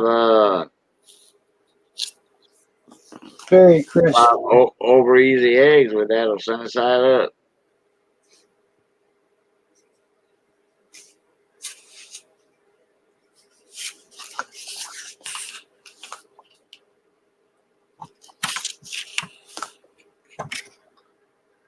I had some ham the other night. 1968. 1968. Yep. That's good.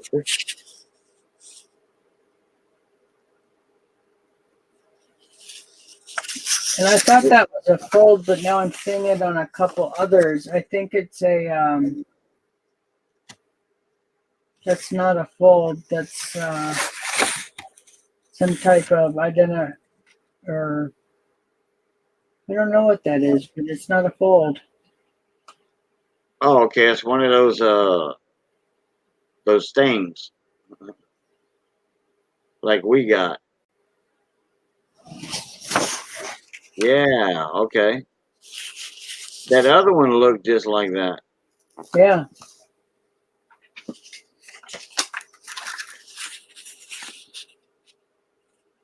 And this one's got it too. Yeah, Miss Victoria said, Cajun, you're making me hungry. Yeah, Missy baked a ham last week or 2 weeks ago, and then she froze some of it, and she took some out of a little Ziploc bag of it. I cut that up, and then I took some leftover French fries, and I put me like 5 eggs. I scrambled me up 5 eggs with a little Tabasco sauce. And I had the ham and the French fries in the pot, and I just threw them scrambled eggs in there in the skillet, and I stirred that up a little bit. I mangeed on that. I ate all that, and I left CJ's Coins and Crafts and Silver Superman and somebody else in the chat on the panel. They were talking and stuff while I was eating. And about 10 minutes, 15, 20 minutes later, I said, hey, guys, y'all have the channel. I'll see y'all later.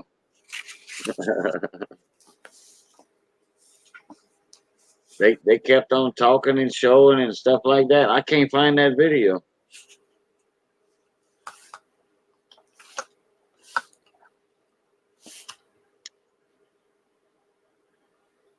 Strange, there's no year on it.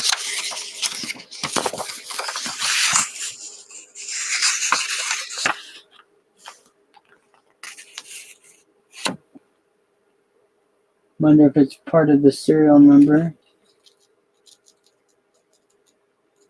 Huh.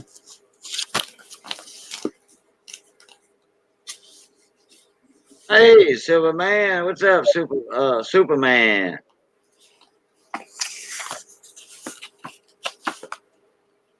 Yeah, I got my belly full and I got sleepy. You're right about that. That's right, Miss Victoria. Oh, I love the drag. Yeah, I was just gonna go lay down for like 30, 40 minutes, and boom, that didn't happen.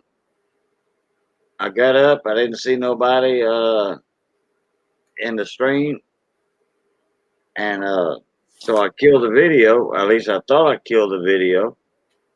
And then there were people in there like, I don't know, 5 hours, 6 hours later saying, hey, Boudreaux, wake up, wake up.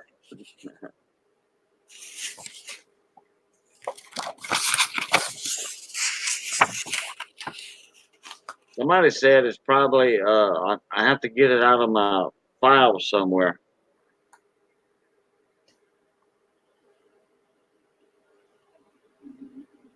Maybe when I killed the stream, or I thought I killed the stream, it went somewhere else or something. I don't know.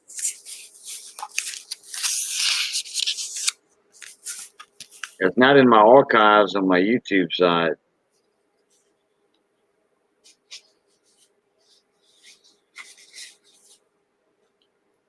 That's where it should be. 93.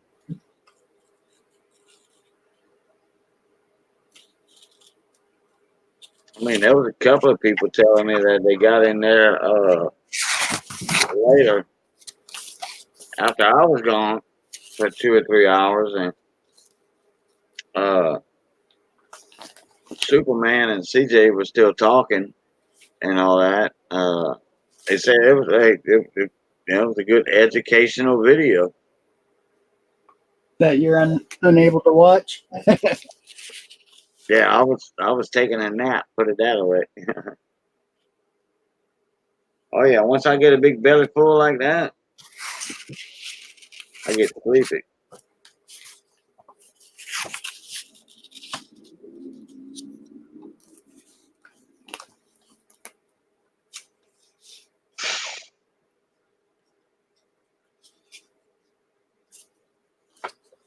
It might be lost in cyberspace, but somebody said it might be in a little small thing somewhere, and I gotta unzip it or something. You know, it's not a zip file, but which I don't even know how all that works. Some zip files and stuff.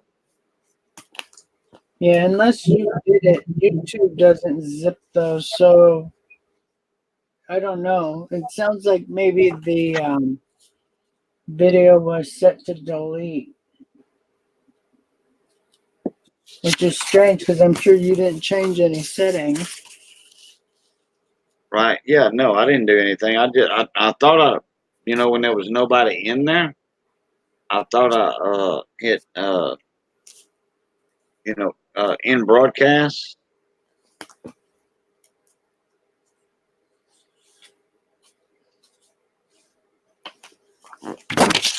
Yeah.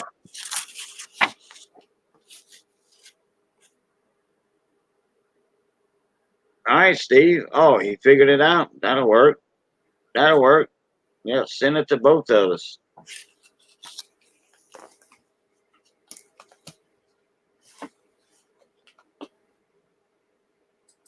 All right, I'll check mine in a minute. Give it a minute or two to go through.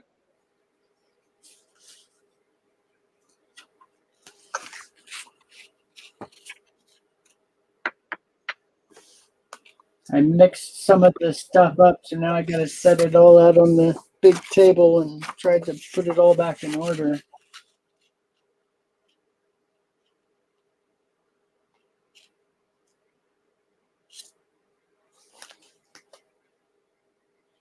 So, and I thought I could just do it by size and then, you know, similarities. But did you see Michael showing off some of the bills that he got from, oh shoot, Australia, New Zealand? And they're all different sizes for each denomination.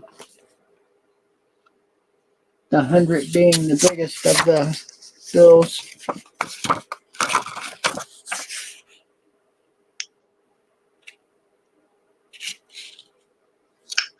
When was this? Just a couple nights ago. Oh, okay. He'd I might have missed it. did an auction and somebody paid him in money from their country.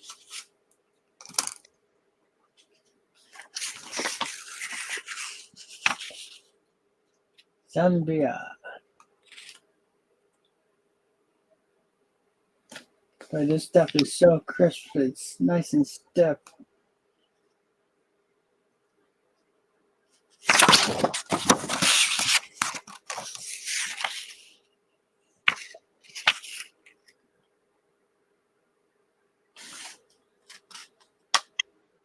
No date.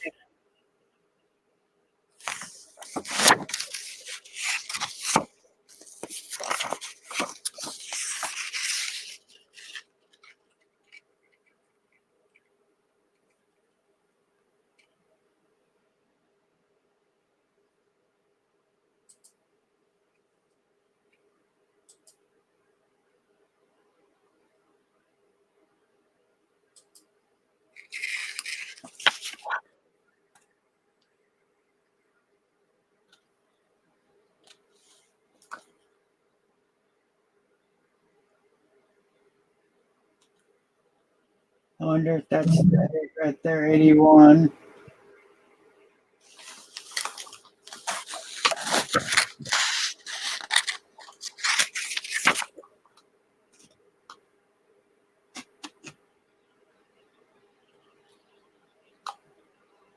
All right, Bigfoot. Take it easy, bud. See you later. Steve, I didn't get one. Maybe Rich got it. I don't know who you sent it to. I just checked, nothing yet. Oh, okay.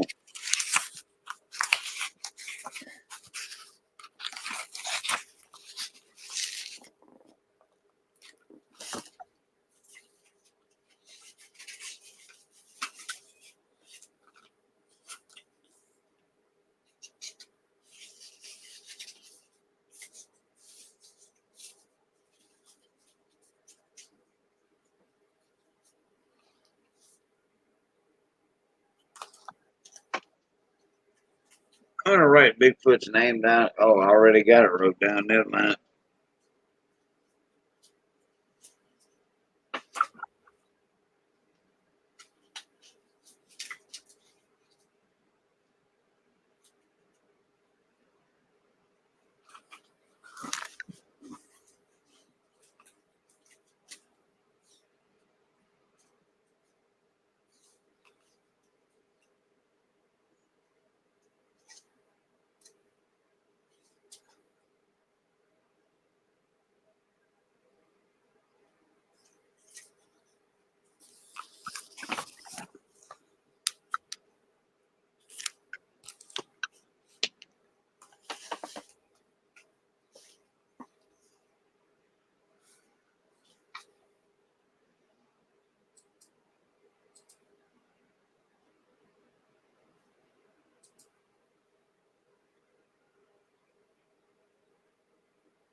All right, I got that wrote down.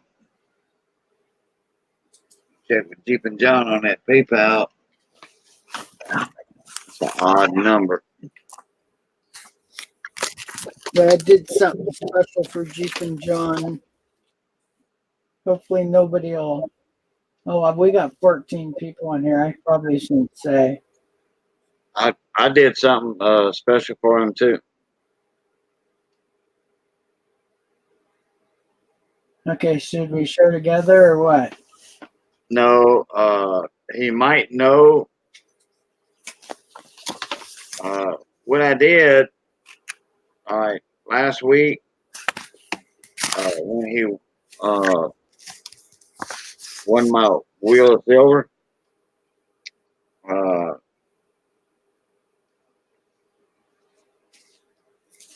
the next day or that night or something, I mean, I don't know. Anyway, I told him, I said, look, Jeep and John, the next day I said, you got to wait because I got something extra going in the package for you. He says, oh, okay, no problem. And he was there at where I was at, so he might know what it is.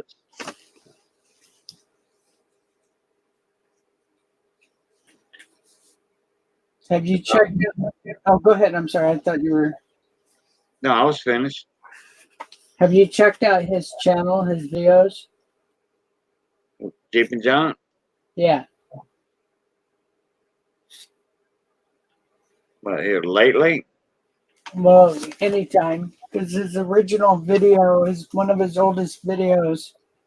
Is one of those battles that he was just talking about that he just. Oh, yeah. Yeah.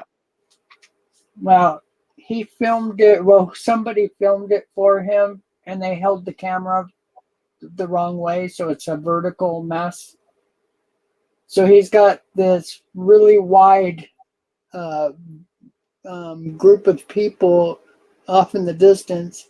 And the person who filmed it vertically instead of horizontal. So you can't hardly see anybody. So I re-edited it for him. So he'll now have full screen up close of the battle Oh, okay. in HD even. Wow. Yeah, should be really cool. I'm gonna send it to him with his package that he's got coming for me. Oh, I got you. Okay. He just enjoys that so much, and you can hardly see what's going on.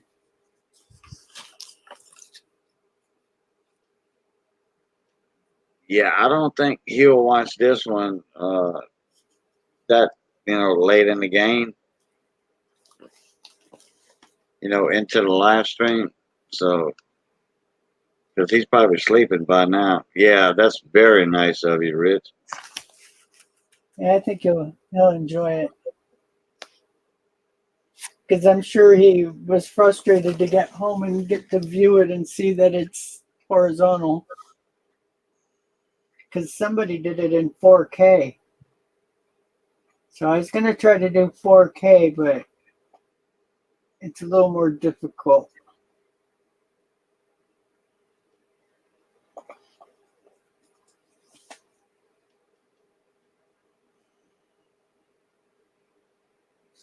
Thank you, Victoria. You gotta have a lot of heavy duty equipment to do 4K videos, I would think. Well, having the right camera is a big part of it, but to edit it, yeah, Right. you need to have a really super computer. Which I can actually do 4K in real time. Most people, 1 minute of 4K takes them 10, 15 minutes.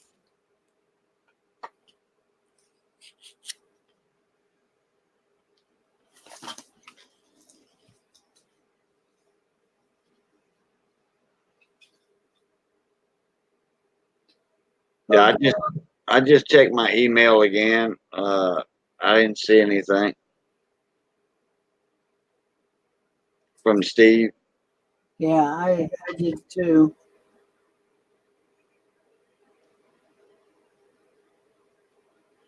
And sometimes if it's too big a file, AOL will block it. So if it's a big file, I may not be getting it.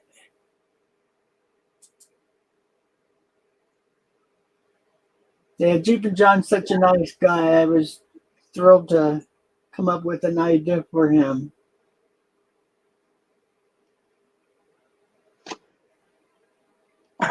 Quando dov'è? Quando do? Quando do? Oh, okay.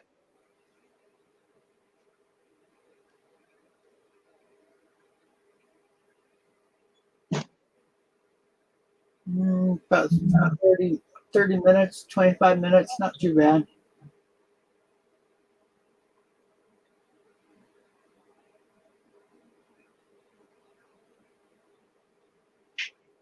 I need to learn how to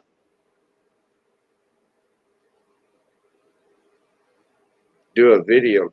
Can I do a video from Missy's laptop? Sure. Oh, okay. You can do one from your streaming camera too.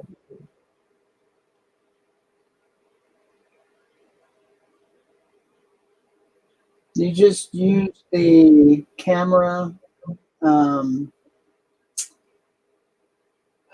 the camera program that's in Windows 10, and then push record when you see the picture that you want. Then save it somewhere. Like I save everything to the video file. It's the best place to put it. And then you can just drop it onto YouTube's editor and edit it that way. Or there's a lot of free editors out there too that you can use. Or if you do it exactly the way you want it and make it so you don't need any edits, which is what I do with a lot of my stuff, you Right. can transfer it straight to YouTube. Or is YouTube your destination? I'm gonna have to get with you on that one day. Okay. Yeah, if you want to put it to DVD, it just needs you to save it in a different type. Yeah, but it's like the one I don't know who made the video, but it's like for Redneck Stacker, uh Redneck Metals. I have no idea who made the video, like I said, and uh it that was an awesome video. Cool. It was just like titles, and then they'd go back, and then another one pop up, it'd go back, like go out in the distance, and another name would come up, it would go out in the distance.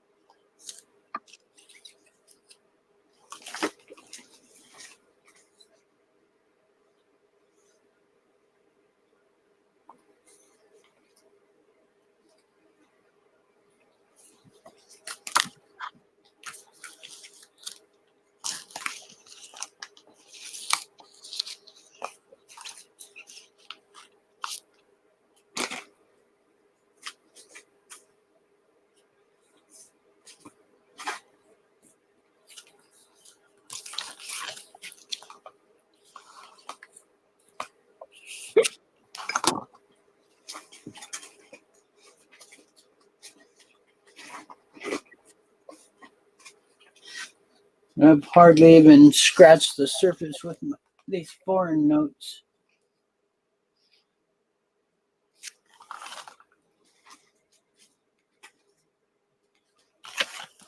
For example, if I wanted to make a video showing a coin, just a picture of a coin, and just throw audio on it, Yeah, that's pretty simple, right? you just take the photo and drop it onto a video editor, and then you can stretch it to be how many minutes you want it to be, and then you just record audio right over it. Oh, okay. Yeah, it's really easy. When you drop a picture into a video editor, it'll allow you to grab one edge and drag it across, and there's a timeline above it so you can see how many minutes you're stretching it to. Okay, so once I do it like 2 or 3 times, pretty much got the hang of it. Oh, the first time you'll figure it out. It's that easy. Oh, okay. Yeah, because I catch on to stuff pretty quick. Yeah, when you do the photo and you stretch it, just stretch it to like well, try to estimate, record yourself, or not record, but just time yourself once saying the stuff you want to say. And then you'll know how far to stretch that photo. Or if you just want to, guesstimate and stretch it to 10 minutes and then just record, and then you can just reduce the picture down to the size of your audio file. That way they're the same size. That way your audio ends when your video ends. Gotcha. Yeah, Superman. Yeah, no problem, dude.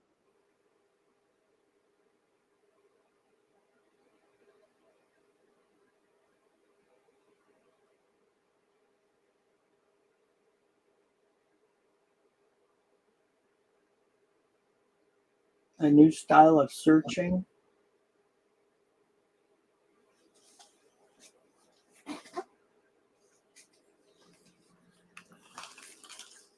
I'm game.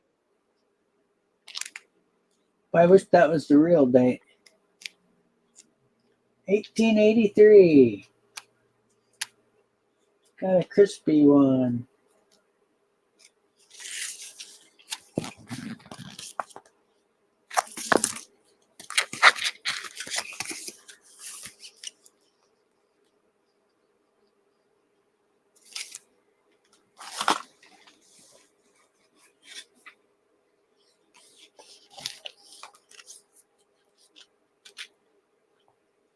5 cents.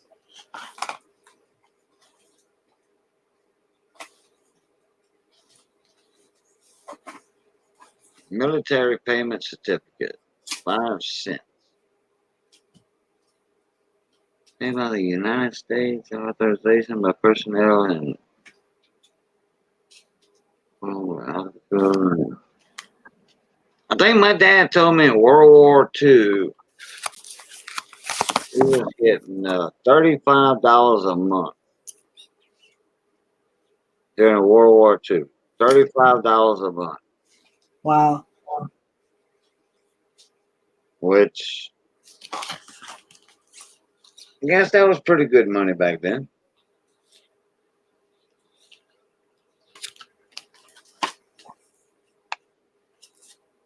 Philippines.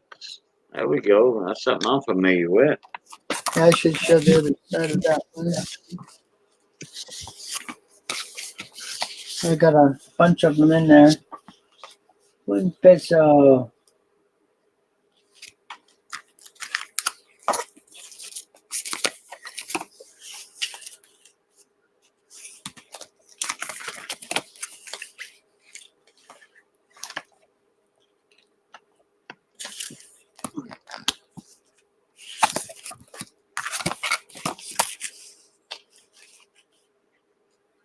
Oh, that's kind of cool.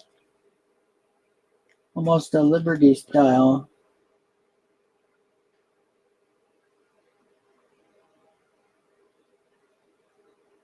For use in the United States military. I'll be darned. I didn't think it was U.S.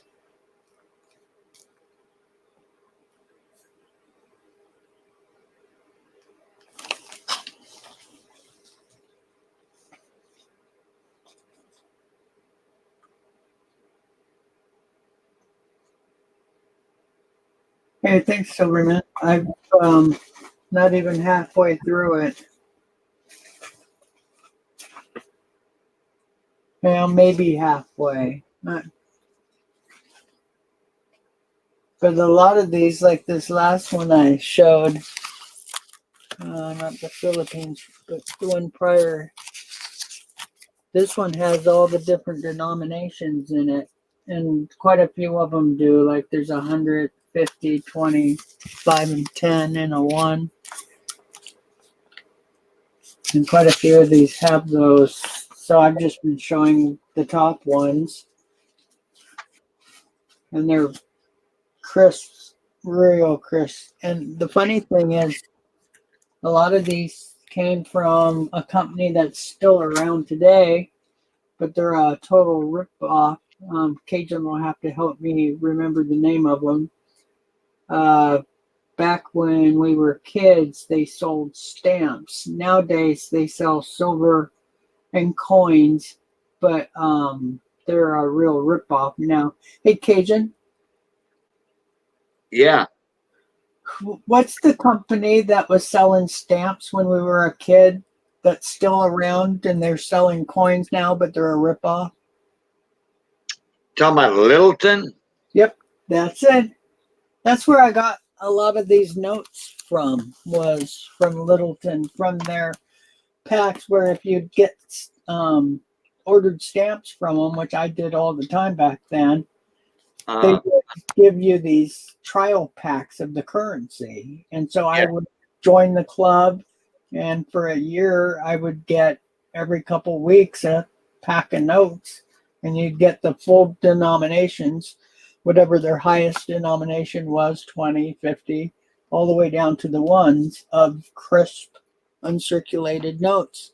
Well, I did that from the 60s on and did it for years, and that's how I accumulated all of this stuff. The military stuff, that actually came from family that was in the military. I got I was dealing with I think it was Littleton Stamp Company, but let me think. There was another stamp company back in the early 70s, like 70, 374 that I would order from. And I remember the year as well. It was in New York, right? There were two of them I would buy from back then. And I was dealing with Littleton Coin Company for sure on the coins. And then there was a stamp company. And I think it was a different address. And then there was another stamp company I would deal with.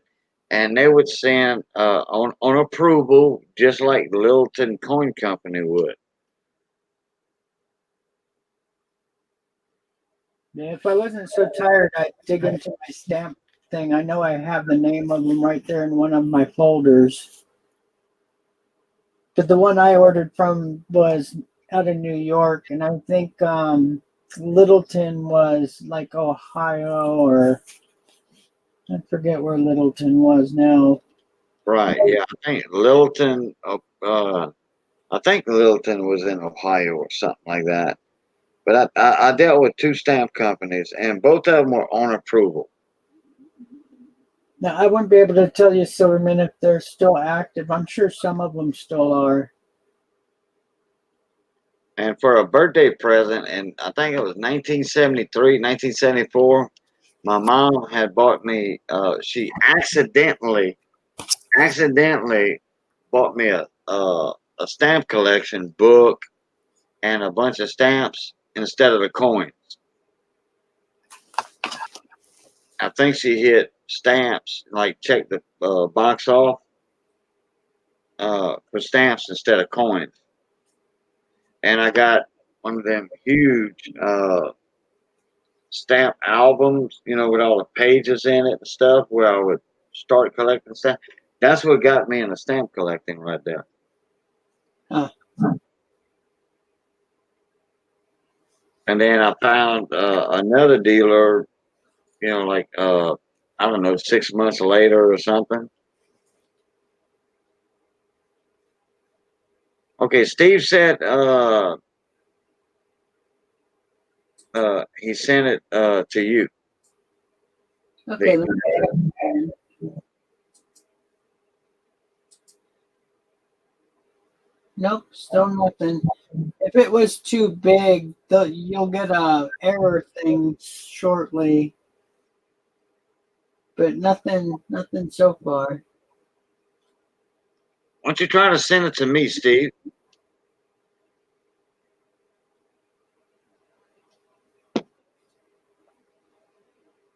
If you put it in chat, you can just copy and paste. Yeah. That's the only problem about doing the banners. I wish they were able to be copied. So in Victoria, there was no dates on the military ones, but I would imagine it's early 40s. I do have some from World War I, though. There it is. I got it back. I got mine back. Bank of Mexico. From the American Banknote Company. That's cool.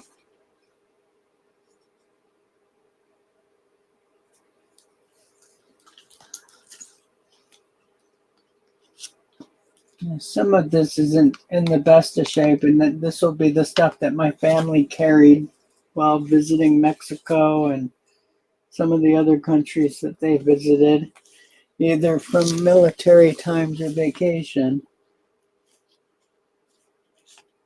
Banco de Mexico. 10 peso. I like that one. That one's cool. It is. And they got the sawbuck on it too.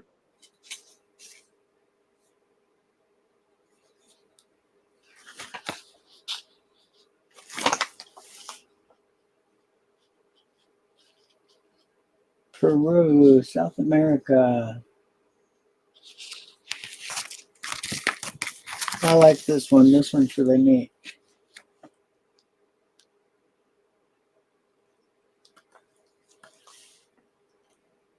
'87.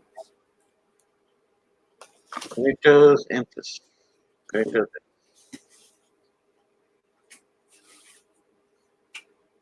Bet you Hector could It's Central Reserve, Peru. spit that out right there. Yeah. Kratos emphasis. He would say it real fast. The Central Reserve. Pretty interesting.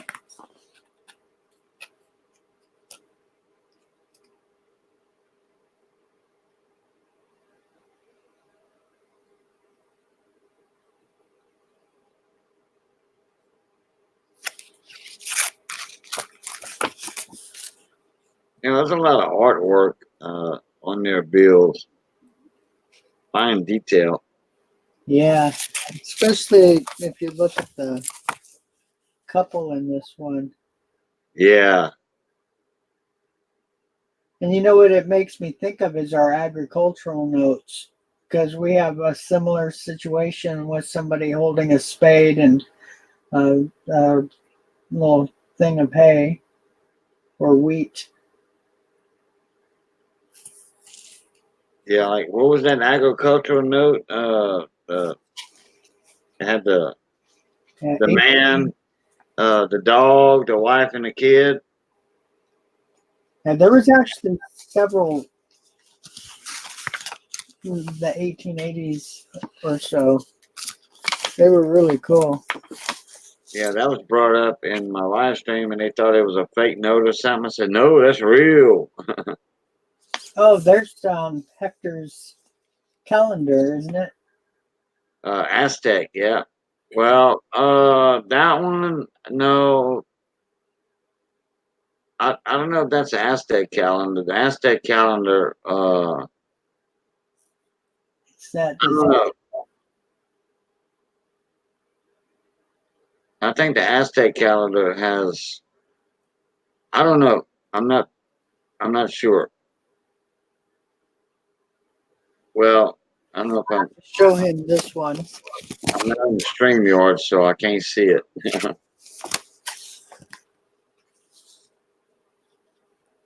think the Aztec calendar didn't.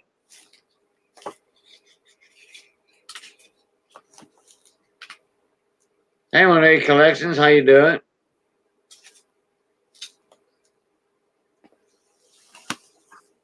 Thank you. Yeah, I've been showing them for a while now. You missed a lot of the mint steak ones, but I'm about to get back into the real crisp ones again.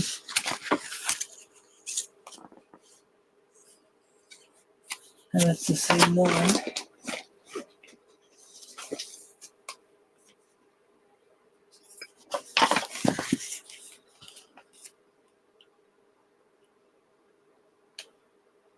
More military.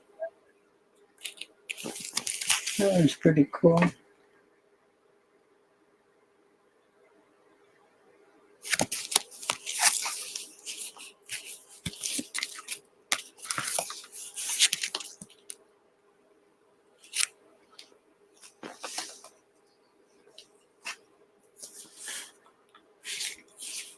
So that's 25. This one's 5 cents.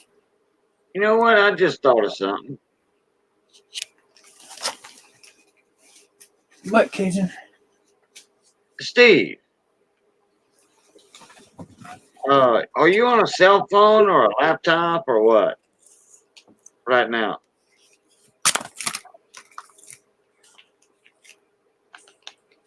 That's in poor condition.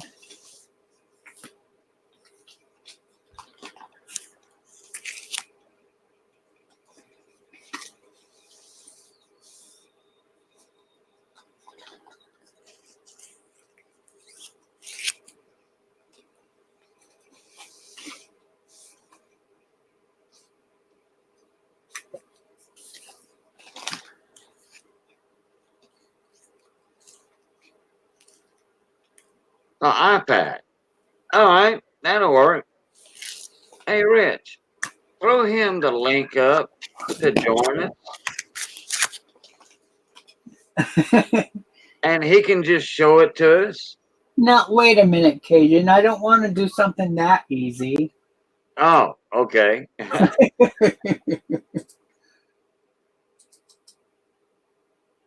No, you could have thought of it sooner. Yeah. There you go. Hey, Steve, just click on that link, buddy, and jump in here with us. And then you can show it to us on your camera. Yeah, and if you don't want your picture shown, I'll wait until you're pointing it at your bill or, yeah, the currency before I bring you up into the stream. Yeah, just click on that link. It's gonna, if you've never been in a panel before, it's gonna it's gonna say allow access to camera and microphone. Click yes, continue, what have you, and then it's gonna say you are entering into a broadcast studio, and then you scroll up or what have you, and click in a studio, and that's it. Boom, you in. No, it's gonna want your name if you want a name in, and just type Steve A or SA or what have you for your name. Oh, there we go. Like Rich Cali 21 has his name in the bottom left of his screen, and boom, click Enter Studio, and then you'll be in the back. You'll be backstage. Yeah, you'll be backstage, and then Rich will get you in here. And then you can show us the bill on your camera. If you don't want your face to be shown or whatever, just hold the bill up. That way we can see it. And then you can click get out of here. Now, Steve, if you're talking about the binary errors, no. I wouldn't mind having one though, especially the true binary ones and zeros. So to let you guys know how big a stack I was on, I could only show that much of the bill a minute ago because of the stack. Oh, binary. Let me see. What are the binary notes? That's the computer ones and zeros. I believe. Oh, okay. I thought it was like a series of the other numbers or something. I know one of them's the computer style.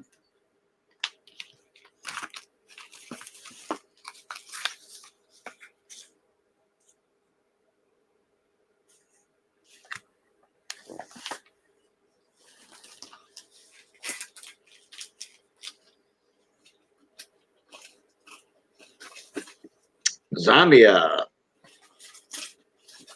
Two kwatas. Two kwacha. Look at the detail on that eagle's feathers wing. Wow. Oh yeah, here, let me.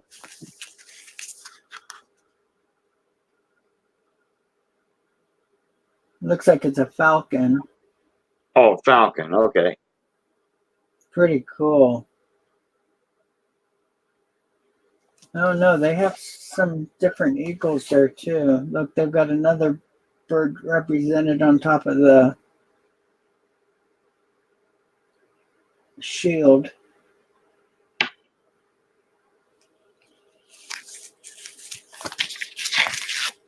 Yep.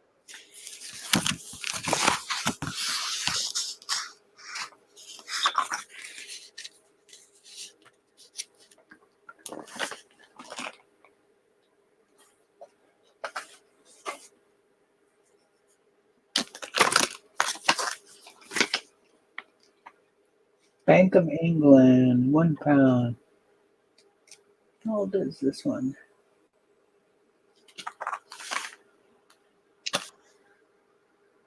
I remember an old Beverly Hillbillies episode where they went to England for the first time,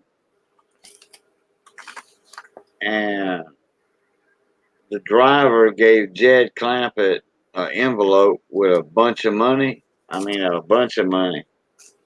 And he said, here's like, what, say 300 pounds. And Jed had the envelope of money. He didn't know what was in it. Jed Clampett had the money in the envelope in his hand and said, oh, must have had his thumb on a scale, huh? Oh,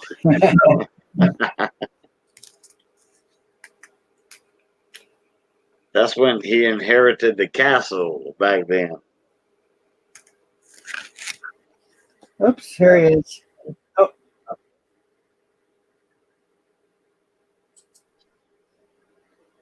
Hey, Silverman.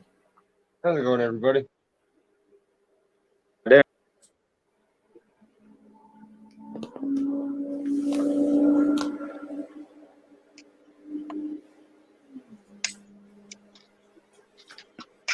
So let me know when you're ready to show that, and I'll put you up front. Yeah, you just continue doing whatever you're doing until you feel like taking a little pause. I'm just going to do a little quick sneak peek on the new kind of search setup I have that I think is going to be pretty sweet. 1970. Even has January. Deutsch.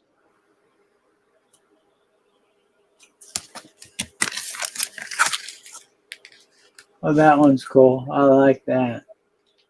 I like the boats too. Oh, yeah. Yeah, I love the old sailing ship. Wow, look how many sails are on that. Oh, yeah.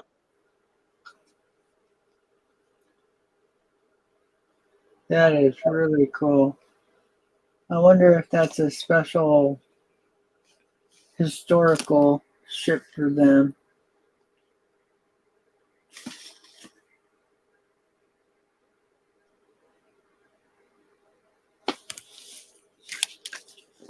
Well, go ahead. I can take a break. So this is how I decided to do the next search setup. I'm going to put up like a roll's worth and just do a solid coin by coin by coin. So I think I'll pick like a solid date. So we'll do like 83, looking for the double die reverse for the Lincoln cents. It's a really popular one. Or that 84 double ear. Or the 92 cam. But I think it'd be cool to just go all the way through and be able to scope every coin without having to pause to move them around. So I just loaded up a clipboard. And you can do a whole chunk at a time. Yeah, the way you have that new setup, you know, with no support bar on the back of your camera, nothing gets in the way. Yeah, so I can go all the way back to about here. So I can add 2 more rows comfortably. Right. But then over here I have it set up where I can do, so this is 59 D's and S's and 58, 57, and then down here I have the next setup, which is the 56, 55, 54, 3, and 2. So that way I can get the RPMs looked at for the nickels real quick like, and I can actually have a decently efficient live stream, or not live stream, you know, content video. Right. With Right. a lot less of my user errors and technical jumbles.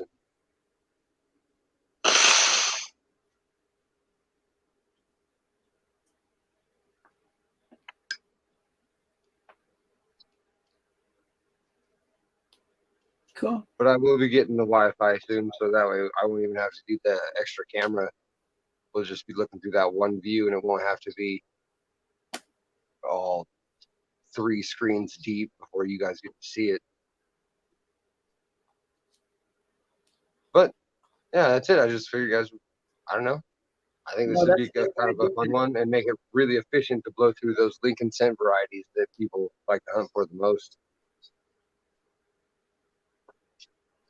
Yeah. Or in this case, how I had this one set up, the full bands or RPMs on the here dimes.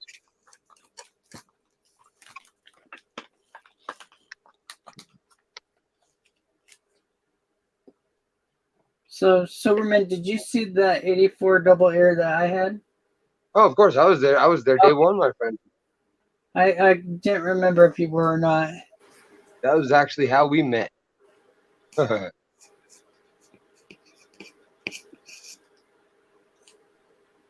thought I had mailed it, but I still haven't. You still haven't mailed that out yet? Nope. But he had other things. Understandable.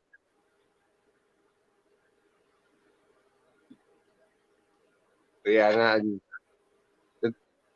unfortunately, that when I'm a guest in this stream, I don't get any zoom capabilities because when I zoom on my screen, I can actually zoom in, but it doesn't change your guys' view at all.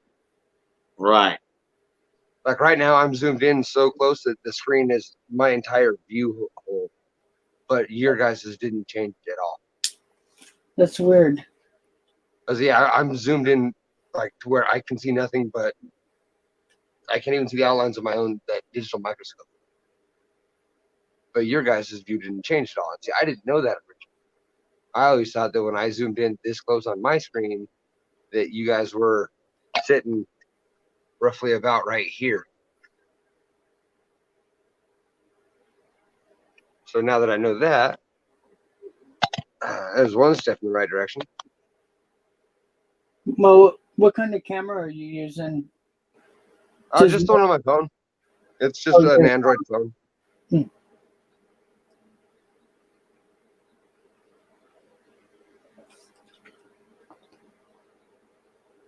I know that was blurry too. You know, they make little add-on lenses that work really good to be able to get closer. See, I saw those like after the fact, and I still kind of want one because they're not bad. And they have the new like glasses headset set up now, where they're like a pair of sunglasses with visor, and you have magnification lenses that you put over the full glasses for it. Yeah, there's a lot of people that use those, especially the penny hunters. So yeah, and I can imagine that. I want to test it, but personally, I would rather get the like the giant 10 or 8 or 10-inch big one that like the one Dr. G and you guys use for grading purposes, because I think that's more beneficial than the in-depth view. Can you get can you do a video from that camera? Yeah. You see that? Now there you go. You can do a video from that camera itself. It's just formatting the SD card. It's since I haven't hooked it up to Wi-Fi, it's not the. It likes to eject my SD card randomly, and I only get a couple minutes of video because the SD card I did put in there is only 2 gigabytes. It's tiny. Yeah, Oh. they make an SD card that is Wi-Fi too. Oh, that's awesome! I'm gonna look into that. I didn't know that. That's Hey, really Steve. awesome. Hey, Steve. Here's a little tip for you. Don't hit like create broadcast or nothing like that. Just hit enter studio. Just go back, get out of everything you was in before. Click on that link again, and just hit enter studio, enter broadcast studio. Don't hit like create broadcast or anything like that.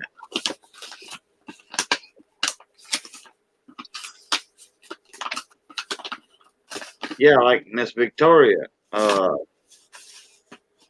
She went on a stream from a cheap Android phone. So I forgot I put a magnet on the back of this clipboard, and my table is metal. It makes sliding this around a lot more difficult than the other one.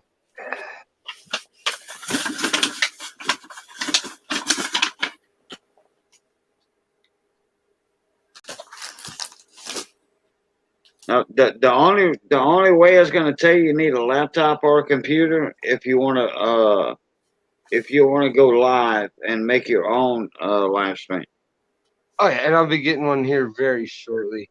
I don't know if you guys saw my comment earlier, but I got they sent me a letter in the mail today letting me know that my FMLA was denied, my short-term disability was denied, and due to that, I have too many attendance points due to my emergency surgery and appendectomy that put me in the hospital and out of work for a month.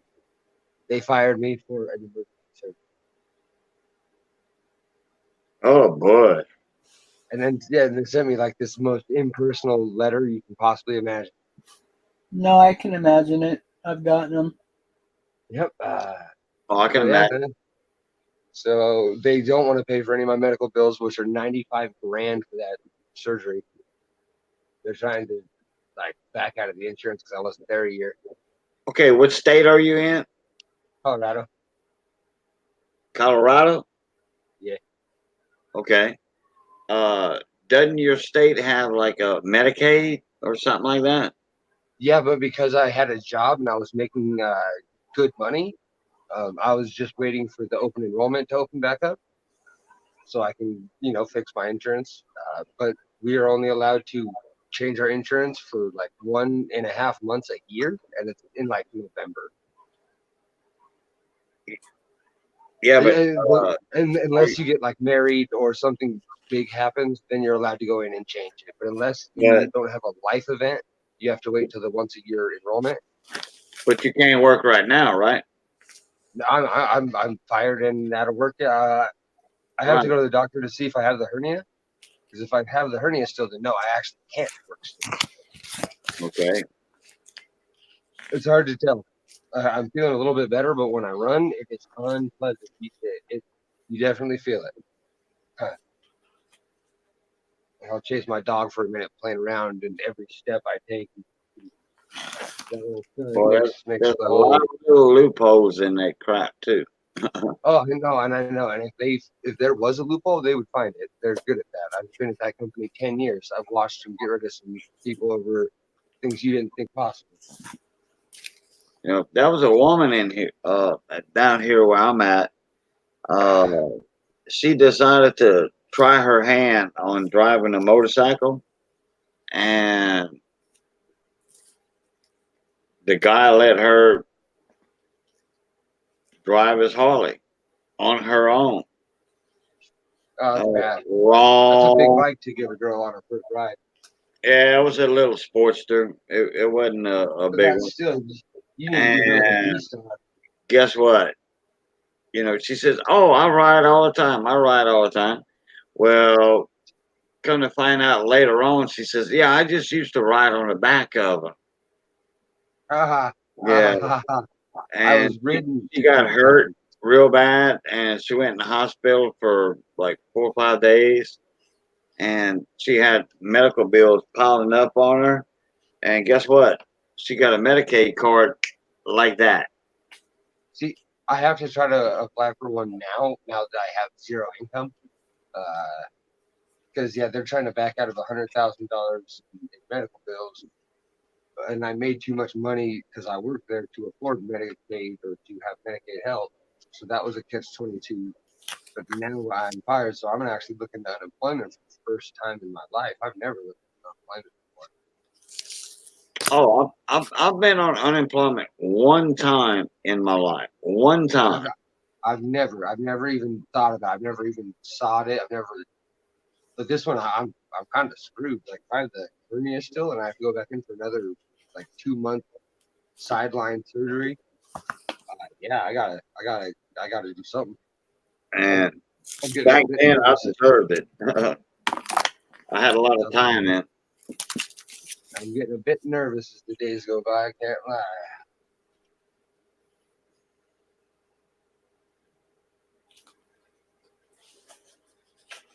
Well, But I do my have some good. I found some decently priced varieties in the at the Denver Coin Expo in a week and a half. So maybe I can go push some.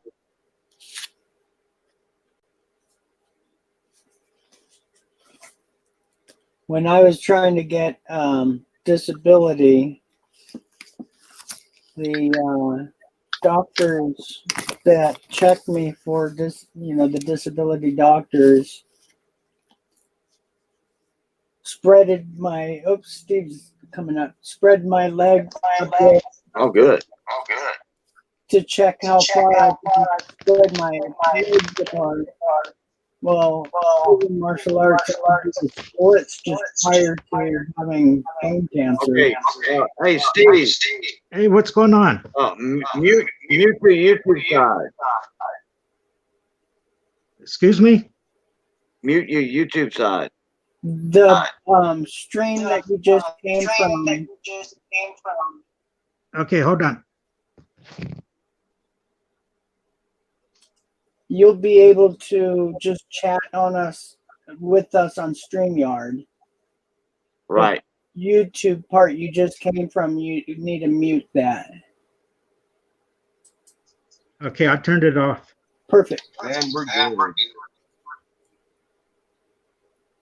Can you see it? No, you got to get it closer. You're still echoing. Okay, hold on.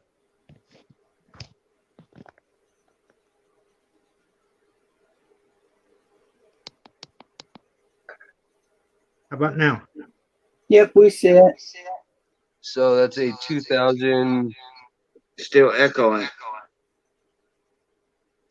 Okay, just mute him, Rich, and just let me see the serial number. Yeah, I did. So we're not going to be able to hear you, but zoom in a bit more on the serial number.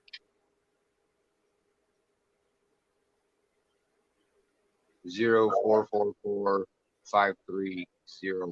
Crap. Now, can you show the date? Just so I know we trust you and all, but it helps us to see it all. Okay, I'm writing it down. L0444 5301. Start.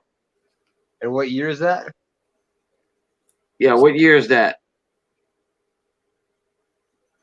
That is a 2013. Looks like 2003. It's one of the two for sure. It's a 3. Hey, there's a better chance of that being a rare star node then, because 2003s have a better low population than 13.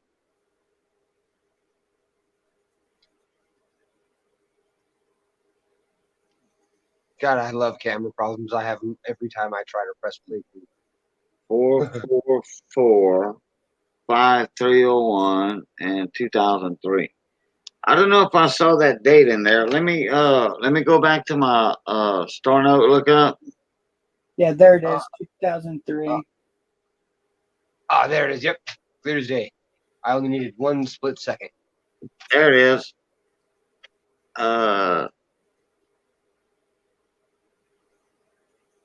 You know what? Hold on. Those numbers don't match. Wait. L0444 530. No, they match. 5301. No, I'm talking about what I got typed in. Oh, Star 2003. correct. And he said he did take it to the bank and verified it's real. So is it not coming up? Does it not exist? Yeah, so far. It's not. No. Well, you know what? It's just not showing up in the data bank of mycurrencycollection.com. I would send that to the grading company then. I personally, that's something, even if it didn't pay out enough, it would be cool to see what they designated that. And that thing is uncirculated. To me, it looks like uncirculated.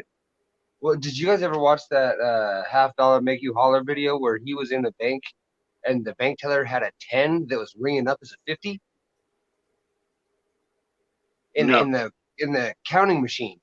Every time she would put it through the counting machine, it would go. She had it with other 10s. It would go 10, 10, 10, 70 because it would jump up $50 all of a sudden. And she pull it out and look at it. It's a $10 bill. So they do it like 7 times, and it pops up as a 50 every single time. How In like three separate coin counting or currency counting machines. Wow. Like the magnetic strips in the bill, whatever they used to read that way, had the wrong imprint. That video Look at was this. that was 3 or 4 months ago in that video, but that's a cool watch. That's a really cool video to watch. Okay, what else you got there, Steve? Watch. Look at my next bill. 302. Yes. Oh, they Does that can one not see exist it. either? Wow. Does the 02 exist? I can look that up. He's got 3 too. How far is this going to keep going? Do you have a strap to them? I got 303. I got 305. 306.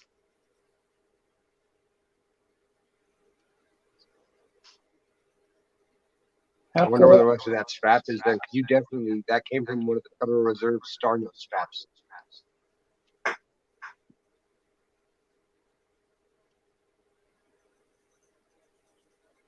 So if you didn't get all that, Hold you that. get all that strap. L There's a whole bunch of Star Notes floating around your town right now. 44453. Yeah, I've got everything typed in correct. Did none of them exist? You typed in correct. Hi, Shed. Oh, that's awesome, man. That is awesome. That is a cool find. Hey, Chan, how you doing, bud? Welcome again.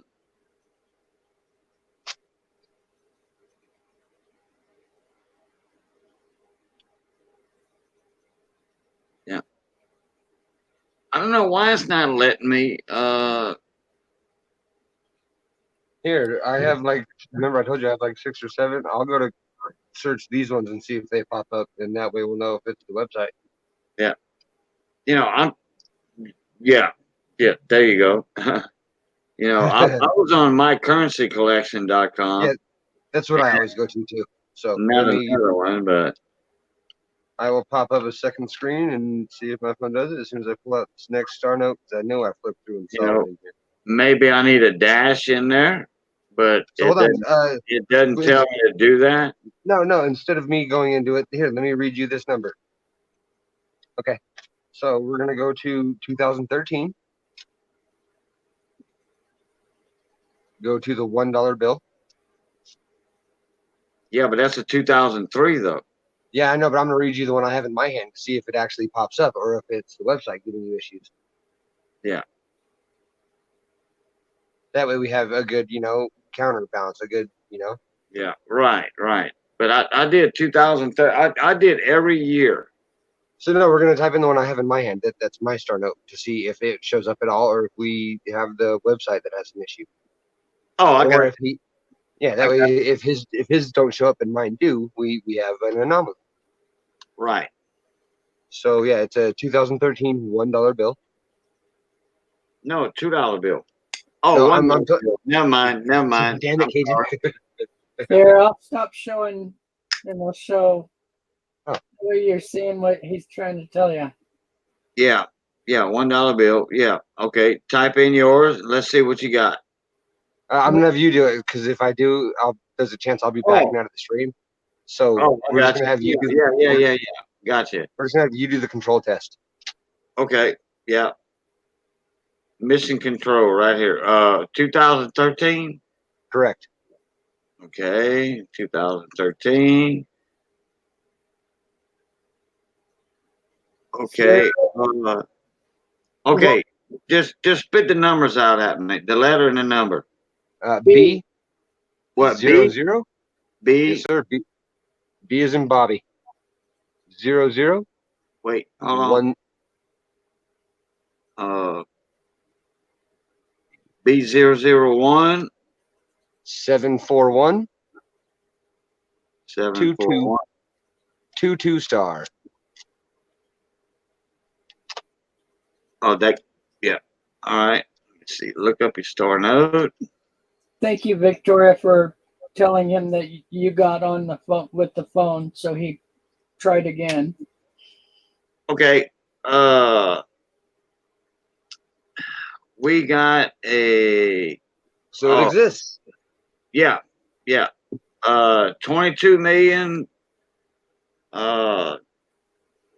400,000, and the arrow is pointing way to the left hand side on the white. Not rare scale. Yeah, no, it's the lowest that you can get on the scale. Yep.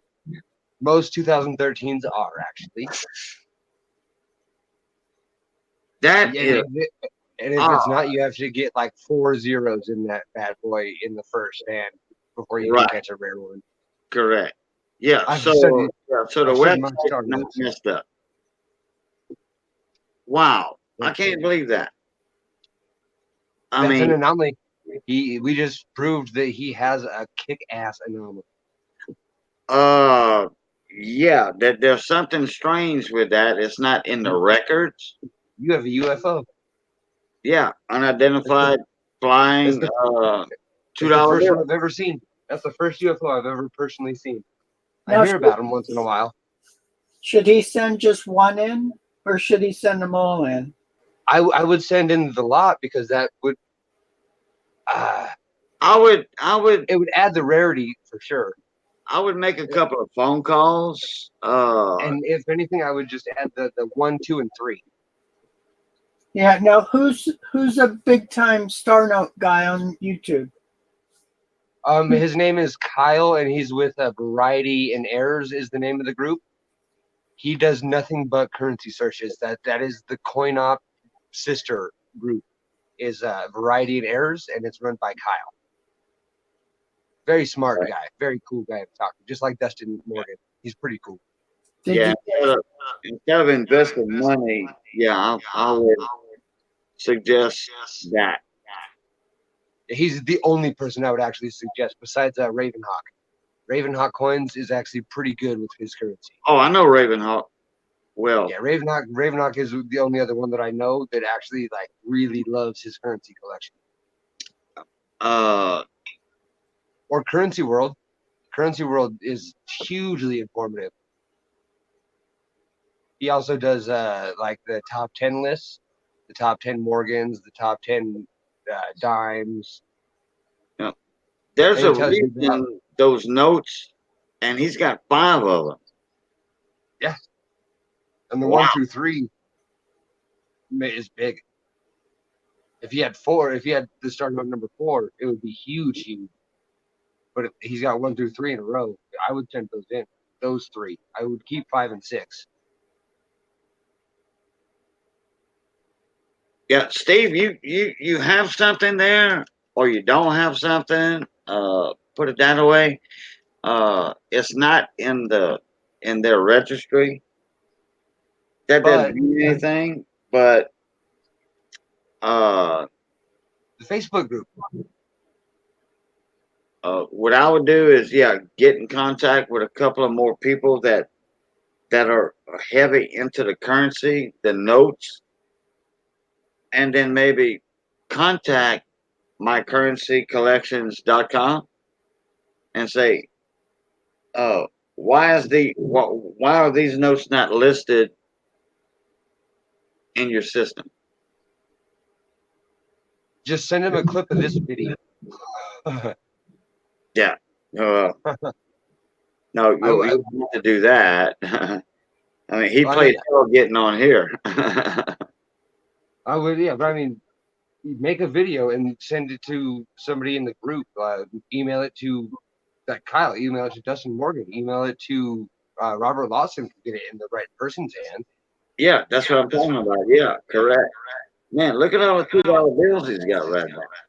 He's got a bunch. I have 44. From this series? Yes. Wow. Oh, go ahead, hard head.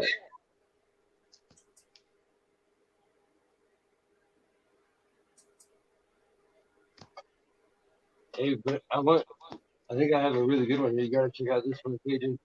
So type in,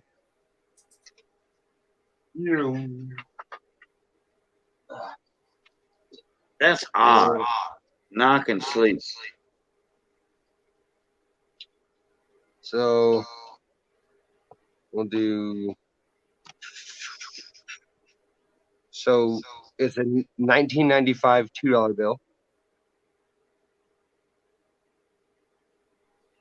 And the serial is F034 09918 star.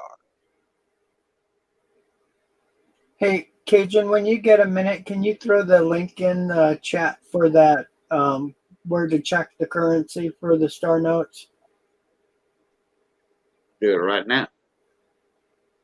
MyCurrencyCollection.com. Yeah, Chen is asking. It's set up just like Credit Karma. It's all color coded and beautiful. You know what? Crap. The link on. Hold on a sec.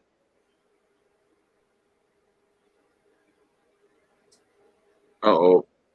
Get back on here. Uh-oh, Studios.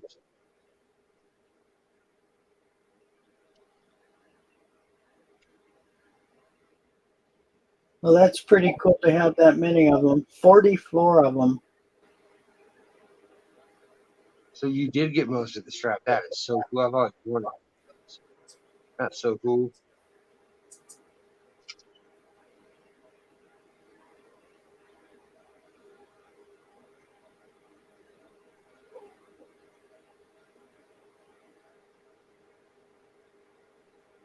There it is. There's a link right there.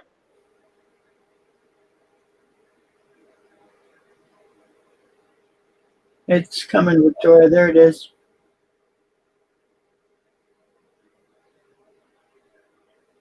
Thank you, Caden. Uh-huh. You know my buddy in California, he called me on the phone and said, "Hey, Boudreaux, what is this?" And I said, "What you got?" He says, "I went to the bank. He sent me an email." And then he called me. He said, "Look at my email. What is this?" I said, "That's Star Notes, buddy." He had 7 straps. 7 straps of Star Seven Notes. zebras. Get 7 zebra straps. That's Brand new. yep, From the bank. the ever elusive zebra strap. Sequential numbers like that. I'm like, dude, you know how much you can get for that on eBay? You know they're not. I talked to a guy who actually like runs a strip club. He's like the big guy. He sees one of those. He says once a month or so because of how much ones he goes through. That yeah, he actually gets those in decent frequency. But all Star Notes? Yeah. They're if you look at the band on the Star Note straps that you're speaking of, if they're from the reserve, they're baby blue just like normal. But Oh, there's yeah, little it's striped. there's white stripes. Yeah, correct. Yeah, but some of his weren't striped. They were solid for some reason. I would say that those ones might be the ones of the error variety, or they were restrapped. Because I've always heard that they were the zebra straps. Yeah. It was like the unicorn of real life. Yeah, but his were $2 notes, and he had them all right there from the bank. boom, and everything said Federal Bank, what have you, this and that and the other. Hey, see you later, Victoria. Okay, Miss Victoria. Bye, Victoria. Have a great night. So how far back does the currencycollection.com go with the star notes? 83, I think. 82, Yes. 83. Sure. Correct. Or is it 88? Not the 82 old or one. 83. Too bad they didn't do the old ones. I know. Yeah. I really wish they did. Yeah, because I have no, a buddy of mine had one, a $50 star note from the 50s or the 60s or something. I was And watching it wouldn't let me look it up on that site. I was watching a documentary this morning, or it was or it was an expo video. But he was talking about star notes on like 1867 bills and whatnot, and it blew my mind.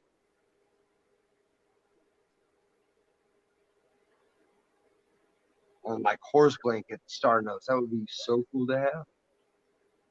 I don't think they had them back then, did they? He showed a video of it. There, he actually had like, I seen it. I seen it with my own eyes. Oh, okay. It was via video. It was on YouTube. It's one of like the 2019 Florida Expo or Cali Expo. But one of the dealers sits there and just talks about currency for like a good half hour, and he goes and shows off like big old blue certificate horse blankets with like the stories on them with a star. That's crazy. It was really cool. It sucked me right on in that video. I sat there for like 45 minutes listening to that. He talk after that.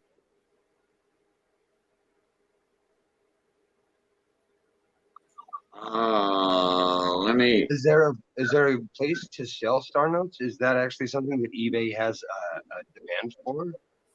If the rarity calls for it, of course.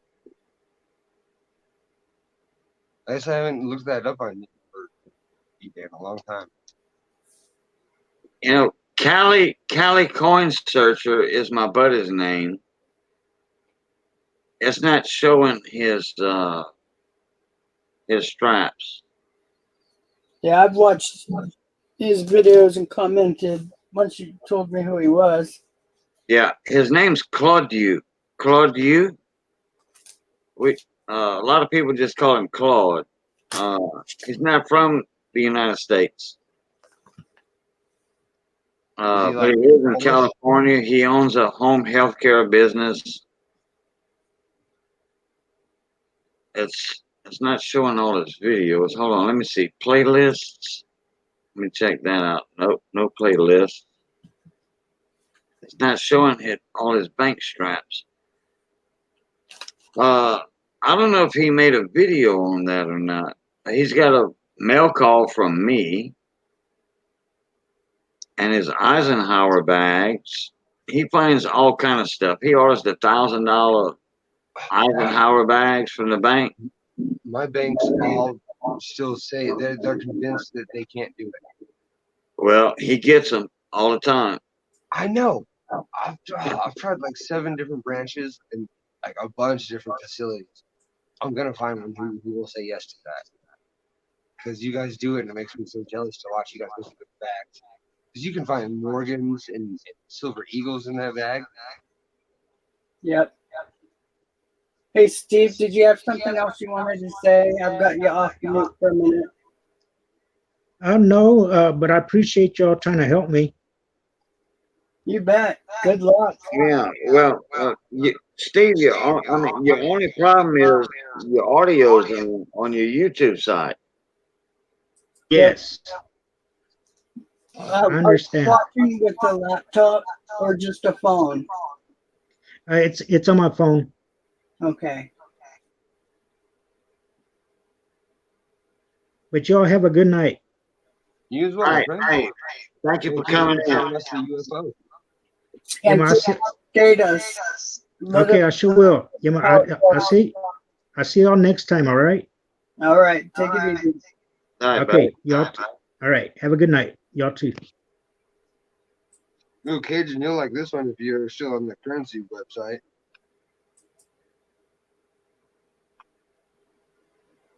So the only big denomination star note I ever saved.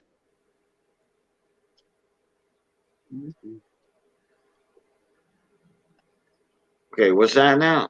Oh, I'm hunting down my $20 star note. Oh, okay. Well, I'm looking something up.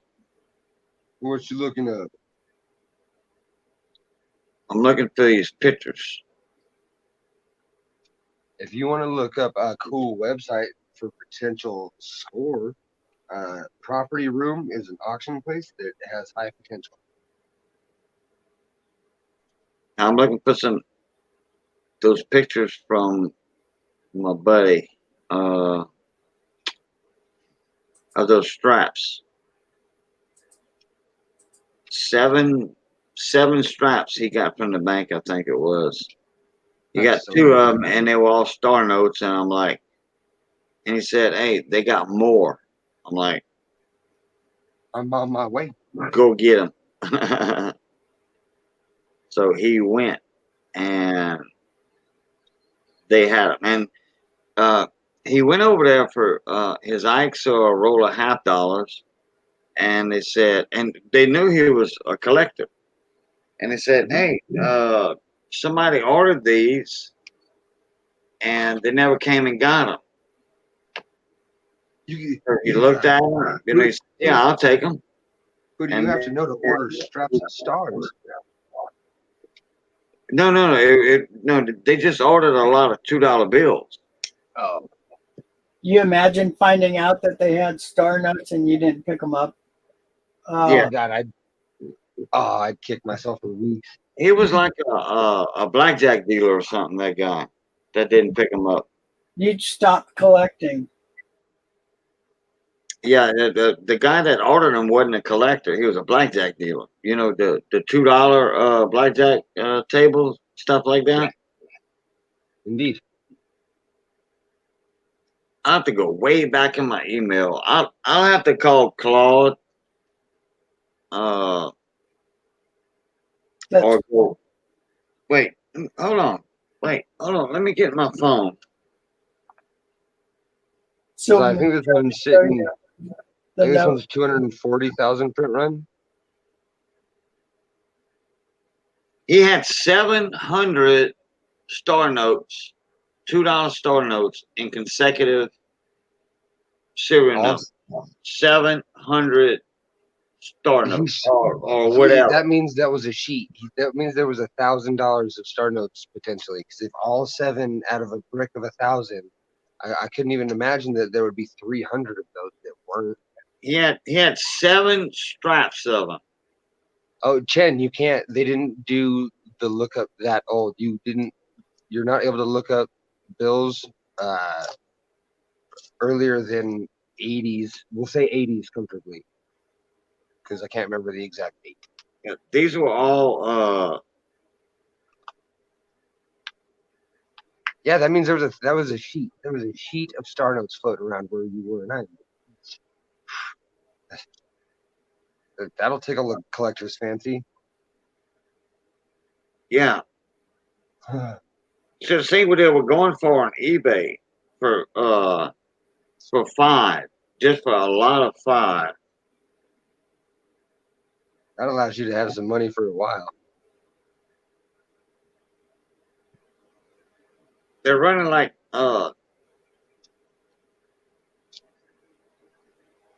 they were $2. So he was getting somebody on eBay was getting like $7 or $8 a piece. So yeah, somebody picked up one of my $2 bills from eBay today. The serial number was 00778855. I'm gonna have to call him and see if he's still got them straps.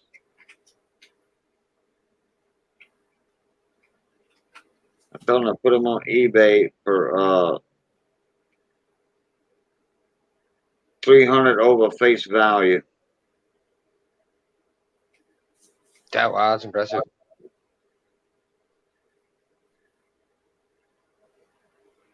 Oh, hey, young coin hunter, you still in here? Sorry. He probably just woke up. I Get saw ready, you come get on. ready for school. Guess I was waiting for your second message. Okay, I'll have to call Claude tomorrow. We had some impressive nickels out of that last box. All the ones that people were yelling at me for having sitting over there in the corner.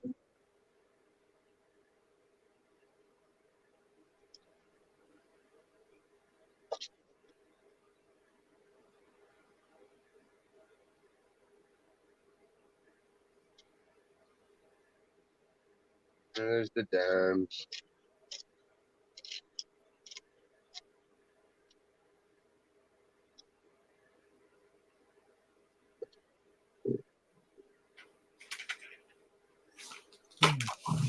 Have you guys been buying any good silver now that the prices are not ridiculous anymore, or they're drifting downward instead of upward?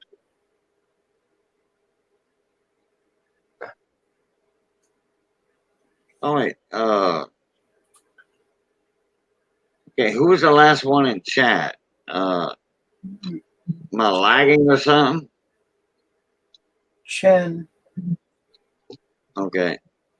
Chen and me. He was asking how you look up the reds, and unfortunately, we cannot. Okay. How do I look up the red $5 bills? Huh. So the 60s and 50s. Red seals, yeah. Yeah, that would be back then. Yeah, Kamsala. Kamsa. Like that. Yep, that was a 50 series. But I wish though, because I got some pretty early ones. I think the earliest one I have is most of them are the 57 series that are the stars that I grabbed. But I might have gotten lucky and grabbed one or two from the 30s when I was grabbing every one I could find in the guy's shop. Because we went through for a while, and I just kind of grabbed every star note I could see that was a star. Because I didn't know when I first got there. I didn't know the stars when it came to those bills were on the other side of the note. That was the first time I ever learned that. So I grabbed a buttload. None of them are in good condition, but I grabbed as many as I could. That's not bad.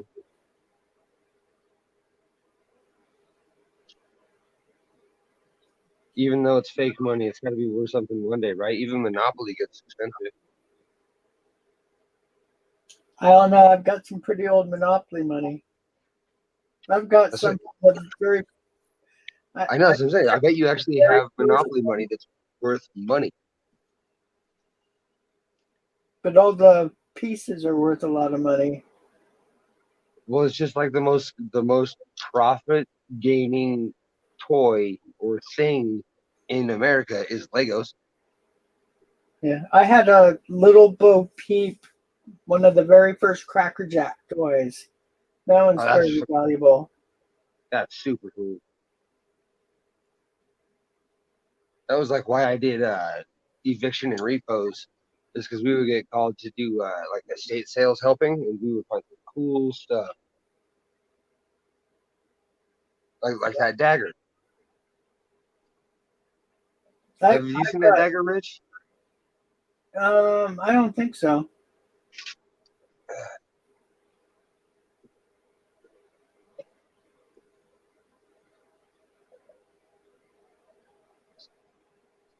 Any markings? The blade, there's no hallmark, no writings, no stamps, no retooling marks, but the blade has either Latin or Spanish written all the way down the blade. Let's see if I can get the light to hit it just right again.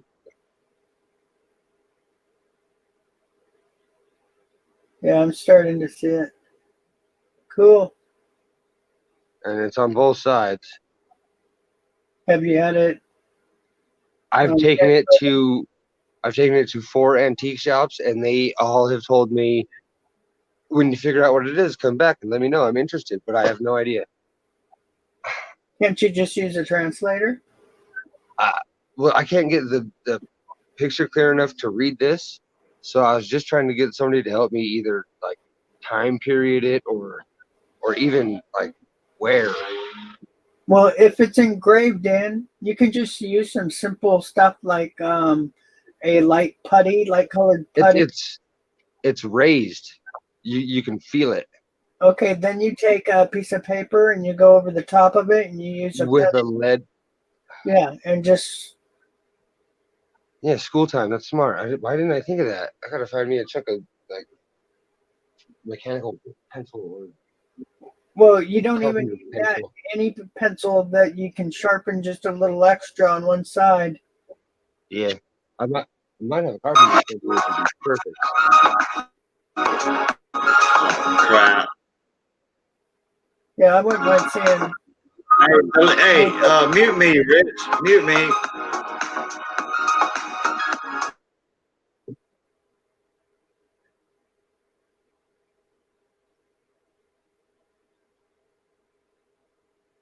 And that means I never showed you this either.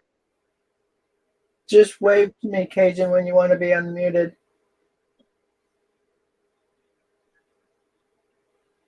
I think you showed me this before. Okay, I was they won't tell me anything about this either. Either that or oh shoot, what's his name? There's another guy that comes to my stream. I think it was him that showed me one of these. Yeah, I'll no idea. think of his name in a minute. Because he does digs out in his front yard for this stuff. Well, you should, when you remember who it is, shoot me his channel name so I can get in touch with him about whatever this is. Because I went to an antique expo, and everybody there had no idea. One lady was like, "It looks modern and it looks like it's from Arkansas," and I was like, "What are you basing that on?" And she's all, "I don't know," and kind of walked off. And I was like, "That was weird." But that was the only person who even said anything. Everybody else goes, "Huh? I don't know. I don't know." Cajun, who's the guy that showed us the bell, that old bell that he dug up? And him and Al got into a discussion about it because his has a date and Al said they don't have dates on them. Try the tip of my tongue.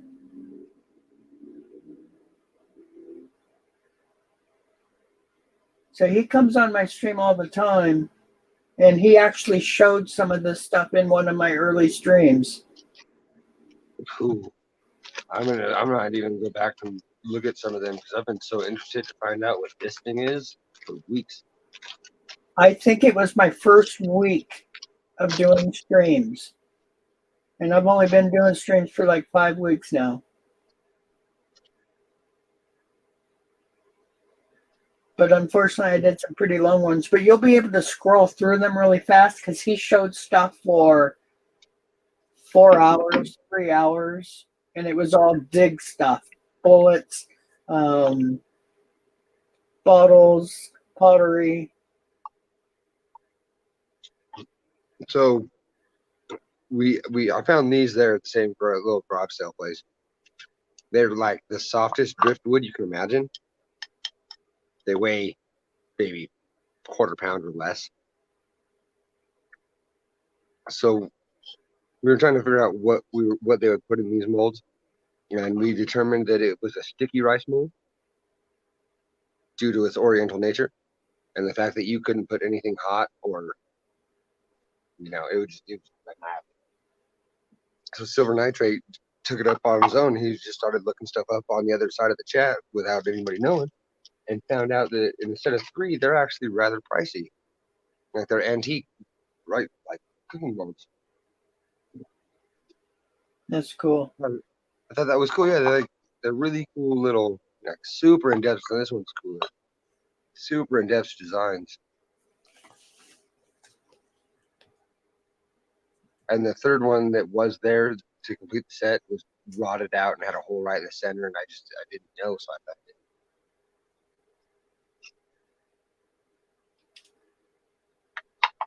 Never leave anything behind. If you find us something, grab it all. Hey, Cajun, Steve put his email in the chat.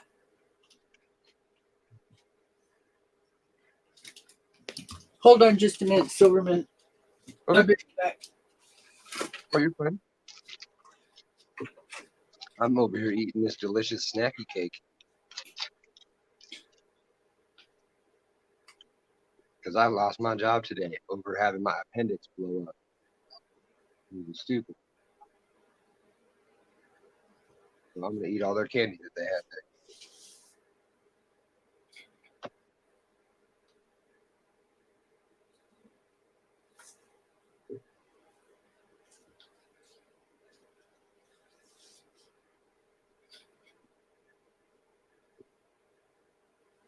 And then the other collectible stuff that I'm looking to get rid of. That's a Brett Favre back when he played for the Packers. What? There's no certificate to that one because that was actually my hat when I was like 14. My grandpa delivered insulation to him up at his. It was a cool day.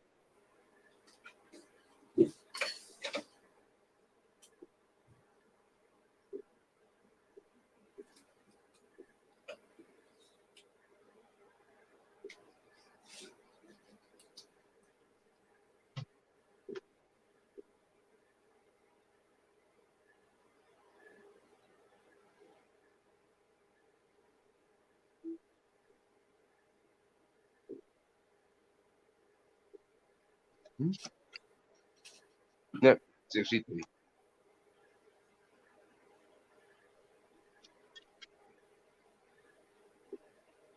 So if you like currency, I don't have the cool collection that Rich will show you by any means. I couldn't touch that with a 10-foot pole. But I do have like one or two really good scores that I'm genuinely really proud of. First order is this one.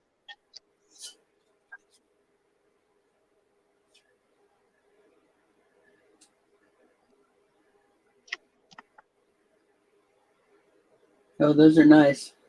And this one is perfect. It's never been folded. This is an AU mint state.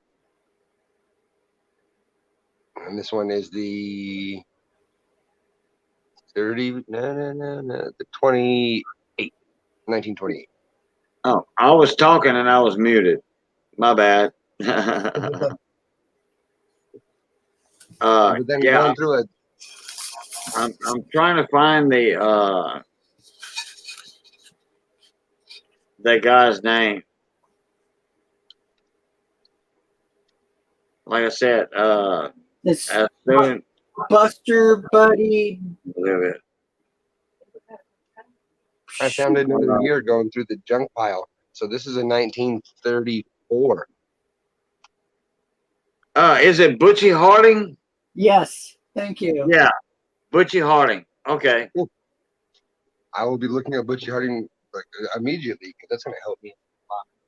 Yeah, because he shows this stuff on some of his videos. So Let me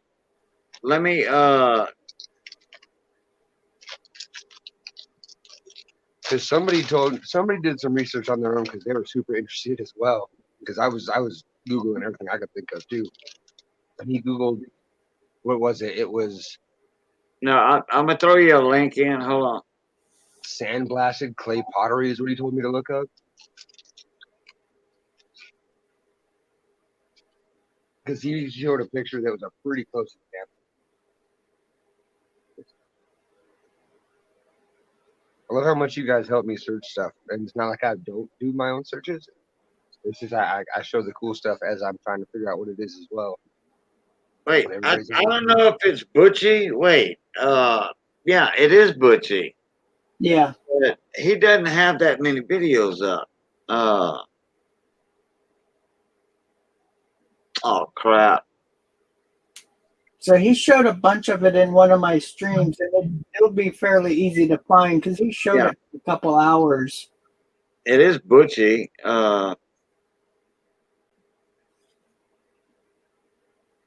You not No, find I guess yours are the one streams that I don't really rewatch the next day or watch because they are 8 hours long.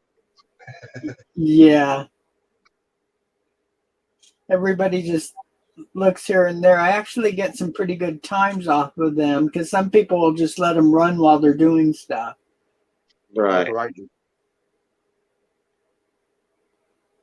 Well, that's what I used to do until I was able to actually talk to people.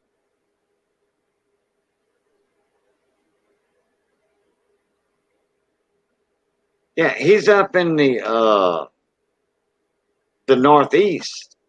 Yeah. Yeah. You know, New England area and all that.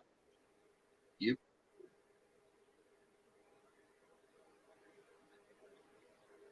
Okay, I'm gonna share a video that he done. Okay. Midnight Silver Run says salt glazed pottery is what he said to look up, not Yes. sandblasted. That is it. You were the man who helped me. Yeah, he had that pottery and stuff, correct. Thank you, Midnight. It was another one of these late nights, and I couldn't remember who to shout out. But you're a BA. Oh, you know what? I'm doing the wrong thing right here. Yeah, we got good people in here. They're always helping out. I don't see I don't know if Butchie has any videos Yeah, I didn't even find a channel for him. So I have it. Yeah, I have his channel because I went straight to his channel from your Can't believe they live fired stream. me today. Let me see if this link will work right here.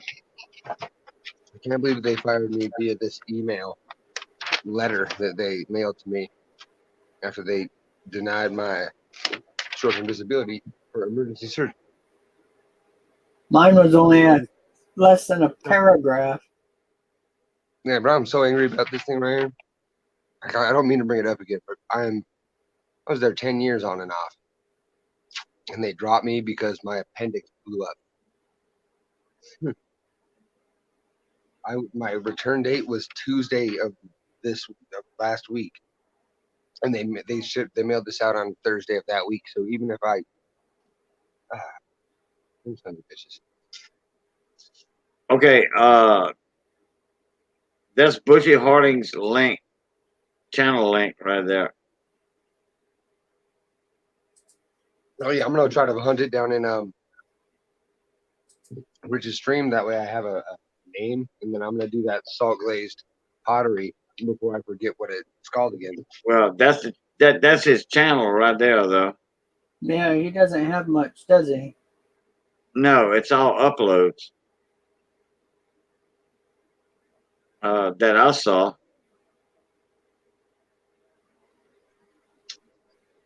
Okay, let me try this. Hold on a sec, Steve. Oh, I'm busy right now. My sweet corked pig that I have no idea what you would use for.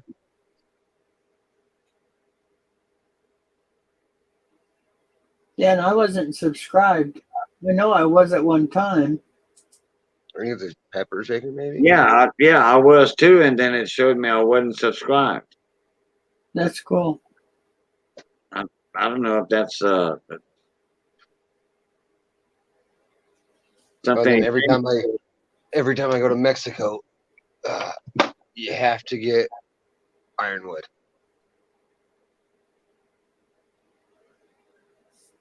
From the beach merchants. They Yeah. carve it out of all the driftwood. It's becoming scarce. You don't find it anymore. They took down all the shops. Like, you really have to hunt down some ironwood now. Yeah, there's a lot of them. Even the Hawaiian koa and some of those are no longer available to us. Yeah, they're vanishing, and I thought it's weird because, I mean, I haven't been down to Mexico in quite a few years, but back when we were down there, like, that was a staple point. They had like, mall size stores of life size sculptures and tikis, and it's just massive. And now you go there and you can barely find things like this. Well, even stuff like for my furniture, I used to use Honduras mahogany as my staple. Oh, I love that. I love that. Well, you can't get it anymore and without paying absolute gold for it. Oh, I know, and they're so fragile too. I used to have like eagles and sharks and like everything that had a wicked fin to it. My lost the beak, lost all my fins. You know how I get Honduran mahogany right now? How? I go to my the Cabinet Supply House in Lafayette, and I get their 4-foot by 8-foot pallets that the plywood comes in from down there, and all those planks, most of all that wood is made from Honduran mahogany. Huh. The pallets. When's the last time you did that? About 15 years ago. Yeah, because they stopped. It's not available as a hardwood anymore. Tell me Okay. that's not the creepiest toy you've ever seen. Even for pallets. Well, I don't know if they're still doing in pallets with it, but it became a rare thing, so they stopped Oh, making okay. stuff out of it. They call it junk wood down there, though. You know, like pine over here, we make pallets out of pine and red oak. Red cedar. Even Hawaii was making. They were building houses out of koa. Oh man, that's awesome. I bet those things go for buttloads amount of money now. Yeah, my best woods that I worked with was some of the winery woods.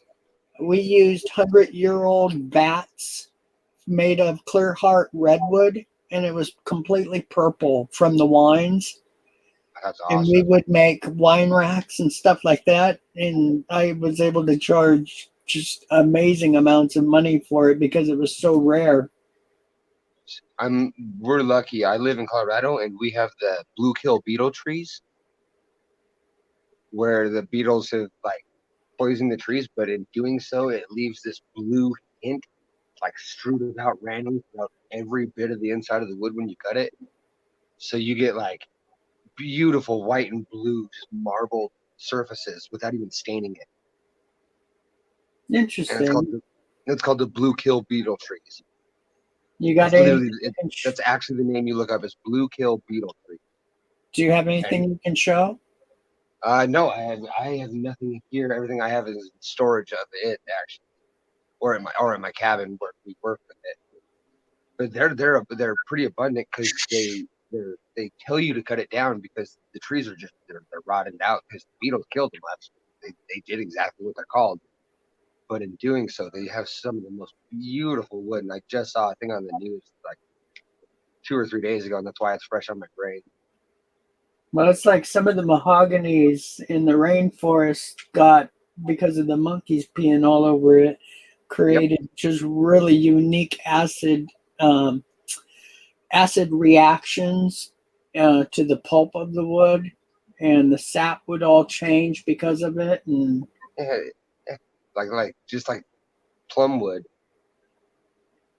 yeah, pretty interesting. Oh, I love plum. You know, hey, plum, apple. I love cooking with plum wood. Plum is one of your best smoking woods you can get. Yes, it is. Yes, it is. Sounded a lot like Robert Lawson right there. Somebody like me. Oh, bro, I love it. I Else. love cooking. I love cooking, and I'm good at it because I love cooking and I practice. I used to spend every Saturday morning finding and cooking one thing I had never tried before, just for me and my dog. That's a great way of doing it. I learned that time. I started with I think my first thing I ever tried alone was I did a habanero chorizo quiche, and it I was have phenomenal. family cookbooks that go back to the late 1800s. See, my mom has a few of them, but I never read them. But I found this app called Yumly, and it It's perfect. For me at least, it is absolutely perfect because it's kind of like YouTube, where you like certain things, so it starts popping up more things like that. So it does that, but with food and only food. But it gives you like the nutritional value, cook time, ingredients, everything you want to know about it.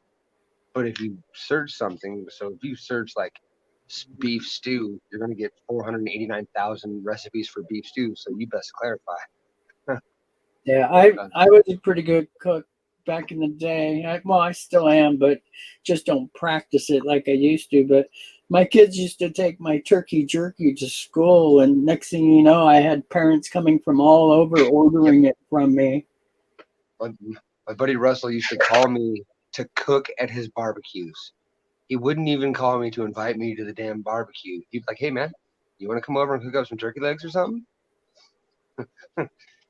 That's great. You want to come use my grill for a day? He said, you can drink all the beer you want. All right, I'll come cook your food."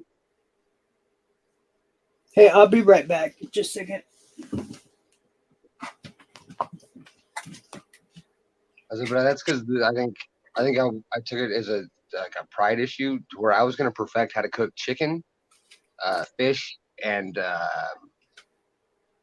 ribs, because that's the three things that I enjoy, especially when it comes to chicken and fish. My body needs that protein, so I'm gonna learn how to cook that well. And I like to grill, so I learned how to grill all of it. And once you can learn how to grill fish, chicken, and ribs, you're good. I know how to grill chicken. Oh, I know, and see, that's not an easy thing to say, because that's not an easy thing to do. It's an art. It really is, and it takes it. It's like playing chess. You gotta raise, you gotta lower, you gotta. It's a love game. She tells you what she wants. I grill chicken two ways: leg quarters or halves. A half.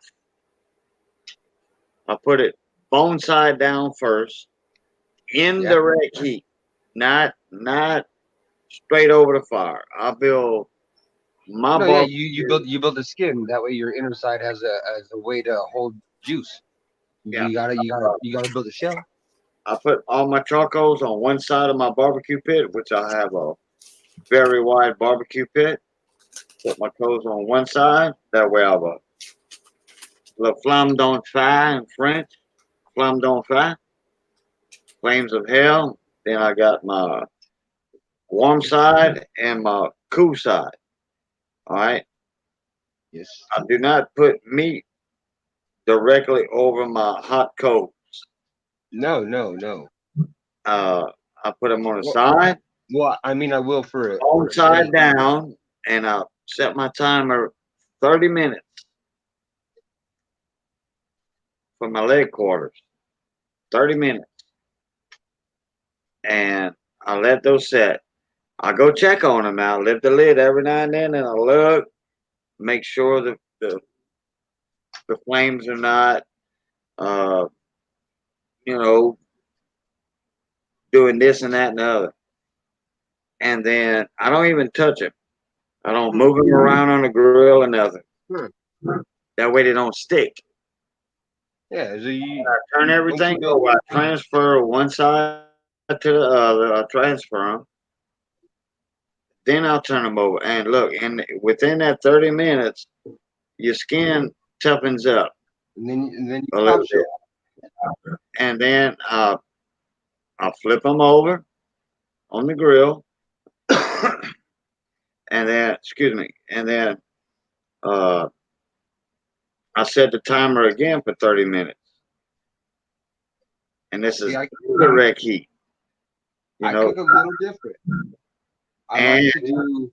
And then after that, I'll throw my basting sauce, which is a mixture of our Jack Miller barbecue sauce and butter, water, a little bit of vinegar, and then I'll baste them, and then transfer them back. Swap them around. Well, we didn't start at page 1. 15 minutes. Do that another 15 minutes. Guess what? Boom. Perfect chicken every time. We skipped stage 1 because did you brine them? Did I what? Brine them? Brine? Yes. No, I just marinated them overnight in my seasonings and stuff. So that affects what kind of seasoning I put on. I put a little less water and vinegar on if I brine them. No. What I'm talking about, I'm talking about when I say vinegar, I just throw a little couple tablespoons of vinegar in my basting sauce. Oh, okay. I think a little different. I do a little bit more heat than you, I would say, on just the very beginning. Not a lot more, not barely more. Only because I do 10 minutes on each side. That's to build a pretty thick skin. You would have to see in person or in a video the way I do it. I mean, I could agree to that, I guess. Every time. I could absolutely agree to saying that I would need to see a video. You know, just like a recipe, okay, for Cajun cooking. That's why on my cooking channel, I have step-by-step how-to Cajun cooking. But it would still be a Video. little different because I'm a mile high and we have to accommodate for the lack of air. Yeah, correct. It's a pain in the ass. Correct. It's hard to cook Correct. anything that involves like pastry, anything. Dough. Yeah. Hey, Rich, are you back yet? No, he's not. Okay. Yep, I am. Yeah, but I Oh, ended up grabbing okay. a big old- Can you present me just for a second? Sure. Okay, just for a sec. Okay. You remember I said earlier I wanted to make you jealous?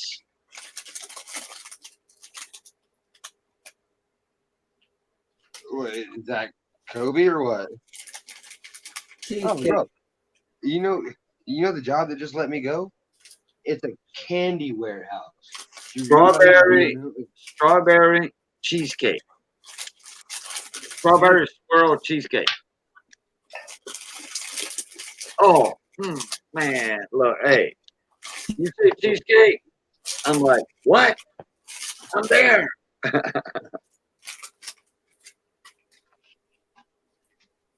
Okay, Rich, you can take me off.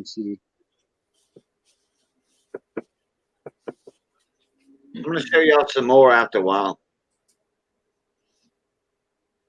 So this is just the normal. This is what I've accumulated after just coming home. Those little bars right here, though, they're 100 calorie red velvet chocolate bars, and they're the coolest. Red velvet cake is my favorite. Yeah, I like it too. Red velvet cake is my favorite. Well, there's my puppy. He's pretty cute.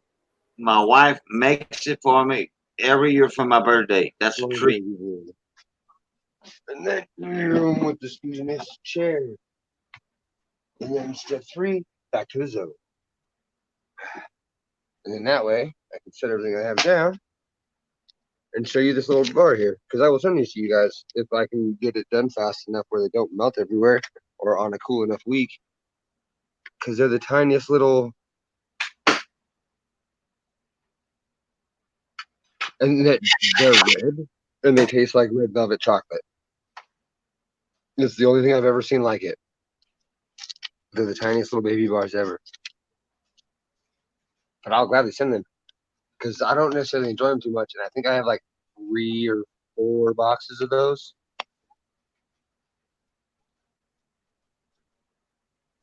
Yeah, you can send it my way. Oh, sorry if it got too choppy for anybody. My apologies. And if he is pretty creepy. Yeah, I have my P.O. box in my About Me page.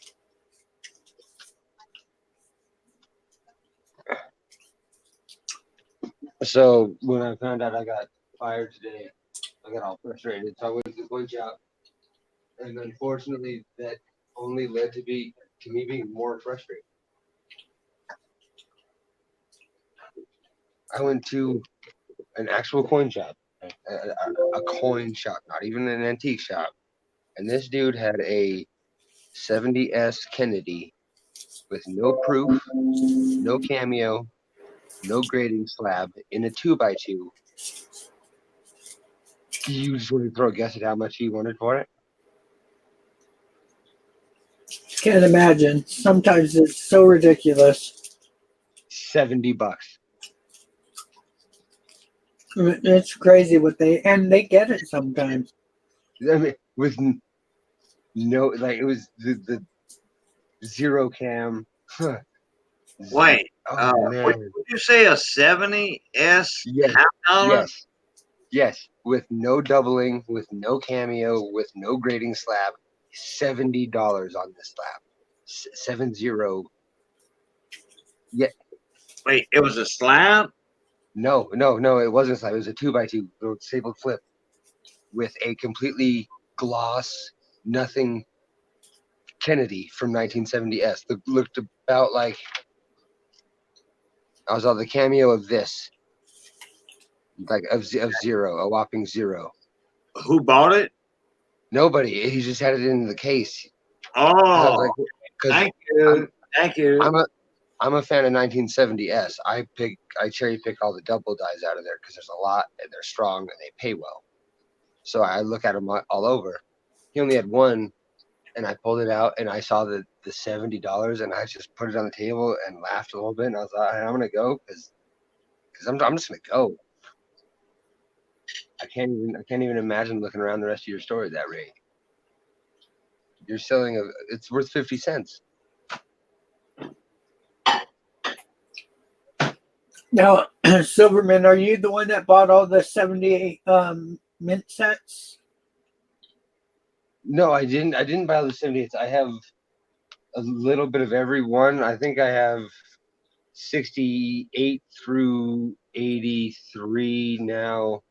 And then I have 54, 57, 61. I just got a 73 today and a 72 uncirculated set. I think it was Cajun or Hector that was telling me about somebody that just bought like 100 of them. Oh, well, that's crazy. I mean, I'm sure there's varieties for it for at least one denomination, because I'm pretty sure there's a variety for all but a few years in the 90s and early 2000s. There's like for the 60s, there's varieties for every denomination in that pack, at least one. You could hit a $1 million scratch ticket and have every coin in your proof set have a variety designation. It's going to be like a 1 in a million possibility, but it's a possibility that you could bust out a 67 cameo variety on everything across the board. And that would blow my mind. And it's possible. Because I think my 70 set that I originally have, I know my Kennedy has the DD05. We've been through the ring. I've matched my die markers. I did my homework. But I'm pretty sure that the quarter in that same set also has a lesser double. Because it's the 70. And Well, the 70S quarter does have lesser doubling because the 70D has the good doubling that most people know about. Yeah. New Coin bought 35 1970 proof sets. oh, I'm jealous. I'm so jealous right now. He bought 35 I looked at that auction. I wanted that. from a friend of his. No, from a friend of his. Oh, then that might still be online. And they were all unopened. If there is any still unopened, I'll buy them from you. No, they're not unopened. Right now. I was like, if you left them, then buy them right now. Look at them. He didn't go through them with a scope or anything. I'll buy them then. Oh well, I mean he might sell some. I was like, yeah, if you want to get rid of like one of these, As if he doesn't want to hold on to 35 of them and wants to dump a few, I'll take like 10. I like Hey, buying them in sets of 10. All right. I'll give him a call and let him know you're interested. Now, I don't Because the know. 70S varieties are my favorite. Like in every denomination, the 70S penny is my favorite penny to find. You know, Yeah. I found a small date yesterday or the day before. Yep, I saw that. I can give him a call, no problem. I'd appreciate that. Because yeah, that is the one thing I look for on eBay the most is 70s proof set. Oh, okay. I I opened need to get a two. 70s mint set too, though. I do need one of those, just because the 70D is the rarity. I had two unopened boxes from the mint that I opened. I might still have one unopened box. I would, if you're willing, I would absolutely love it. It's just my favorite. 70 has always been my favorite. It was my first find. It's the one that gets my blood rushing the most when I get it in a penny roll when I'm doing the coin roll hunting. It's my favorite by far. I would love it. Yeah, I had 68, 69, 70. I think Oh, I'm missing 71, and then I have 72 and 3. I watched all your videos because you had a million of them 50s and 60s. Yep, I got a bunch of those too, but Oh, I know. I saw that table. I was like, damn, this. I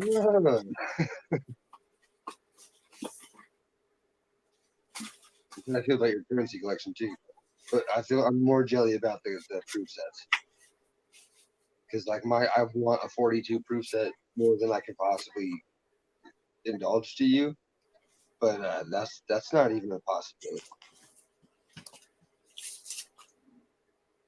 yeah, I got really lucky with this collection that I purchased. I just got so And much I stuff. think you're one of the ones who I've seen with a 42 proof set, and it hurts me inside to see, but I love it so much. It's so pretty. And 42 proof set, oh god, with the proof merc, one all.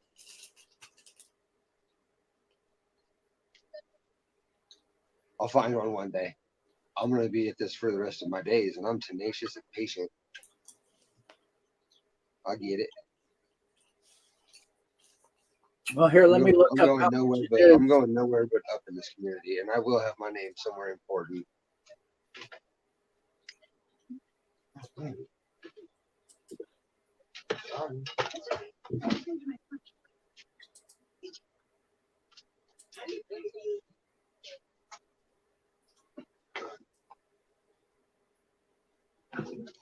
Sorry, I had stolen the peanut butter to have peanut butters and crackers. Okay, mint sets.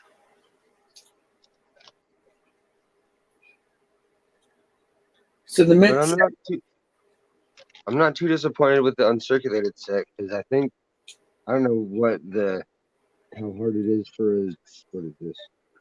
yeah, mint sets only go back to 47. Really? I thought. Oh, mint sets. Okay. Yeah, That's you were good. talking about the proof sets? Yeah, the proof set. I want a 42 proof set is what I want real bad because I want that proof merc and that proof walker, which I know you can get in the 44. Or did they even make proof sets in 44? No.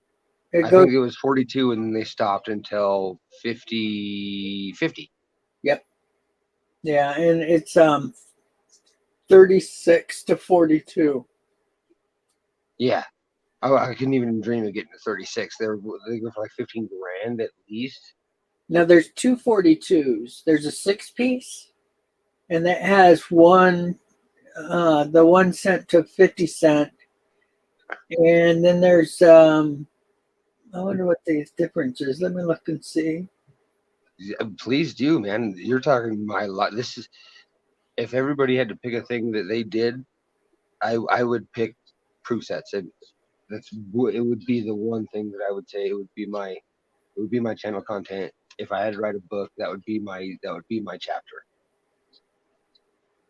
$910 and the 6-piece one is 1,020. That's cheaper than I thought, actually. Yeah, that's really not that bad, but That's 42. That's not unreasonable for my life, for in my lifetime, actually. Now you go back to the first one. The 32, Yeah, that 36. 36 is $6,500. Yeah, because and then before that, it was just they did proof coins. The next one, 37, is 2,900. That's a pretty good drop down to Yeah. have a 30s proof set. I mean, that would still be you'd be boss hog in my neighborhood, in my book at least. The 38 is 1,250. Oh, see, that's not bad either. And it just keeps getting cheaper. It gets about $100 cheaper every year. And you know what the weird part is I would expect a 30s and 40s proof set. The chances of them being unopened is probably greater than any 50s and 60s set I've ever had a chance to see. Yeah. Because they probably stayed with a true collector from day one. Yep. I'm smart. I pay attention. I'm a thinker. I know this stuff because I pay attention. And then I listen to you guys. And when you talk, I listen. And then the 50 stuff starts at 600. Which is so, I don't know. I got to look at what grading is actually worth it on that. Is a 67 worth it on the 50s? Well, for the proof set, see, I'm a mint set guy. I don't know my proof numbers that good. And that's Dr. G's neck of the woods. Yeah. Yeah. I watch him to keep my brain focused on And see, it's price funny ranges and stuff. because he asked me about this stuff because he was trying to find something to collect, and I told him that he had asked about the proof sets, and I said, well, the big money is on the mint sets because you can get an MS-67 with some of those and get some really high. Well, I didn't know he was talking about 40s and 50s stuff. I figured he was at like 57, 58, and like everybody else. But Right? Who expects him to bust out right out the gate just throwing boulders? Yep, and that's the way he's Hey, been with Huey. most of the things he does. He goes hard, and I respect it. Yeah, this is my first mint set I've ever bought. Was the one I got today, and I'm not disappointed actually. I picked it because it was the one that had the envelope that looked like it was opened the least amount of times. Like the edges weren't all frayed and like just torn to garbage. The envelopes had like pretty crisp edges. Yep. Now I have a video showing me open about 10 sets. From I'm not. 57 up. Oh, I've watched it. I've watched all of your opening videos on the print, mint, and proof sets. That's in my daily list. So you get a view a day from me. And you probably Well, have thank for the you. past 2 months. Yeah, I get a pretty good viewing on most of those opening ones. Have you seen a red bag, like backpack typey thing? It was in the kitchen.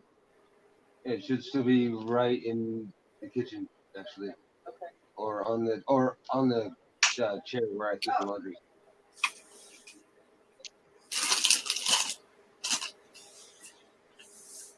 Okay, I'm back. Gotta go talk to the wife for a sec.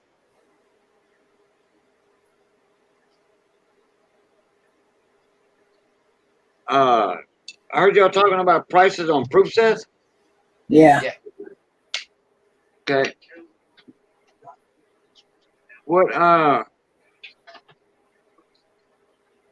We're talking the 42. I don't show that one. I show a 41. $882.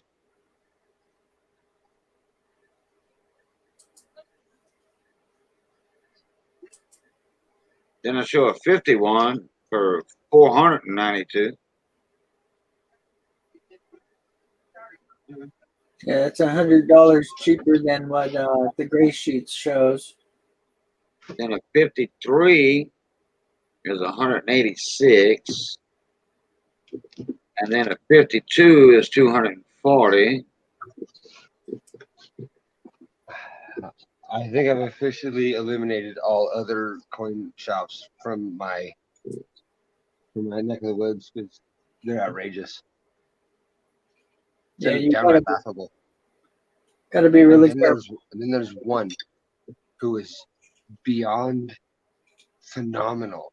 This guy, he's amazing. The only thing that I think he charges too much for is his wheat cent bags. Because he'll tell you right off the bat, he's like, "You're paying for 40s and 50s right now," and I'm telling you right now, that's what you're getting in that $500 bag, and it's gonna cost you $500 for that bag. Yeah, if you're paying that much, you should definitely be getting some 30s. Yep, yeah, and he will tell you immediately. He's like, "No, you're basically buying 40s and 50s. I'm telling you that now, and it's 2,000 for $500." Wow. Yeah, and that's one thing he doesn't even like shake his head about. But yet I can talk to him about anything else. Like he gives no attention to his proof set. So say that price again. For 500, it's 2,000. Or something along those lines. Yeah, or ish, I want to say. Wow. But and they're all 40s, 50s. Like he says that he either him or he won't, but his coworker, the older gentleman who has less to do, does go through them. And if one slips by, he feels like he missed one. They don't spice and they don't sprinkle any goodness in there. They tell you, but he doesn't hide it. You realize I've got like 100 pounds or better of 30s alone. Yeah, that's why I'm about once a week. I ask you about trying to get on some of those just for me, not even the resale. I want to open one because I've never opened a BU roll before. I can't find them. It's not that I've like passed them up. It's just I can't find them. I don't have the option except for like the Robert Lawson auction was my closest bet. Yeah, well, most of my original bank wrap rolls are now in tubes because the paper was getting to the point to where it was starting to tone the coins. And even if it wasn't because of that, I respect that because if they're in tubes and that BU 100% condition with the enders still the same, that's because whoever had that originally did it to protect them, and I respect that more anyway because you're gonna have a better coin. Yep, and actually I pulled out the enders because I didn't want the rest of the coins to tone. See? Yeah, but I got all my enders too. I keep my enders separate. Yeah. And I understand that. I understand why and that whole scenario too. But yeah, see, I want to find some B rolls. That's why I'm hoping to grab some at the expo next week. What years are you looking for? Well, I want some 70S's because I want at least one roll of 70S just because it's the one that I like the most. Yeah. And then I want to see if I can get any roll of BU 40s nickel. I don't care what date, just any of the 40s would be cool. Denver would be cool because the variety, and I am Denver. And then I would like to get as many wheat cent BU as I can. I really want to get some wheat cent BU rolls, and I didn't know how much I would love that until I got my first like early proof set that had a proof penny in it. It was a weedy, and I was like, "Oh man, that's gorgeous. It's so beautiful." And it gave me a whole new respect for this whole proof penny game, because the proof wheat cent is a gorgeous piece of craftsmanship. The penny and the nickel. Yeah, something about the penny, it gets me. It gets me good. To me, the nickel, that Jefferson, I mean, and I've said it a bunch of times. So pretty. Oh yeah, And then that this nickel thing, is awesome. me and this here nickel, we got battles because I'm still sure that that's the variety that's on Variety Vista, but I'm still too nervous to pop that little tray off at the moment. I know me. There's a reason I don't have amazing, nice quality things as of this point. That one will go back together. I know, but I'm afraid I'll like jumble it and throw the nickel on something and it'll just hit perfect and ruin everything I was trying to do. Yeah, and see, I actually break them. I'll peel it back and just reveal the penny and nickel. Yeah. And that way you have less chances of damaging it. As I actually have 2 new sets in here somewhere right here because I plan on doing that as well with either the, because I had to cut the $50 out of this proof set already because it had a crack in the cellophane and it was just getting nasty fogged. And then I have the 61. I just don't want them to get any worse. And then the 57. Yeah, I have about 10 to 12 sets that I need to show you guys that are just the most crazy toning. Not in a good way for most of it, but still pretty interesting. I was pretty happy with this, my very first mint set. Cool. Yeah. I Was forgot it- about the whole 2 penny scenario because of the San Francisco Mint. So this was just is it a Philly? No, the blue Yeah, one. one here. S is that, and then the Philly, and then I have the red right here.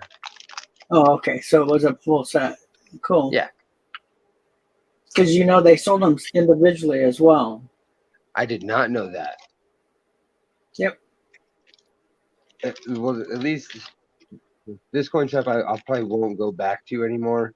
And he's probably shutting down business anyway because he's been taking like stocks of inventory to his personal house instead of leaving it in the shop, and he does not bring it back. So he's unloading inventory into his own facility, into his own house again.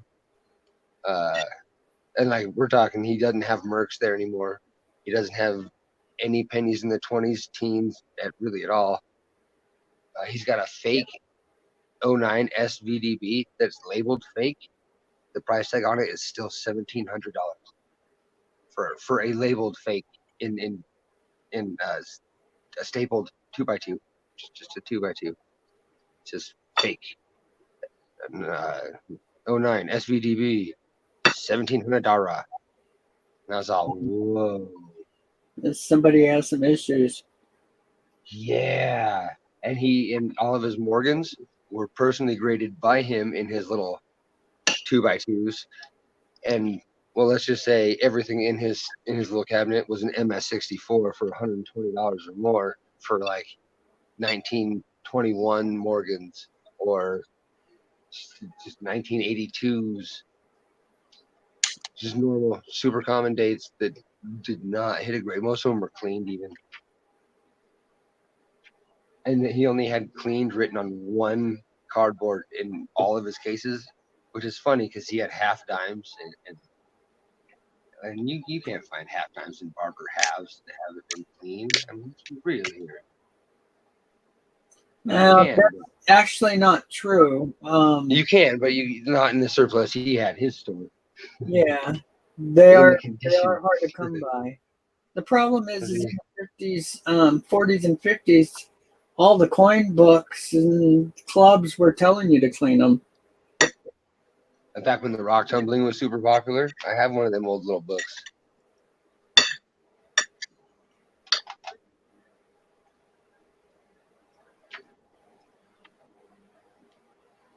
But you need to put your letter down. Go put it Oh. away, dude. Yeah. Stop. Hmm. Nothing you can do. And the way you got to look at this, as long as you've been a good person, karma's a good thing. No, yeah, my It conscience means is that clean. something else is around the road. You just need to wait. I'm shooting for putting my foot in the currency world. I'm gonna take a week to fill out apps or float around and see if I can't get a job at a coin shop first of all, because that would be just a dream come true right there. I'll be a grunt worker in stock shelves and carry big old boxes of coins around all day. Teach me. And then I want to do the ANA grading courses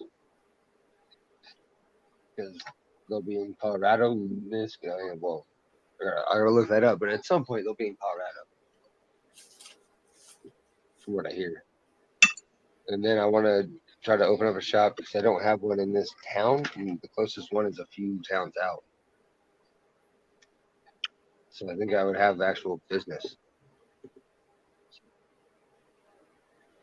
I think I started explaining the other day how I do my grading, and I think I got interrupted or I forget what happened.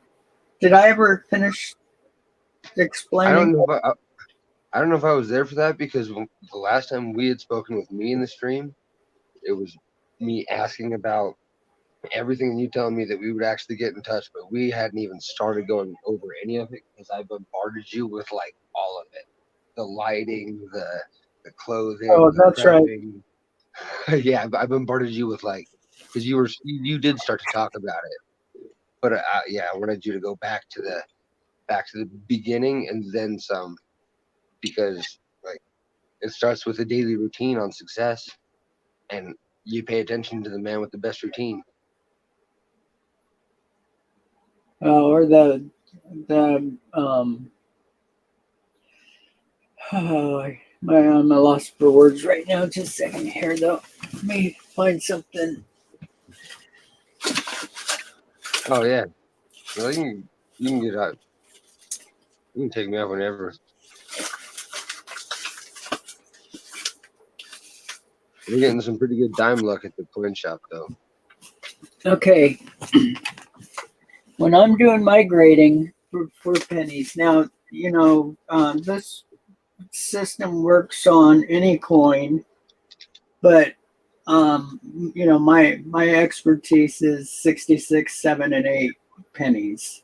I can grade other things and come close, but, some coins have their own things that you have to watch for. And I know my high points and stuff on the pennies. It's what I've learned the best. It's why I do so good is because I stick with just the pennies. When I start to go through the coins, I'll pick what I think is like my 10 best coins.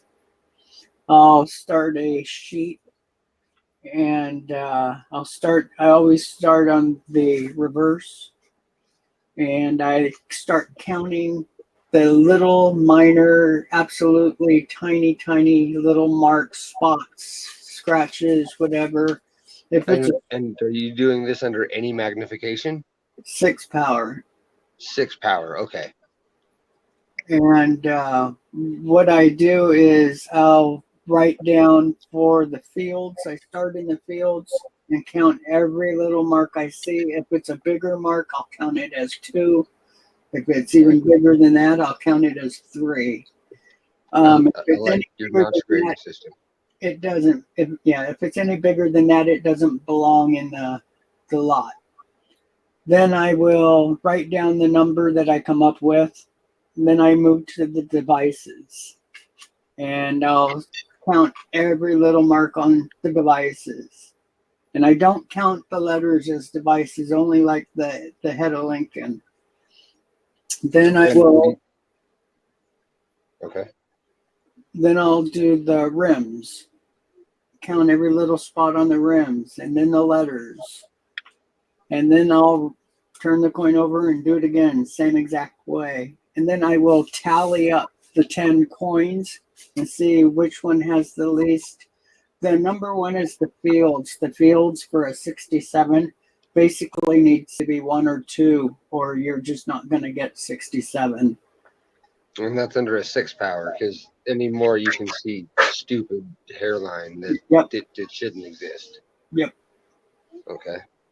And then for the devices you can get away with a little bit more, because some of the high spots, it's really hard not to get marks even on the most uncirculated coins. Well, and I know that a lot of Lincolns, they have that little line like right here on like every one in a series. Yeah, his shoulder, that one high spot on the shoulder, and even down low on that shoulder, Yeah.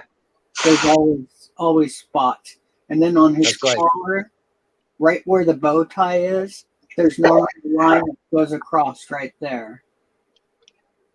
And those are the ones you don't want. You have to find the ones that don't have that. Yeah, because those are the eye catchers, the vocal points. Those are 66s. Those are your choke spots. Yeah, that's grade you don't want. Well, this wasn't a bad one. Okay, this is that. nickels. This- Nickels 66 is okay, but This is the 66 SMS set, or 65 SMS set. I just sold a MS67 penny from one of those. I'm pretty sure one of the 72 uncirculated I have has full step nickel. I don't know how important the 72 year is to have full step nickel. That's a good one. Just a second, I'll tell you. I'll go look and see which mint it was again. But yeah, I'm pretty sure. I don't know what my obverse looked like. I don't know if it passed the MS standard or not, but I know my back had some flush nickel or some flush steps. So was it a Philly? Let me grab it right now. Why do I have come and knock on our door in my head? Can't say anymore.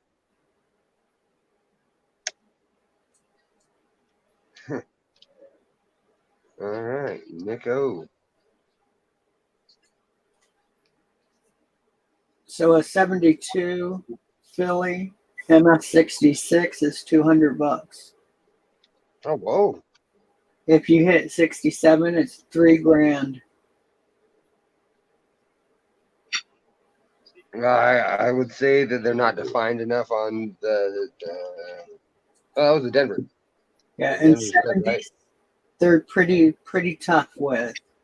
Same Well, thing Denver, with D. The Denver's the same thing. It's almost $200. It's 176, and then 3,100 for 67.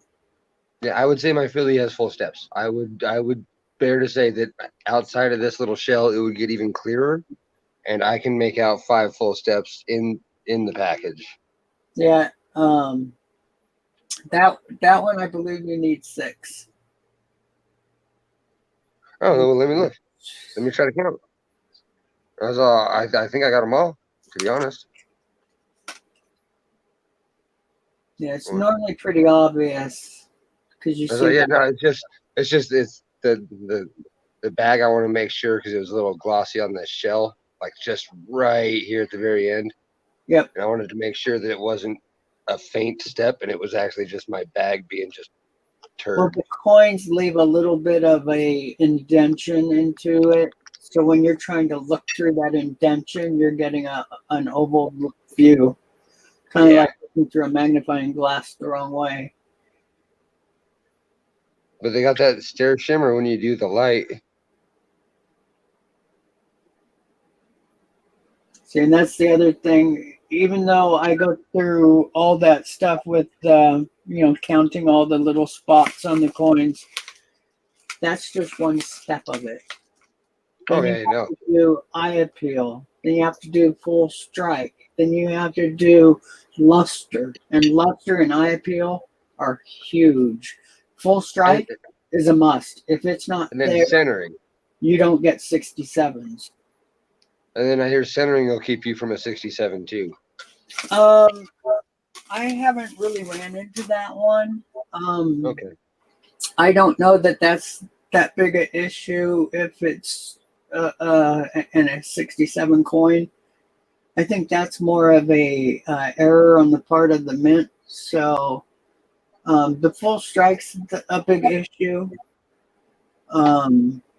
That one, you know, if you see deteriorated die anything, the edges around the letters, forget it. It's not worth sending in. Yeah. If you have that weird like texture in the field, Shadowing, it's not worth it. stepping, yeah. I think once you get up to 68, 69, yeah, the As long as grade, I'm- yeah, they will look for centering. You know, I don't see me getting a 69 for quite a bit of my career yet though. Yeah, and you're not going to see that on most of the Lincolns unless you're doing something pretty new. So yeah, if I caught something, yeah, unless I'm doing something ridiculous like the new NIFC Kennedy or American. Yeah, well, yeah. I've got a 68 right here. Let me look. As I'm pulling a 68, I'd be doing backlifts again.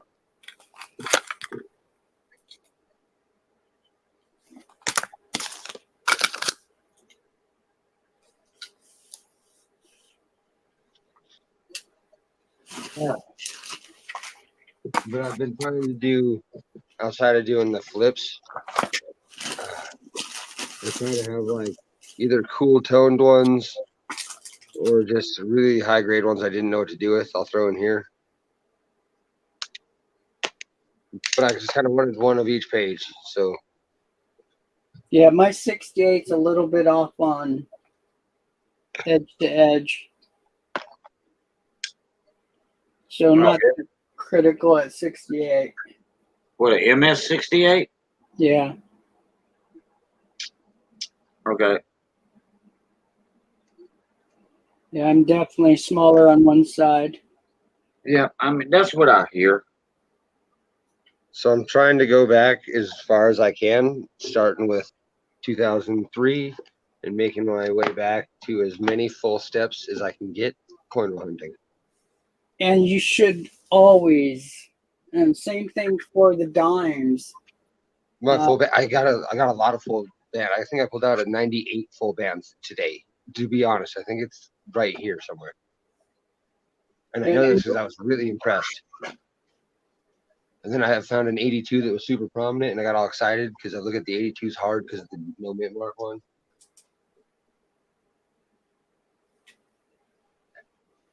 But then, like, I don't know, one of these days I got to really get into it because what is this a roll of? This is a. So these are going to be the rolls that, like, I made.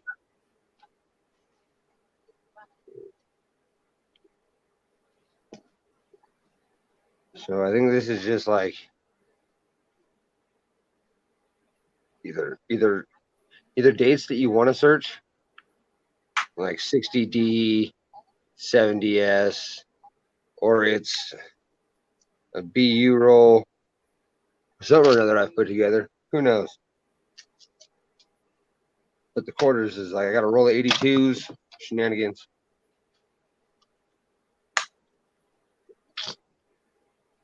Because they always told us to keep the 82s, right?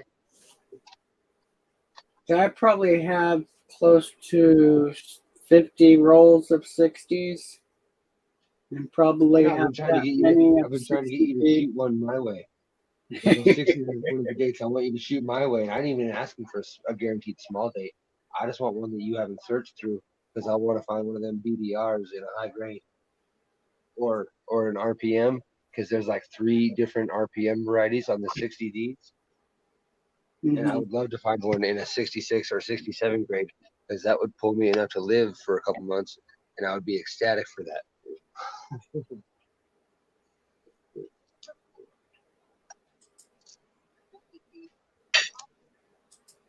Also, I'm not even trying to steal all your super duper high grades. I just want one good one that has a variety with it. I'll even go one decent one with a variety. So which variety are you after? So there's the there's- small date over large date. I think it would be incredibly cool to find. Yeah, and I have found one. There is I don't know what RPM it's designated per se, but there's the one that's straight to the north, and then there's the one that's basically two straight to the west. Yeah, I haven't found that one. I know which one you're talking about.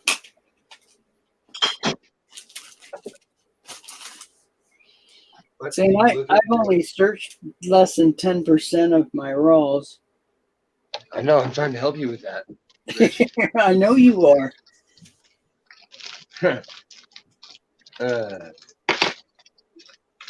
I'm trying to look at it as a lifetime's worth of work. I know, and I just don't want you to run out of time. Well, I appreciate that a lot. Hey, I don't know if I would have enough time to go through 16 or 1,400 pounds or 1,000 pounds of BU rolls. Well, I've been working on it for 5 years, and it's gotten me about 10%.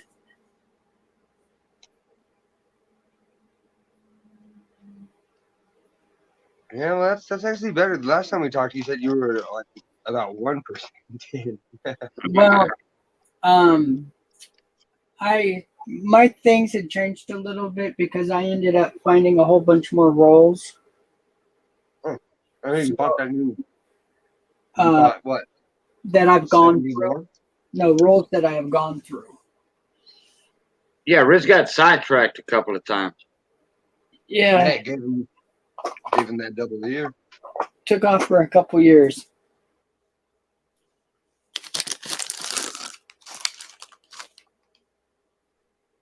I'm gonna get a BU roll from somebody at this expo tomorrow or next week. It's gonna happen.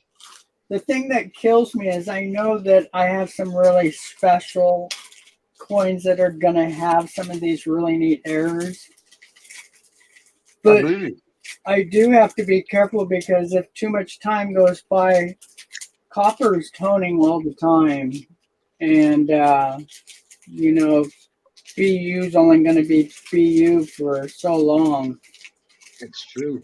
And after so many are found, the price of the variety that's hiding in there gets weaker and weaker.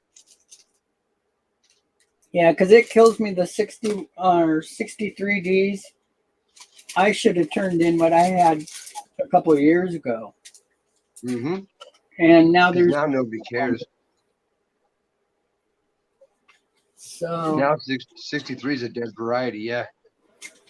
well, it's not dead. There's only 3 found, but in 67. But it changed the $7,000 price a ton.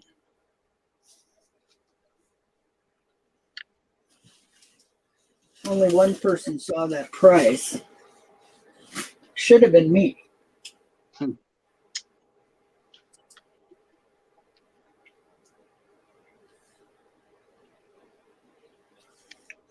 So part of my issues, though, are my buyers, because my buyers are into $800 to $1,500 coins. They don't want to pay too much more because the people that they're selling to aren't looking for stuff that's higher.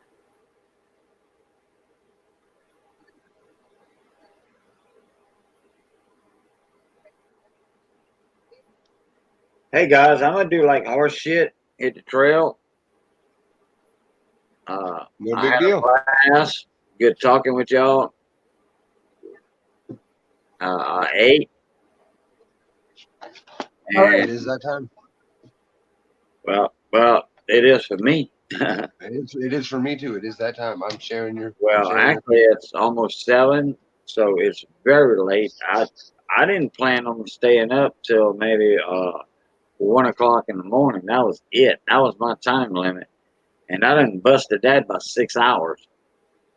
And now the sun's up. You should have told me, Cajun. I'd have dropped you off the stream hours ago. Oh yeah. and I kept knocking on the door too. But no, it's my own fault. I was having a good time. It is what it is. Well, we had Dr. G actually in the chat room, so That blew my mind seeing that name right away. Oh, hey, I've had Dr. G. He's came in my stream already, and me and Rich But live he chat. actually he was in Colorado last week hanging out with Colorado coin hunting. Nobody calls me. He was. I thought you Yeah, just he actually was. He stopped by like down the street from my house basically and hung out with Colorado coin hunting for a little bit. And then Colorado coin hunting doesn't say anything about it until like after the fact, and he's gone. So I was all, gee, come back to Colorado. We need to hang out. And he commented in there. He's all, I'm making my way back to Cali, but I'll be back around and we'll be in touch. So Colorado coin hunting just hauled Dr. G up to himself then. Yes, yep, yeah. I hope he gets a whole lot of guts from this. I was offended. Yeah, but then I told G, I was like, you showed up to Colorado a week too early, man. You could have hit the expo and went home with some sweetness. well, he's apparently found a good outlet because he's come up with some crazy stuff. Oh, I can't wait to see it. I'm sure you guys have had personal conversations, and I'm excited to see any of the content that man has to provide. I miss that little laugh. Oh yeah. Hey, his presentation and videos are the bomb. All right. I think like the one sentence that I'll never forget is, "Give me back my cameos." Yeah. Yeah. He was so heartbroken. I talked to him a few times when that was happening. He finally got him back. He finally got him. I watch those every day, and it sticks and makes me let chuckle for the rest of the day. Give me back my cameos, man. Yeah, because he always asks, what should I do? What should I do? It's like, send them back. Yeah, he finally gave up on that penny though. But I'm glad the Benji gave. I'm glad he finally got the Benji back. I'd have cried inside for the rest of my life because that was a cameo Benji. Yep. Yeah, and it was a cameo, and then it wasn't. Only took him 4 tries. And then went down a grade. I think, went down a grade. And like, what? They took off his cameo on 2 coins in a set. Man, I'd have freaked out too. He kept his composure so well. Yeah. He got the cameos back though. He did. That's the kind of guy he is, though. He's not a loose cool. He's a very cool, calm guy. Right. Oh man. These hot shots. I'm just gonna refer to PCGS as hot shots for the rest of my life. You hot shots can tell cleaning all day. All right, guys, I'm out of here. Y'all have a good one. Take it easy, too, man. I'm gonna join you. You guys have a good night. Please talk. All righty, Silverman, take it easy. You too, my friend. And don't sweat stuff, man. It just normally means something better's around the corner. You obviously have a good eye for the errors and stuff. Just push for it. You'll find a niche. Yeah, I'm not gonna quit halfway through this one. I'm actually gonna go take the schooling, and I'm gonna run with this one, I think. PCGS, if they have certain things where if you have financial issues and you really want in and show that you want into that stuff, they'll work with you. Sometimes they'll, opt a few classes for you just to see what you've got. If you're really doing good at it and showing it, they could help you out the whole way. So don't give up on that part of it. No, I definitely like. That's gonna help me for the rest of my life, no matter what. Because either way, it'll be my hobby, whether it's my job or not. And And don't let whatever coin they start you with, because sometimes that gets a lot of people when they start with the older coins for grading. Doesn't matter what coin it is. Learning the techniques is where it's at. It doesn't matter which coin it is. You'll learn the grading as it comes, but it's how to grade, have what you're looking for, where the high spots always are, those kind of things that you need to learn first. Then the grading part will come in. There's so much to it. There's so much to it. So I think the classes are 2 hours, and I think there's like 5 of them to get through a single phase of it.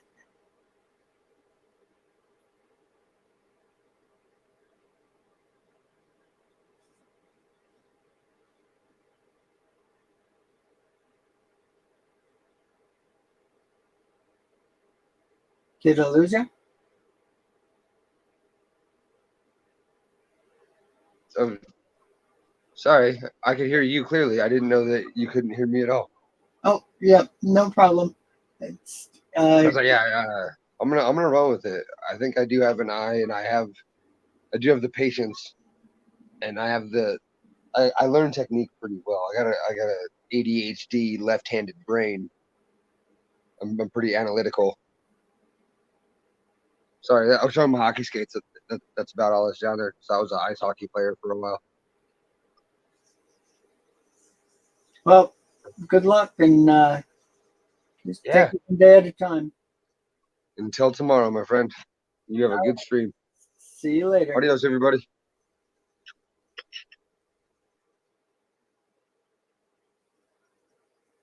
Hey, back to my little tin. I forgot I even put that out there. One of my little antique pieces that I like. So, thanks for hanging out, guys. Not sure exactly who's still in here. I'm sure it's Midnight Silver Run is probably still in here, and let's see, Chen. There's been a couple of you guys. Take it easy. Thanks for hanging out. I'm gonna go ahead and end the stream. My grandson's gonna be here in less than an hour, so I gotta get ready. Thanks a lot, guys, and I'll be back. Kind of addicted to the streaming. It's a ton of fun, especially when you get Dr. G and Michael Kittle and Ken Peavy and all these guys coming to the stream. Is so much fun. This was the first time we had Dr. G's so much fun. I can't wait to get him up on the stream. So, chat with you guys later. Bye-bye.